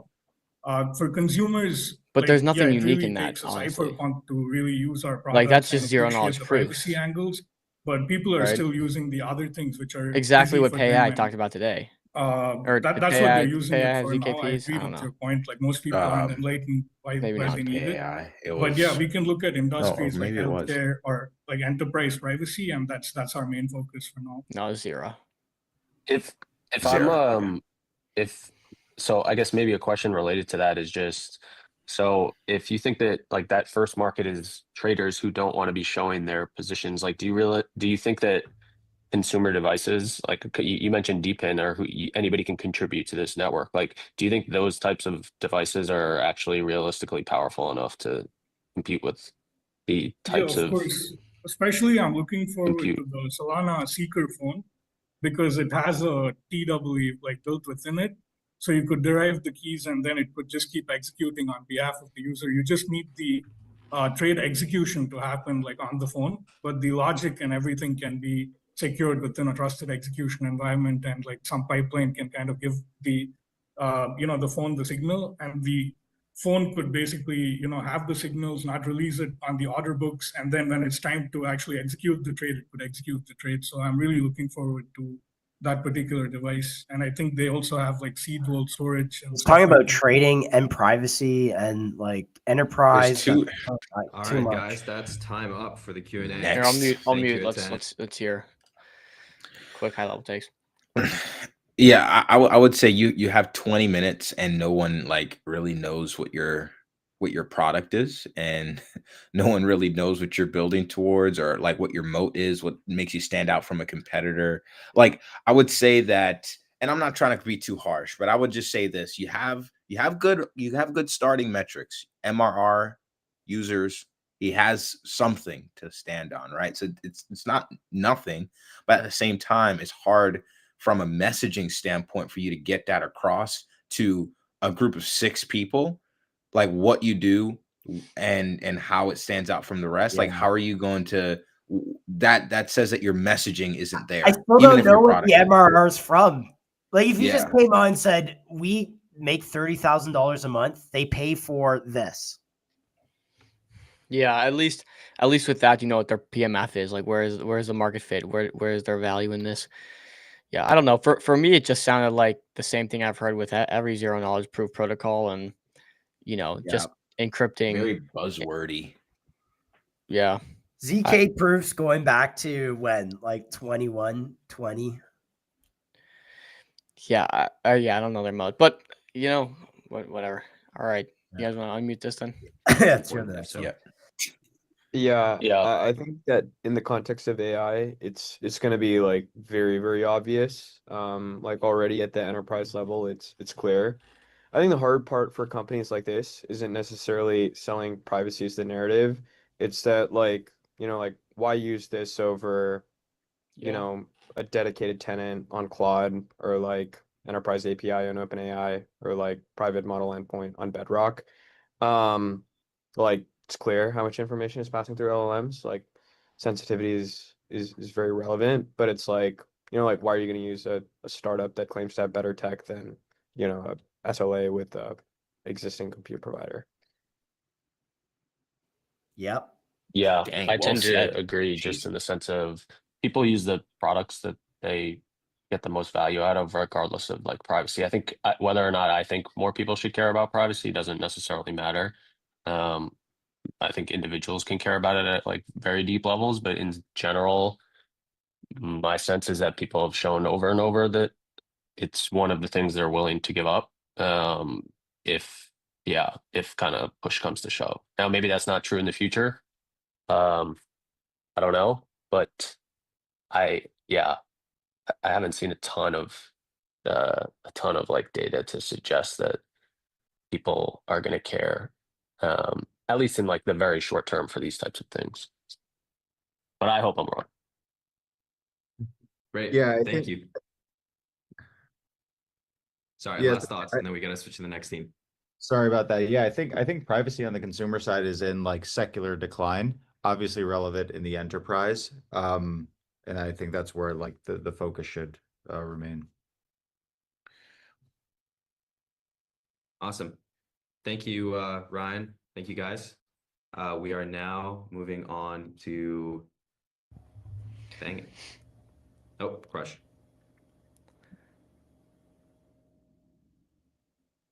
I'm waiting for a counter take, man. I want to hear one of these We're doing panelists say Crush. something we disagree with. Right. Yeah, Bree, we are not getting a video Hear feed. some Do you want to get arguing a started? little bit, you know? Mm-hmm. Can you guys see my screen? Oh, the old fuzzy background. Love it, dude. Yeah.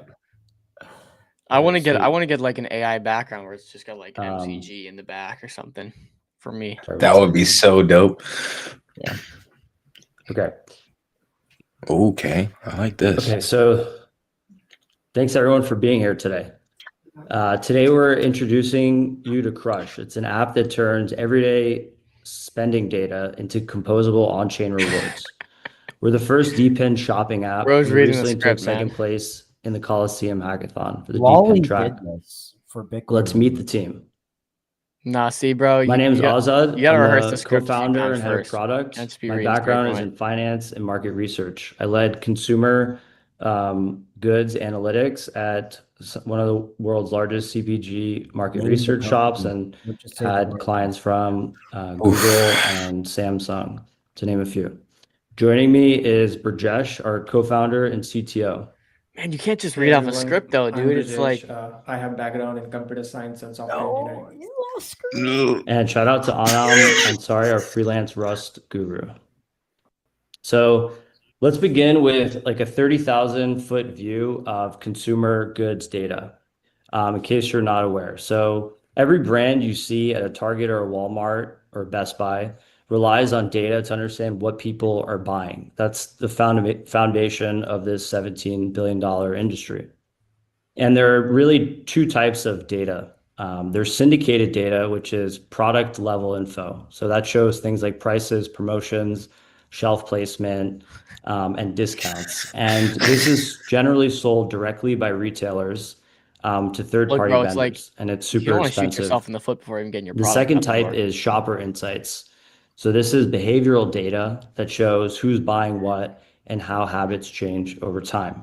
And typically this is sourced directly from consumers uploading receipts. For the current version of the app, we're going to focus on the shopper insights data, and we expand into syndicated data. So we'll touch on both throughout. So the main problem is that traditional reward apps lock users into non-fungible expiring point systems that can be revoked. And actually these firms and these apps have points as a liability on their balance sheets. So they have to expire the points after about 90 days.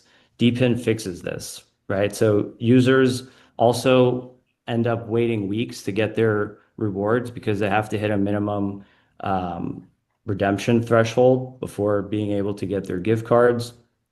And for brands who are buying the data, they wind up overpaying for low sample size data because there's really no efficient mechanism to bridge the gaps and holes that the consumer insights data provides when you're paying for it in US dollars. So what we're going to do at Crush is turn those points into tradable on-chain rewards. So users can earn by scanning receipts or linking cards, and the rewards are paid in the Crush token, which can be instantly redeemed and swapped for Sol, Bitcoin, any asset that's on Solana. And obviously tokens never expire, and there's no redemption thresholds. Additionally, users can stake their tokens for additional earnings boost every week from the weekly emissions. So let's do a quick product demo before we go any further.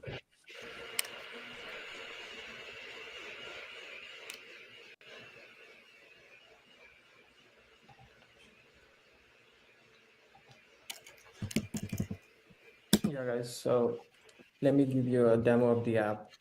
I'm interested in this, but I need This is our them app. to. And once you are inside the app, you already have a wallet with us. Look, man, if you And there fall are two asleep ways during the that interview, user you'll can never know earn if you can make a tokens, either investable by decision connecting on it. their So lab step one is and or scanning a receipt. Whoa. When I connected MATLAB, I can see my reports and my transaction, and I can also upload a receipt. So I have this receipt in front of me. I'll do a quick scan, and it takes few seconds for it to reload, to upload, and for our backend to process it. And so what's the value? I guess the value is the data they get from this receipts, but I'm waiting for them to tie it together. Bump this demo. There's no fraud. Tie it together. And okay, so receipt is processed, and so there are two ways. I mean, user can also stake their tokens for extra boost, and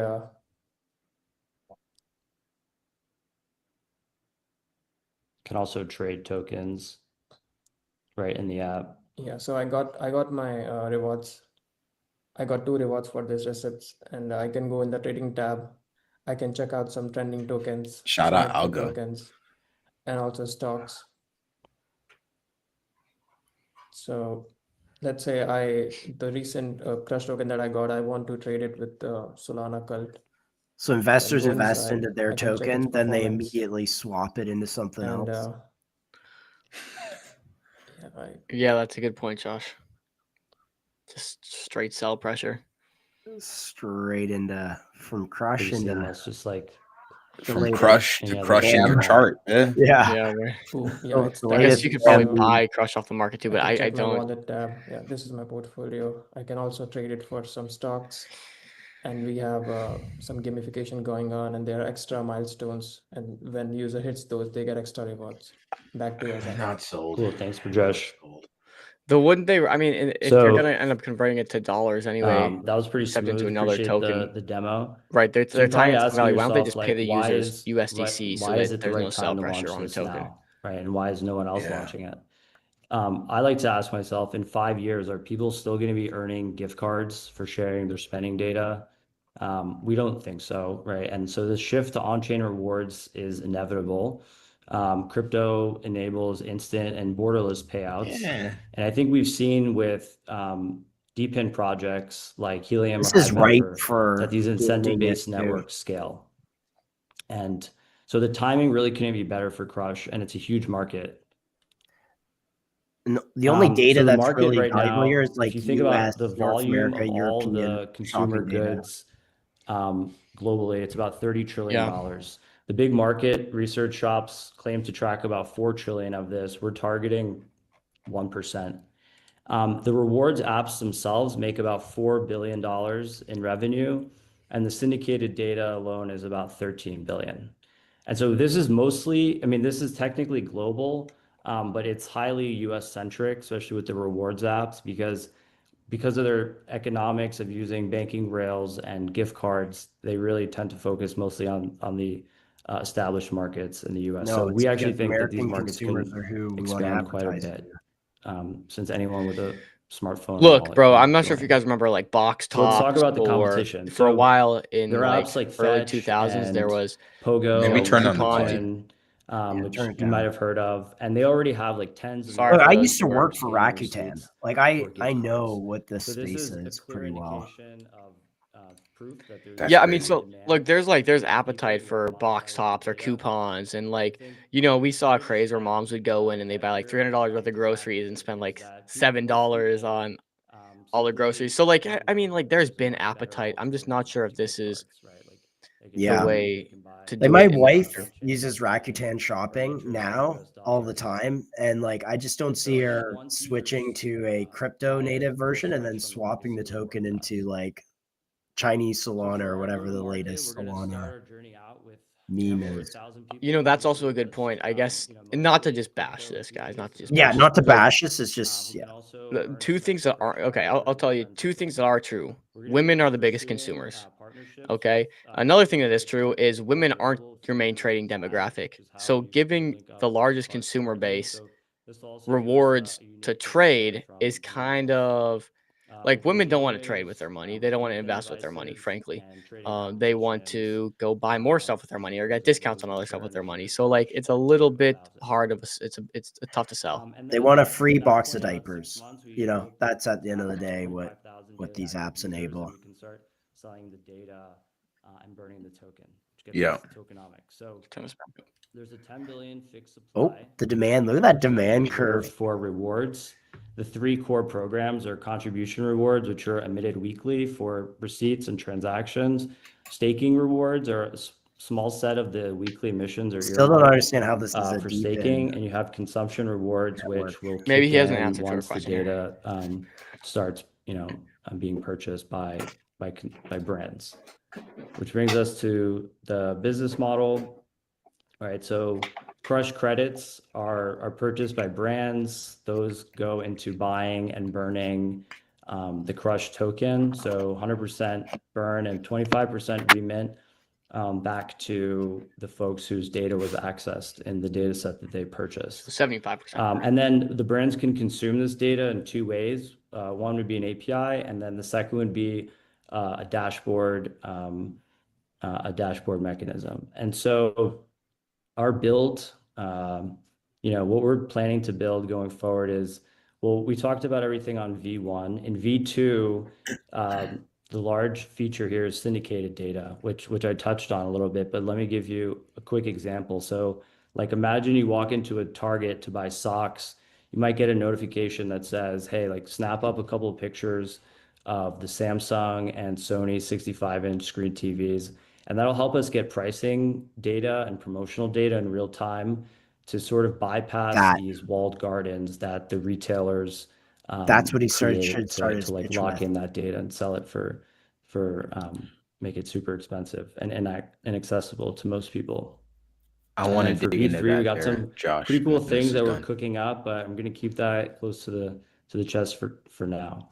Right. And so in closing, just to recap, we're kind of redefining how consumer data is valued. We're taking on this $17 billion industry of closed systems and turning it into an open and composable data layer where users' rewards are not liabilities on a balance sheet and brands get faster and higher quality insights.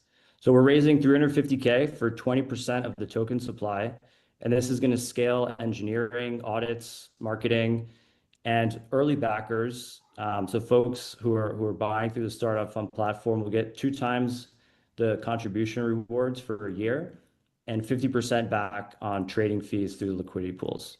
So if you believe that liquid token rewards are the next evolution of consumer engagement, then maybe turn it down. Join there. us today and buy the Crush token so we can crush it together. There we go. That was All right, nice. Josh. So that's want you- valuable. There's entire Great. groups on Facebook that go into Costco, take pictures of prices, and then say, "Hey, this is the local price at your Costco." That's a valuable thing. It's like a consumers care decentralized about. oracle. Exactly, and it's for consumer pricing of diapers and things that you care and use every day. If they focus on that, I feel like they have an opportunity. They have a chance. But I don't think the receipt thing, like. Yeah, I have a question. So is there have you guys thought of like a way to do validation of the receipt without taking a photo? Because just like thinking through user friction, like there's obviously some subset who's going to be okay with this user flow and they're like, cool, taking a picture is not a big deal. But I guess in future iterations, like I think we've seen, or I've seen personally in some other examples of this, that it's like very difficult to scale when you have that specific kind of like user behavior in their user flow. So I just like, are there future iterations where you can capture this without necessarily doing the validation through the receipt, or is that kind of like a necessary evil of capturing the data or like the quality of the data that you want? No, absolutely. So first I'll say some of these legacy apps like have like tens of millions of users and all they offer is scanning of receipts. So we have that as a base, but we've also integrated with Plaid. So you can actually link any of your cards through them, and that feeds like data and rewards basically on autopilot to your app.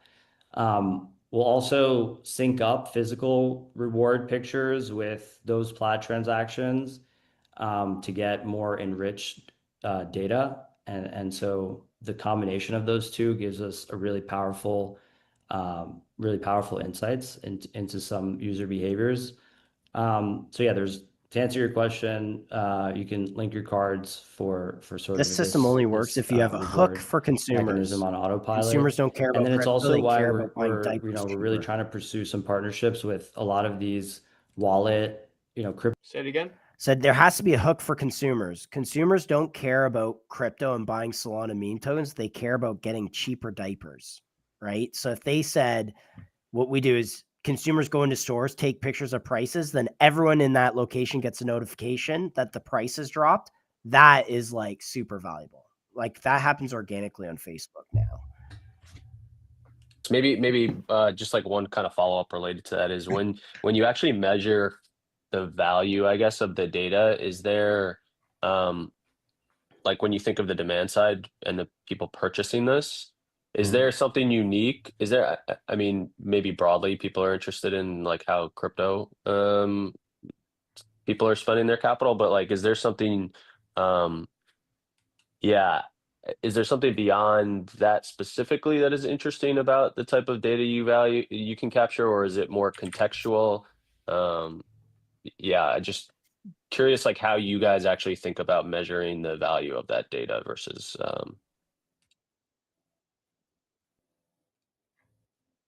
That's a nice. I'm glad you flipped to this actually.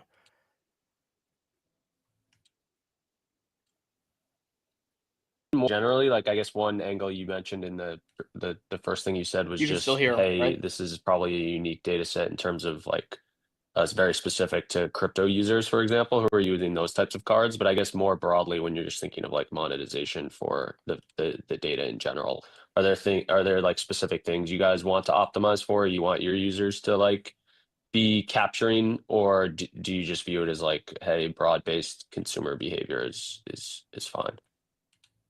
I think there's certainly the current market is huge, and it's based on broad consumer behavior, and like it needs to be sort of geographically distributed, whether you're in the U.S. or whether you're in other places, and it needs to scale. Take note, not to interrupt this guy speaking, but take note the chart here.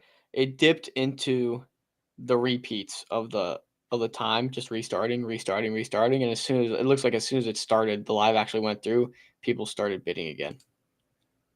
A little And context. aggregated and anonymized. So from a user perspective, like nobody's gonna know like what you bought, but they may know, what a 25 to 32-year-old in Cincinnati, Ohio, prefers, whether he prefers to buy his electronics at Target or at Best Buy, that sort of thing. And so that's on the consumer insights side. And yeah, like we think having both the physical receipt data is super important, and like clearly I think there's a lot of customers and users of apps who are doing it that way. But so when we combine it with the credit card data to create, well, first to reduce fraud, because we can verify that like these are real receipts because they're coming in through the card data.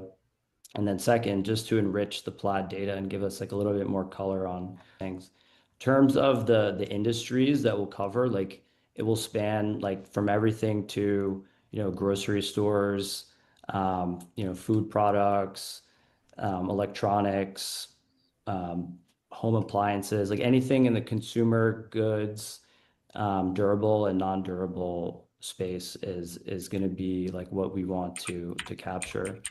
And then I think we, as we expand and get more data, we sort of have to just see what kinds of data we wind up having. And then based on that, we can use sort of the DePIN flywheel, I think, to maybe, incentivize certain types of data sets and fill some of those holes that we see. And, at the same time, figure out who are the right clients and customers that would be interested in our particular data set, which certainly is going to skew a little bit younger in the beginning. But ultimately, I think the goal They don't know who is their to make target the is? app like so seamless and easy to use and kind of abstract away any crypto, like vibe about it. I mean, scan receipts and like be able to buy stocks, right? Like I think that's pretty that's interesting. straightforward for anyone, even if they're not interested in crypto. Yeah, I just that's don't sort of see how their we think target about it. market So wanting to buy a stocks is the broad-based, issue. Yeah. If they're going to any give them money or consumer monetary goods value, they might as well offer basket. more than that.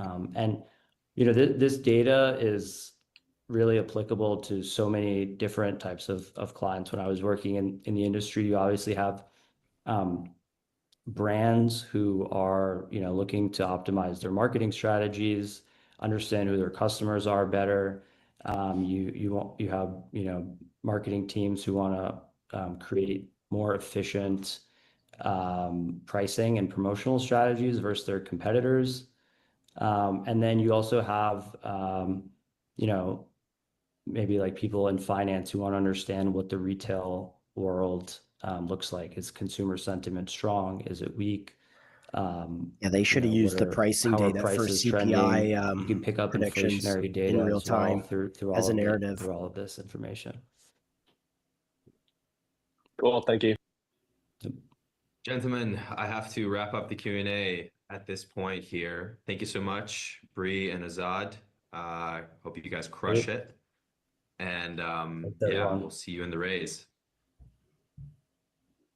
We have one team left to go, and that's Bang It. Billy will be getting his camera ready now. They'll be switching over to him shortly. Really I'm quick, curious just to get like a take wrap on that one the is I think, and I have a lot of experience in this industry because I worked in it for a long time. It requires scale on the data input side, so you need a lot of consumers putting it in. And then the hook that consumers have to get on the platform has to be meaningful. Buying crypto tokens, not so cool, but maybe stocks. But again, I agree with Dom. But what people care about is like, can I get something for a lower price? That's what is super valuable. So yeah, interesting. I think he should have leaned in. I think he should have gone to his CPG clients and tried to sell it first and then came on and say, oh, I have a deal with a CPG client to like do this. Like that would have been bullish. I think like the fact that to me there wasn't a lot of groundwork laid beforehand with this. Like there's a lot involved in this. And I'm not really convinced. I'm not really convinced just yet. Yeah. I really wish that they could make this work because I'm really bullish on turning the points system for Starbucks, for whatever, just rewards into a secondary market. I'm really bullish on that narrative. And I think crypto is a way to make it work, but just no one has really done it in a way that can capture an audience and offer it to these big companies, but then also offer value to the people using the rewards, right? Like imagine I can get like Starbucks rewards and you can pay me for my rewards and you get Starbucks rewards and I get to sell it to you for like a profit or something like that. And on, I think there is value there, but I don't think they're going to unlock that value. Not from what they're presenting here. Yeah. No, probably not. But you're right, Chill. That's a super unique market that I'm. Imagine having to compete with like Starbucks rewards and all these loyalty apps to get like customer acquisition. Like that is such an uphill string. And then on top of this, imagine that you could use Starbucks rewards in other apps, even if it's a tradable market, and for somehow you can provide value for other apps, or trade your Starbucks rewards for McDonald's rewards or whatever. Right? You could sell Starbucks rewards, buy McDonald's rewards, and have that value kind of a cure-all. Interesting. I don't know. They're called loyalty programs for a reason. This is why these companies don't want this behavior to happen, right? Yeah. This fucking guy. God. Yeah, what's Oh yeah. Guess I'm bad and clean up. Man, let's go. I love the. I love it. I love the vibe. He's got my attention. That's for sure. We got it. We can hear and see. We can hear and see, brother.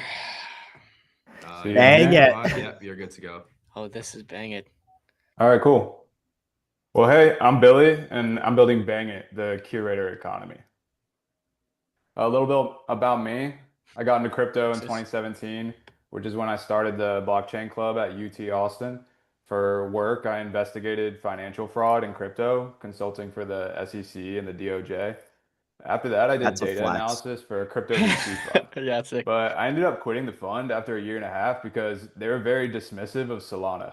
But I just couldn't ignore the on-chain experience there. So I went and did back-end He's dev got work the for a frat few boy Solana accent. projects. Frat And then I won the Coliseum Hackathon, placing first in consumer track and joining their accelerator. Another thing about me, I love crypto Twitter. I'm on there at least 4 hours a day. I even wrote a crypto newsletter where I would curate the top tweets of the last week, and people loved it because people love bangers. And crypto Twitter is the primary source of People love it information 'cause and people love entertainment in bangers. crypto. Simple as. Even Alon from Pump Fund said crypto Twitter is the best So product far, in best crypto. pitch. And he's Yeah, right. Just yeah, think I about like how this. much time you spend on crypto Twitter every day versus any other crypto. I still don't know the product, but yeah. Nah, but he's got my attention. But Like, if we're being real, he's Twitter kind of doing sucks this. to use. There's an insane amount of slop. For content creators, if they want to get paid or get their content seen, they're forced to cater to the algorithm, which seems to promote rage bait and shit posts. And for the curators, the people finding the real bangers early, we're in these local group chats and they're all fragmented across different apps. And we may get some reaction emojis when we share a banger, which boosts our ego. But overall, it's an unfulfilling experience.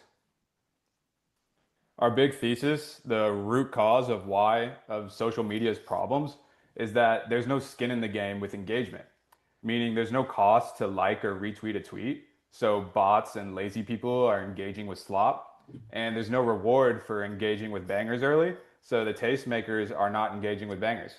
But if engagement had skin in the game, then people would engage with tweets that they genuinely think others would enjoy. So the best tweets would rise to the top, while the best curators and creators got paid. So first I built a Tweetcoin launchpad because it seemed like the most direct way to embed skin in the game for engagement. This was the project that I won Coliseum with, and when I raised some money from some cool angel investors, some leaders of Super Team and Kel XYZ, who was formerly at Mazzari. But yeah, it was content coins for tweets. We got hundreds of users, millions of dollars of volume, went pretty viral, but ultimately it failed. Our users churned. Because the experience of trading tweet coins just wasn't sticky enough. It was the hardcore experience of trading, pay to play, Look at that chart. super PvP, and with content coins, there's just too many tweets that people want to engage with. So it had Let's see, nasty put your own chart liquidity on your own dispersion and presentation. therefore capped upside. That looks like that. I'm ready for the punchline. So after the Tweetcoin launchpad failed, I didn't know what to build. But then I met this guy who was a power user of Steemit, which is an OG crypto project from 2016. Yo, I remember Steemit this. was a decentralized social media platform where people could post and vote on posts. But they pioneered this idea of curator and creator rewards via token emissions. And this guy was still obsessed with the product experience. He was just reveling in his experience of logging on every day, voting on posts, earning rewards, staking to grow his power. 2016. Now, baby. there was a lot of problems with Steemit, huge insider pre-mine, governance attacks, the onboarding sucked. But the product itself was delightful, and it created skin in the game for engagement since there was a limited voting power that was required to vote on tweets. So I thought, why not take the mechanism design of Steemit and apply it to Twitter, the content we all know and love, while avoiding the mistakes that Steemit made. And that's basically what Bangit is. Bangit is a vote to earn game for crypto Twitter, where curators vote on tweets to earn Bang based on how early and convicted they were in the top tweets. Content creators earn Bang too when their tweets get upvoted, and you can stake Bang for more rewards, clout, and influence on the feeds. And Bangit's live now, so I'll just show you how it works. You can pop over here to bangit.xyz. We also got a really slick mobile PWA. But again, it's just like Twitter, the experience we all know and love of enjoying bangers. But when you find one, you can come over here and based on how convicted you are, upvote or downvote a tweet, boom. You can check your performance here. So here's where you can see like all your tweets and like how many people and how much power upvoted it after you, kind of like validating your taste. You'll notice this countdown right here. So rewards are distributed every 24 hours to the top curators, creators, and inviters over the last 24 hours. You got your leaderboard over here. You can see the top curators and creators. And you can come over here to your account. This is where you can manage your tokens. You can claim your rewards and stake them. But again, it's the experience we all know and love of enjoying bangers, but curators and creators are getting paid for surfacing bangers. I love I it. just love An when he says bangers. undesigned Google Doc. So yeah, now I'll talk about our progress and how we'll use the time and money raised to minimize risks and maximize our chance of success. First, do people actually want this thing? We're confident here because of user feedback and retention metrics. We've been iterating on the product for a few months with a small Telegram group, and the retention's great. Some things I think would further improve the experience are an estimated rewards tracker, so voters can actually see their rewards accruing in real time. And upgrading our Twitter API subscription would let us import more tweets, making the feeds more robust. Technically, we're looking good. The product is live and stable. Rewards are getting more fair as we iterate. Since the game is play to earn, we got to deal with Cybele accounts and cartels trying to game the system. But we've already implemented some advanced detection systems to prevent abuse. The final big thing that should eliminate 99% of technical risk is a full audit, which we already have scheduled for this month. Next is growth. Are people going to know about this thing and want to try it? I like our growth potential because of the distribution vectors like embedded naturally in the product. First, there's creator rewards. So content creators are getting paid automatically without having to do anything different. And there's inviter rewards. So you get paid to onboard curators to Bang It. We've been light on the messaging around this, but I think once content creators realize this, they're going to want Bang It to succeed and promote it. And we're already seeing evidence of this shareability of the product with some smaller content creators who read the docs and saw the vision early. But we're not just going to rely on product-led growth. I'll be hustling in DMs. We're also going to start posting daily roundups from the Bang It account for the top tweets of the day and tagging the top curators and creators, reminding people how much money they're earning. And I'll keep posting bangers from the Bang It account and annoying the Solana Foundation and Coliseum to amplify. I also want to hire a cracked graphic designer to make our brand and product more aesthetic. Now, we do want to create a valuable token here. So for the supply side of the economics, we want high float and low FDV, but high enough to attract real believers over mercenary capital. So we're raising a minimum of 250K and a maximum of $1 million, between a 420K and 1.75 million of fully diluted valuation, with a majority of the initial supply going towards the public sale and liquidity. Also, this is an inflationary token. So like BTC or SOL, token emissions reward contributors to the network, and rewards power the game. So we want them to be substantial, but with manageable inflation. So emission rewards will start at 30% year-over-year issuance rate and decrease over time. You know, inflation. Now for the demand side, why are people going to buy Bang? Well, the primary reason is to stake it. We want a simple way for people to commit to the long-term value of the network by locking up tokens. And then all the actual utility of Bang will flow from staking. So the current utility of staking includes boosted rewards, more aesthetic cloud on your profile, and more influence on the ranking of tweets in the feeds. And over time, we'll implement more ways to spend and burn staked Bang. Finally, we're going to minimize governance risk by setting the mint authority under Futarchy. This way, emissions can be governed by the market, and the market can even pause or delegate emissions to another distributor if it feels like the team is not acting in the best interest of the token price. Now, Bang It can scale to billions, and I'll tell you why. First, it has real mainstream potential.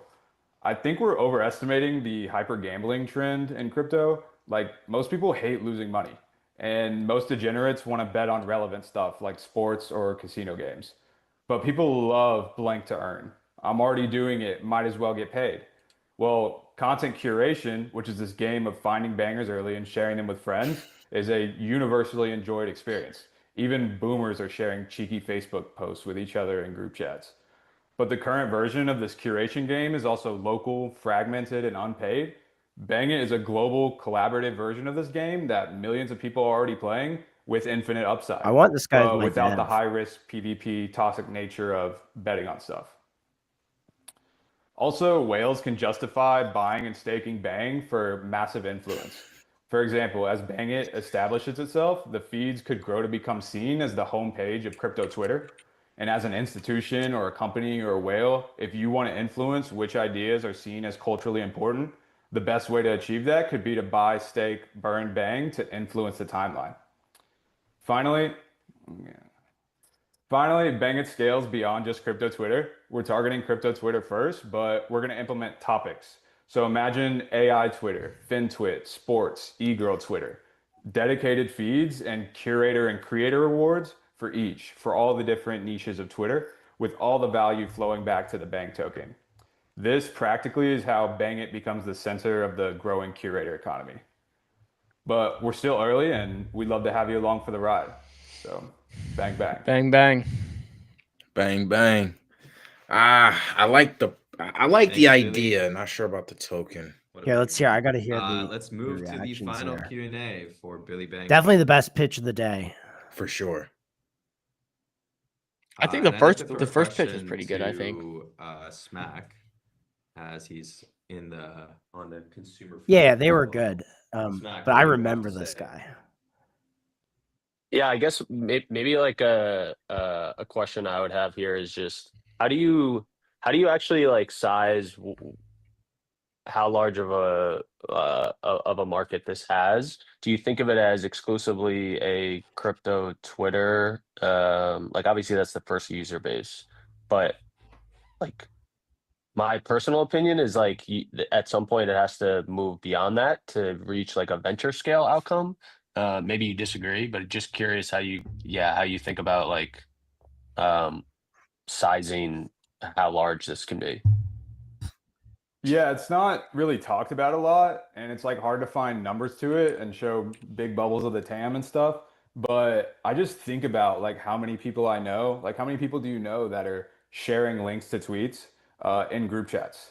Like with me and my normie friends, like that's like it seems like it's growing to be the primary way that people socialize. We're in Twitter groups, just sharing funny tweets, tweets about sports, whatever, tweets about college. Um, so, and like I said, like even boomers are doing this. Like even old people are like sharing links to tweets, and like doesn't it's not called content curation a lot, but like that's what I'm calling it. Just this experience of finding bangers or like finding good posts that we can laugh or learn from, and sharing them with our friends, people that we think would enjoy it. It's something that I think millions of people are doing, both inside and outside of crypto Twitter. And like I mentioned here, like we already have like a practical plan of to expand via topics. Like right now on Bang It, it's just all one feed. But like you can imagine having curator and creator awards for all the different niches of Twitter, AI Twitter, funny Twitter, macro Twitter. So yeah, I think it's a pretty huge market, just anecdotally, just given how many people I know that are doing this, sharing bangers with each other. Um, and yeah, we have a plan to like scale beyond just crypto Twitter through what we're calling topics.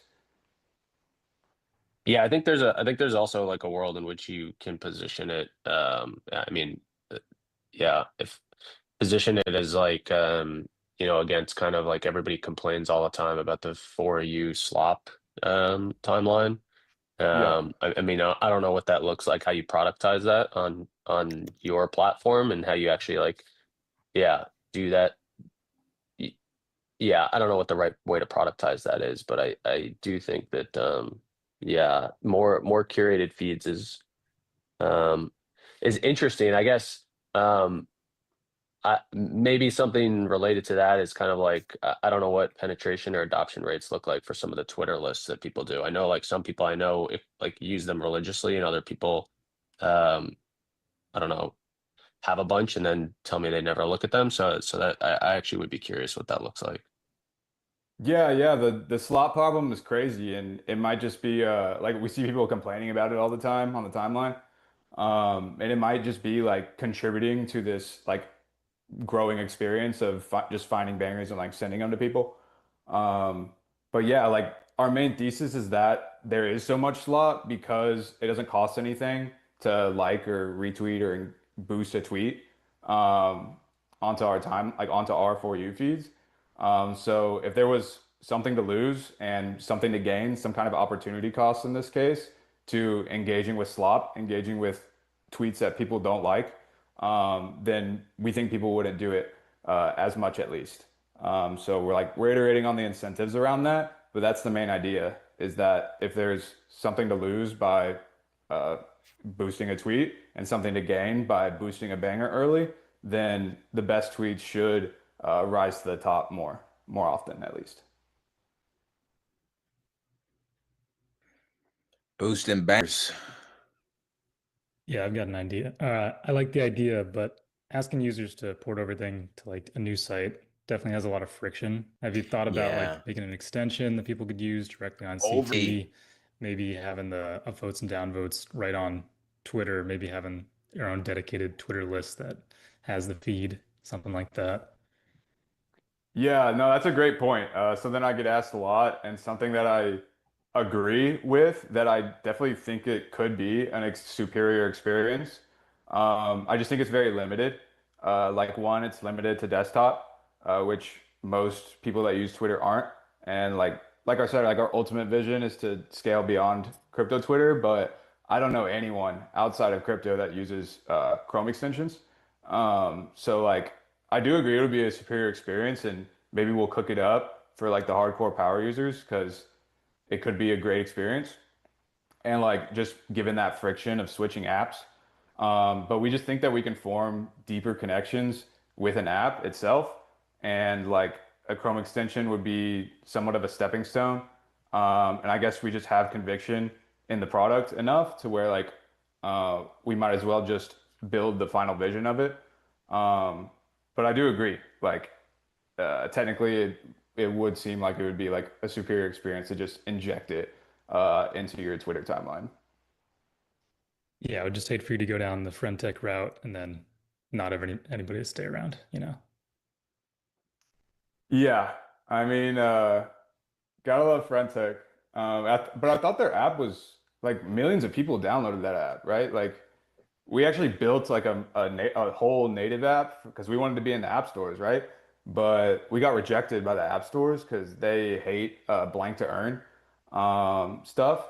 And then like you might think like, oh, a PWA, like that's kind of sketchy or whatever. But like if I remember correctly, like there was so many people PWA is fun. downloaded Friend.tech. So like I don't think Friend.tech failed basically because the app was bad or because like Friend.tech didn't failed build a because they Chrome were extension. stupid. I think they failed because there was no demand for the token, and once the prices start going down, like this trading game is just not fun. So yeah, I think they failed but like that's like case in point, I think, for building an app because they got so many people onto there. And if it was just a more delightful experience, then I think they would have stuck around.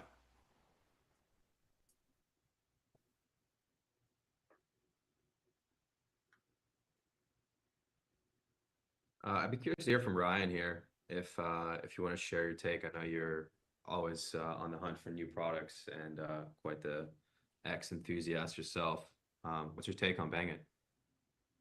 Yeah, I feel like, I mean, what do you think about the types of posts that people share? I don't know if they're, I know like the ones that I share with my friend group, I don't think they're exactly bangers. They're probably like controversial. And maybe like potentially like it amplifies controversy more so than the current system. But that could be my own personal experience. I'm wondering what you think about that pushback. Yeah, interesting. Um, you're saying like that experience that you have of sharing bangers with friends is like way more niche tweets and just way more like, I guess, yeah, like you said, controversial tweets. Yeah, I'm sharing, I would share it with a private group because I cannot engage with it in public. Yeah. Well, yeah, no, that's a good point. That's actually something we thought about, and shout out to Elon for making likes private, kind of moving in this direction because there is that like like we're on Twitter to like expand our thinking, not just like be in an echo chamber for at least some of the time. So there is interesting tweets that like we want to amplify, but we don't want our name attached to it. So we've like say again, Josh. People lost their jobs because they liked specific tweets. No way. Are you serious? Oh yeah, there was a guy, some senator or something. He got voted out because had to resign because he liked some girl's picture or whatever that was explicit. Because you used to go click likes and you could see everything that someone liked. Yeah, that was crazy. Actually, that was alpha, bro. I'm not sure, Chill, if you remember that time during Twitter, but if you had someone that was like a really good trader, you could go and see all their likes, and that's how you would know like, what they were gonna call. Yeah. The stuff they did like as they were taking a dump in the morning, just liking stuff. Yeah, it was. But yeah, bro, I don't know. I would say it's probably a no for me on all of these. Yeah, I don't really see anything groundbreaking. Everything seems to be cash grabby. You know, people know money. There's a pot to be grabbed at, and you know, they're grabbing. I like this idea that like the ideas I love. Like I love the ideas of the points, but it's just the way that it's constructed and put together. You can tell that they don't like look into like ICM or anything like that. Like, cause these are like all basic questions that we would ask on our streams, right? Yeah. I feel like some of the people on our Friday shows would crush during something like this, like a DLMM, for example. Oh yeah, dude, You know? DLM would have crushed. Or the InfoFi, TG Metrics. When he came with the full presentation, like he would have crushed in Yeah. something like this. But I don't know. I don't know. These are Yeah. tough. I mean, look, I like this format. I definitely like having the ability to kind of commentate over top of it. But man, you really have to curate like quality founders, Yeah. people who are entertaining, but also who have something groundbreaking. And I think that's a really hard mix. Because let's say you have a great product that has traction, like you can go raise VC, no problem. You don't need to come on here and do the dog and pony show and do a token thing, right? So it's just, tough. Yeah, really, really tough, and but honestly, like I'm trying not to be like too critical. Yeah, like because just so you guys know, like I fade like 90% of the things that I come across. I find a reason to fade something, and when I can't find a reason to fade it, that's when I'm like, oh, okay, all right, well now I have to take a look, right? And like so far, they're not getting past the fading process. Oh, dude, I probably fade 99.9% of everything I look at and read about. Yeah. Out of 100 projects, yeah, I'm probably bidding like one max that I look at. But will not be one of these. Yeah, this is cool though. I'd love to see Star continue to iterate on this. So shout out Adam if you ever watch this. Our reactions are more to the project specifically, but of course, yeah, 100%. I would be interested to see if like how the Killer Whales has a format where it's like Shark Tank. They come up, present in person, do that whole thing.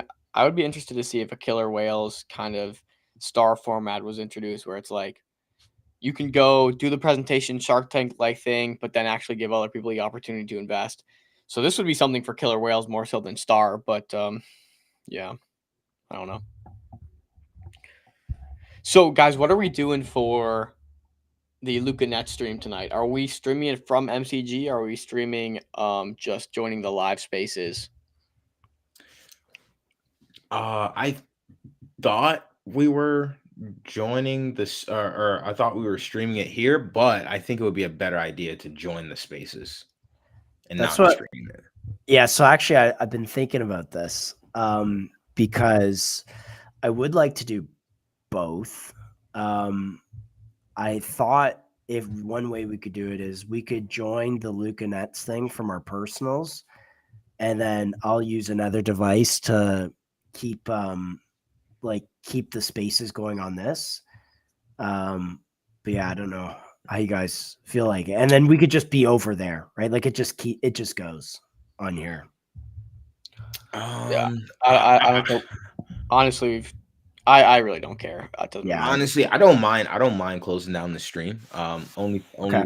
why, just to like funnel everybody into. I don't want to Yeah. take away viewership from the Yeah. spaces type thing. Unless Mercy wanted us to stream. I'm not sure what Mercy wanted. Did he want us to stream it or did he want us to just co-host it? Well, he described us as co-hosts. Yeah, we're invited full co-host mode, which is good. I mean, it's helpful. We appreciate it. This way it's on YouTube and Kick, but I think it's fine. We can shut her down and just join that, I think. You think you should do show notes for that? MCG, we could do a post. Oh yeah, debrief show on it. notes. Yeah. Show notes from MCG. I'm not gonna lie, man. I'm tired. 9 tired, a.m. dude. streaming, bro, it's a vibe for sure. I'm tired too, bro. You saw me yawn like 5 times. So I woke up in the morning. I was eating breakfast, about to go work out before our stream at 12:30. And I get a message from PayEye and they're like, where's the link to join? I'm like, I'll send it right before we start the stream. They're like, weren't we supposed to start at 9:30? I'm like, oh shit. I was like, yo, this guy set up 0 group chat. I have no idea who's Well, of course, I scheduling, can't set up like- a group chat for everyone we schedule. We schedule Yeah, of what, course. Well, 10 you gotta, people a you week, know, 20 people a where am I sending the guest link to, Dom? So, Yeah, I that's know. fine. I dropped the that's ball on alright. that. That's all right. No, you're good, man. Honestly, like no big deal. Cool. Well, guys, I think we'll leave it there. Good job, Star. Do you want to hear the You guys are post getting it done. post mortem here? Yeah. Yeah, making an effort and being a part of a emerging new concept. Yeah, and sharing your expertise and what you know. And I just like to open up for any like final closing thoughts on the pitches, the teams, anything you suggest we do for the next episode. I mean, we're building in public here, so feel free to share anything so that the people can hear it too. Yeah, thanks for having me. As like a recovering crypto investor, it is a super broken process that, like is just very inefficient. I think, founders like probably the number one complaint they'll say is they're wasting more time than they should be, like pitching investors, trying to get in front of them. So really, really kind of appreciate what you're doing here. And yeah, I mean, I'm sure the future iterations are going to be even better. So thanks again. Yeah, thanks, man. Yeah, I think pitching the open internet is definitely the future, and I really appreciate all the founders who showed up today and had the balls to put themselves out there. I think it's a huge step, and yeah, really appreciate the ideas. Yeah, thanks, Ryan. It's I feel like it's a different thing, like going into like closed rooms and pitching, like, you're on one call or in one meeting, and then you kind of get to iterate and think about it again. But this is really like you're taking the shot, I hate to be cheesy, like, and overly brandy like that, but it is a very like ballsy and daring move. So yeah, I also like to salute And it'll be all the clipped. teams that were here today. I do like this Zach, way any of 5, 6, pitching. 3, Like any I closing think thoughts there's from you? definitely future with No, I kind of this. agree. It's probably pretty nerve-wracking to just like pitch this live and rip it like that. So I appreciate all the teams who did that.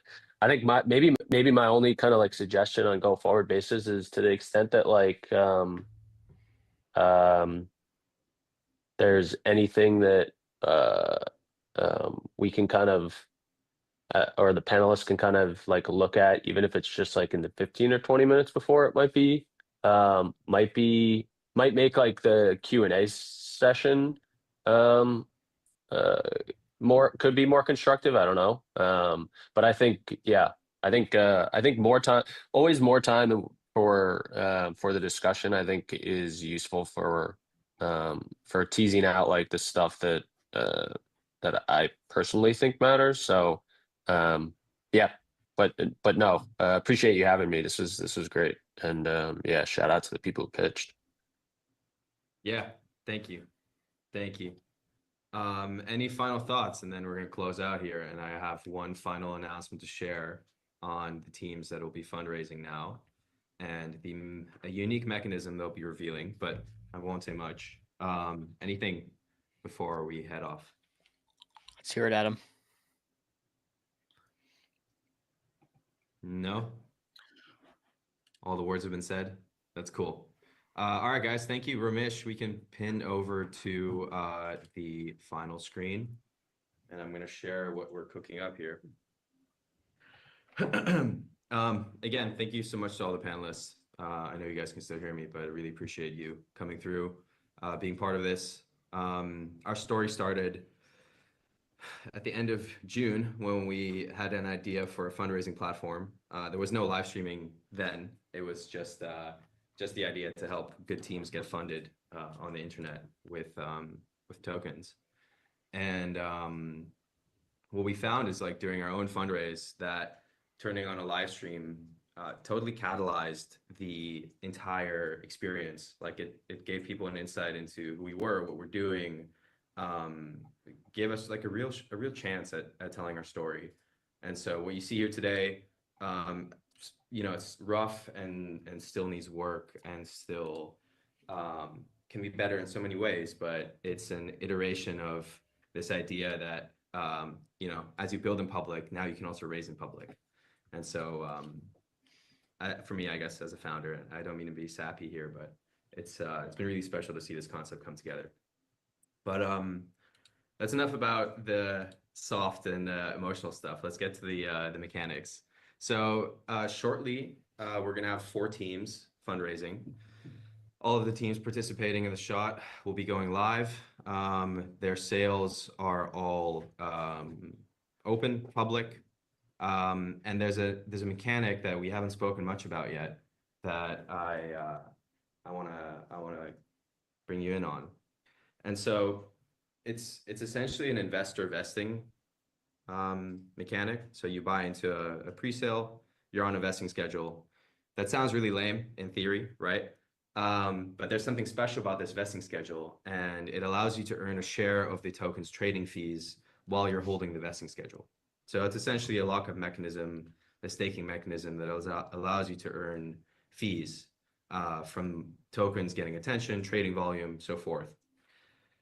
As far as I know, we're the first ones to do this, and we're pretty excited to put out a new experiment and a new idea on how to better align incentives between buyers, investors, traders. Did he talk about this and on our project stream? founders.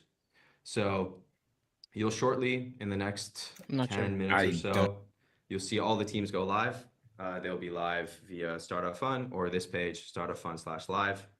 And each one of them will indicate what percentage of their trading fees will be shared with you while you're holding the vesting schedule. And we're open for any feedback. Oh, that's interesting. On this. Feel free to ping us on DM. He did. So he mentioned the vet. My handle is Adam Creates. You can message me with thoughts and ideas about this mechanism, as we believe it's one step closer to a better way to fundraise and launch tokens. Okay, on that's Solana. interesting. That's the most with interesting that, takeaway. I'm going to close out, and we're going to play our hype video one more time, and we'll see you on the next episode of The Shot. Yeah, maybe pause or mute her there. Yeah, he did talk about that. The fees, trading fees. I like that. Good model. Yeah. I And do also like- kind of PvPs it against the other people raising. Yeah, no, I like that. You're right. He mentioned that there's going to be vesting schedules because last time people were just like, scrambling to exit on the other person's head as quick as possible. But then rewarding the vesting with a percentage of the fees from the trading mechanism is pretty interesting. Of course, because these teams don't need trading fees. They just raised a bunch of money. So I actually do like that solution.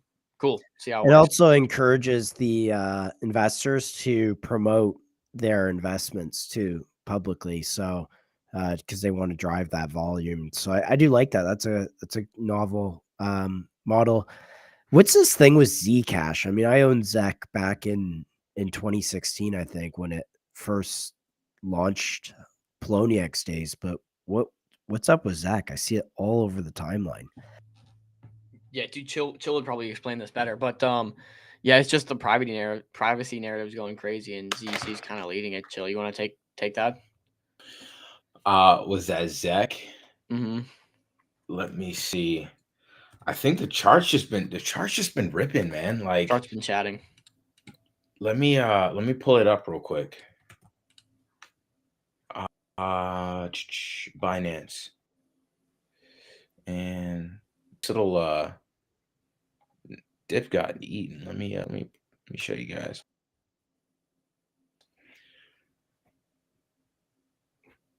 Yeah, so ZEC, Zcash, whatever you sharing, whatever you want to call it. No, not up. Zappy, and we'll check out Entro here in a second, and then hopefully wrap because we got an hour here until our next stream. With Oh my goodness. Yo, can you use Bitstamp that pulls it up from from the earliest days? Because there's price data going back to Poloniex.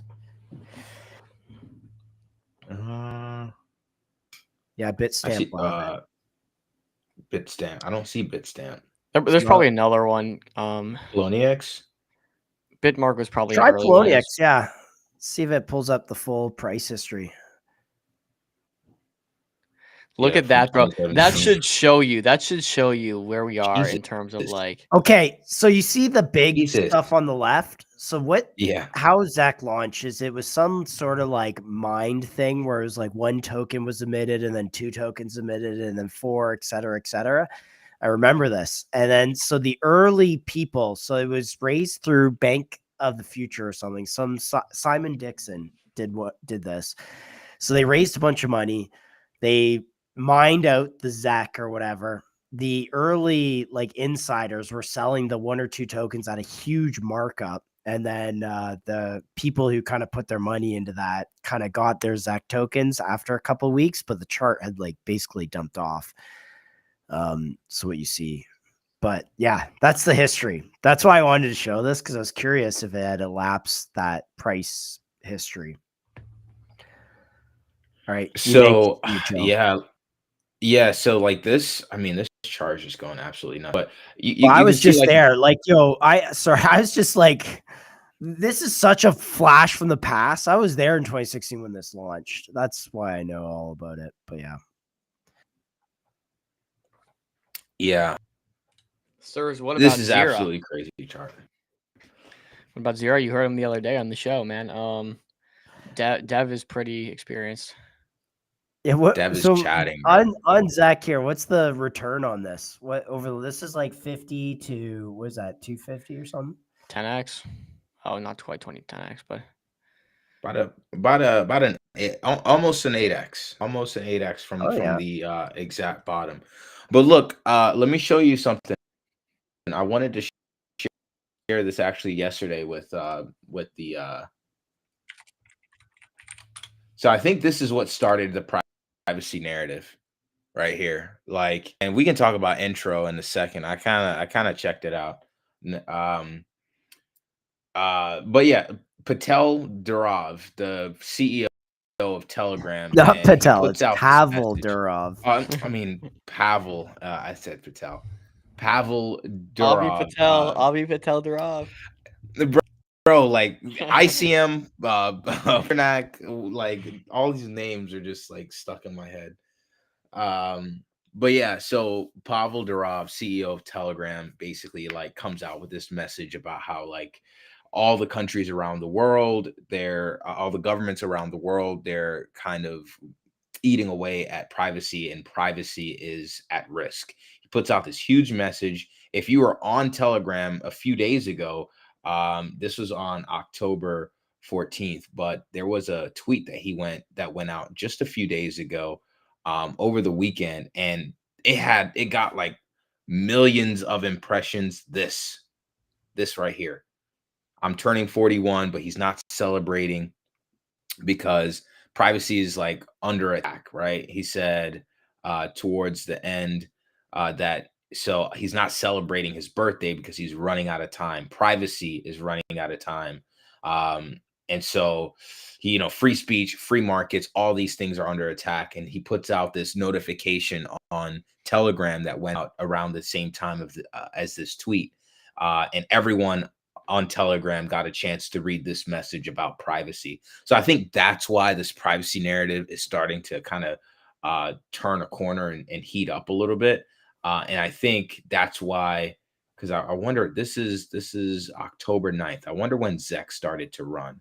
But ZEC real quick, started to run at the beginning. Of real October. quick. Yeah. So the context here with Pavel is he refused to give the French government the IP addresses and message history inside Telegram groups. And I'm assuming the French government was trying to crack down on crime or whatever, because criminals were using Telegram to communicate, encrypted chats. It's private.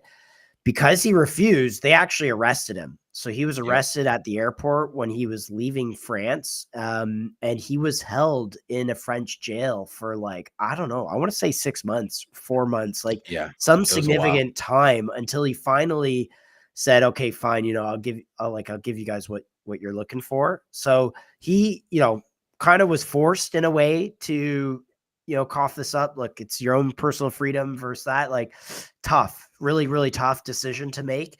So, this is, I think, some of the context around his personal experience here. This isn't just like, oh, I put out a post on X. It's like, no, like he went through the implications of losing privacy firsthand.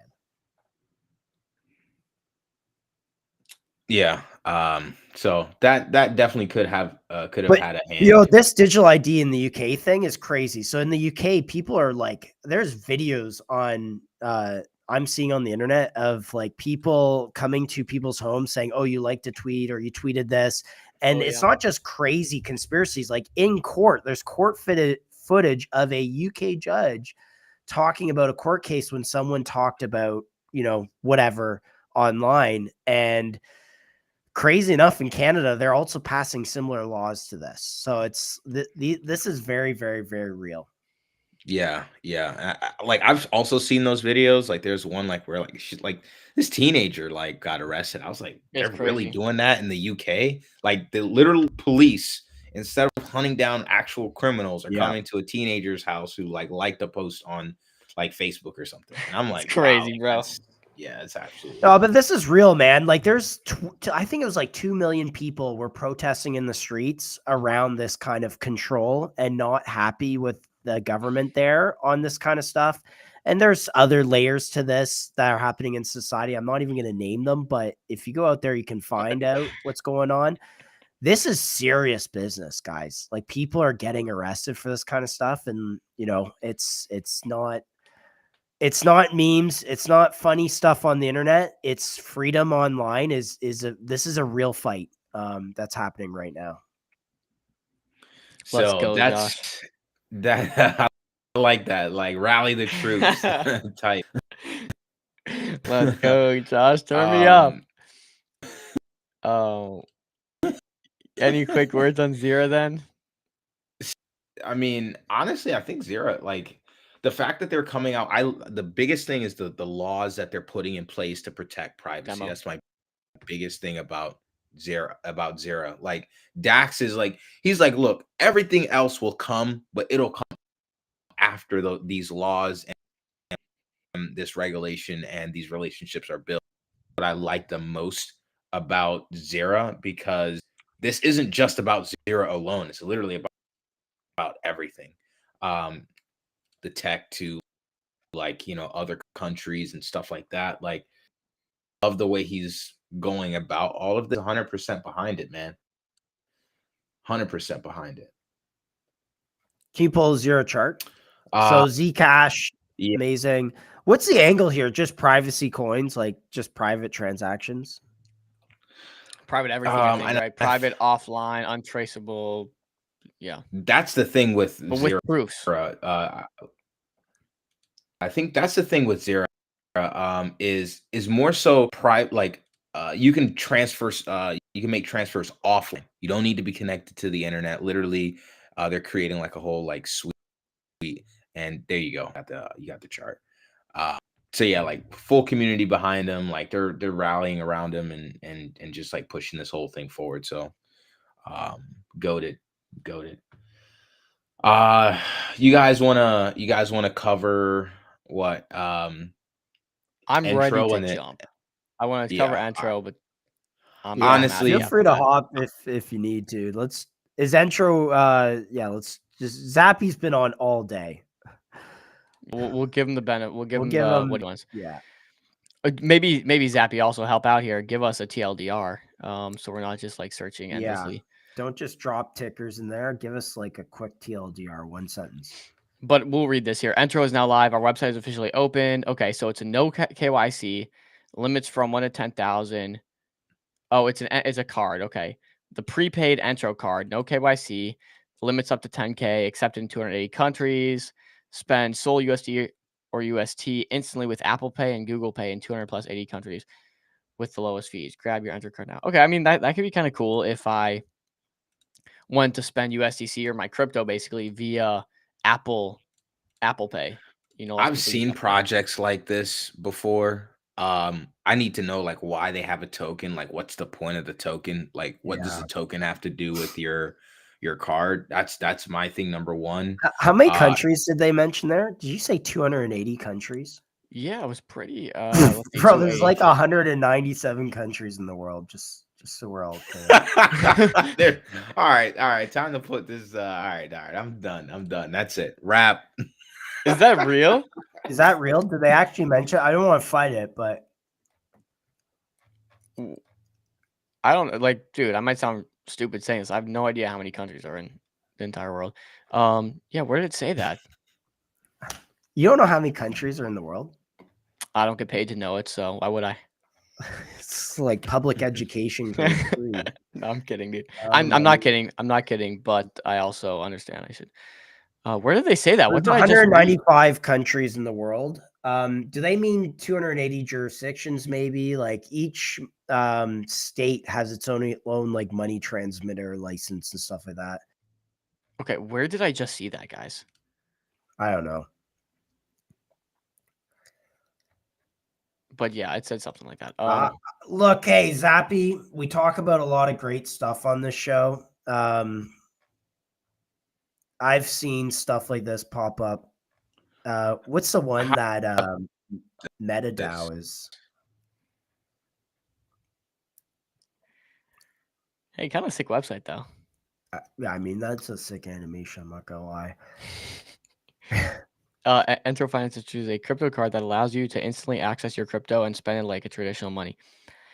Yeah, I mean, there's a couple of people trying to do this. Wirecard stands out here.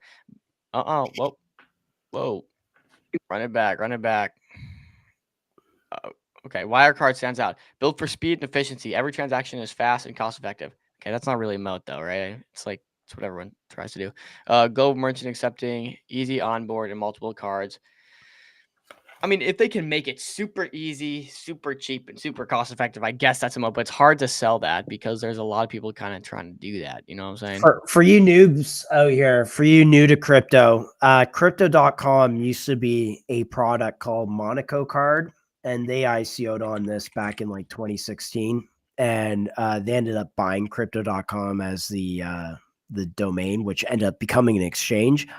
But they went from offering a card to, obviously they're in the exchange business now. I don't know if any of those crypto or those token holders that bought MCO saw any of that upside, by the way. So anyways, this has been done. Going back to crypto.com did this, was their first product before they became an exchange. Yeah, so I'm not sure if they have a privacy angle to this. I didn't see that. I just saw the card. Yeah. But yeah, hey, Yeah, I not mean, the FUD on it. I mean, like what is it, 150 market 150K. market cap? Like, dude, man, honestly, you can throw together a great website and like promote your token and stuff like that.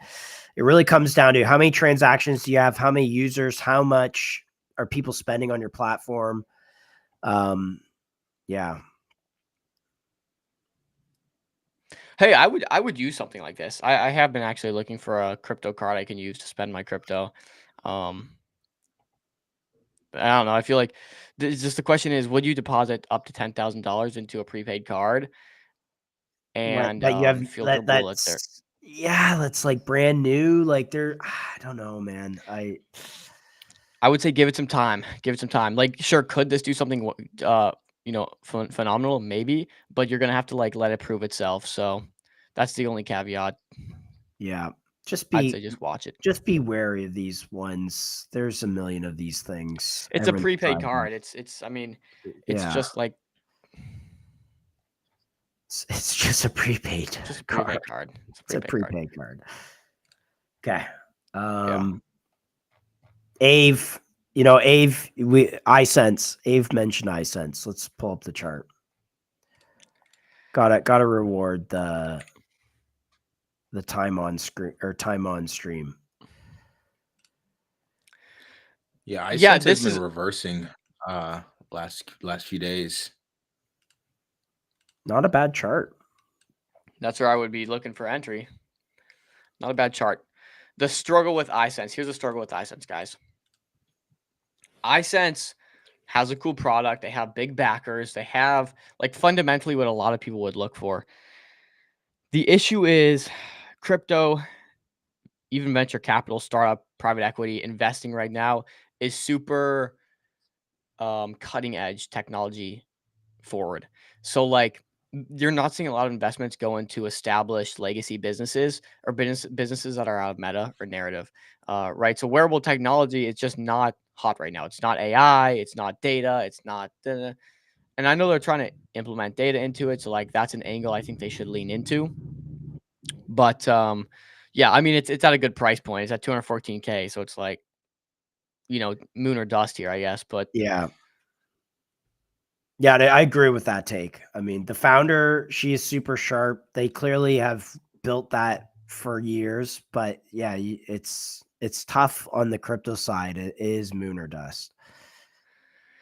Look, yeah, like you see things again, like Orgo, for example. It's super cutting edge, super new, super like in narrative, in meta, what people are looking for. And even with the very little communication they have, it's still trending up very nicely. So it's really important when you're, and like even I'll even take Viva for an example. People see Viva as a legacy business. Like realistically, we can sit here and all say like Viva should be worth $1 billion, right? Their token's gonna have buybacks, this, and this. They're onboarding a whole country. They're gonna expand. Like Viva token should be well worth more than I think the $4 million it's sitting at with fully diluted or market cap wise.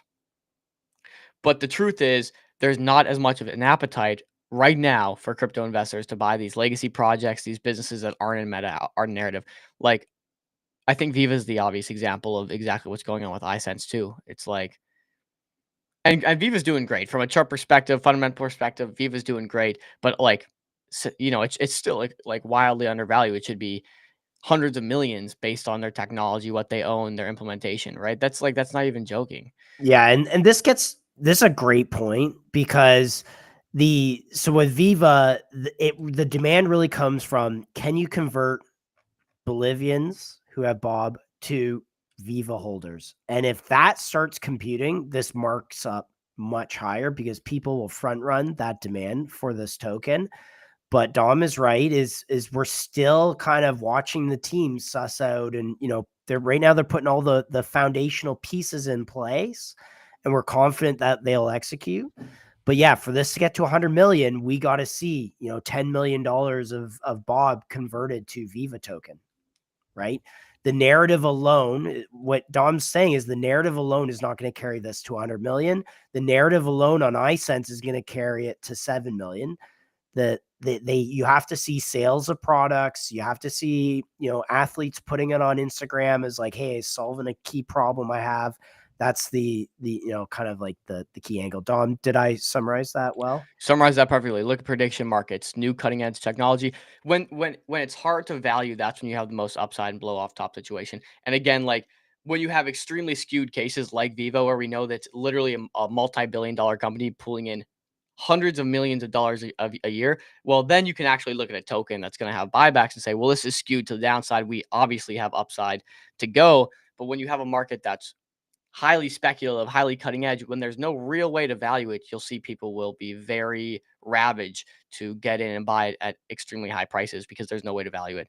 But yeah, it is what it is. We'll see. I think green candles, Chill says it often, right? Green candles are the best marketing. So once candles start getting green, it doesn't really matter what type of product you have. If candles are going up, people will FOMO and people will shift the narrative to fit what they want to see ultimately. So Umbra's another one. Yeah, Umbra's another one. We talked about that a bit already, but MetaDAO is doing cool things.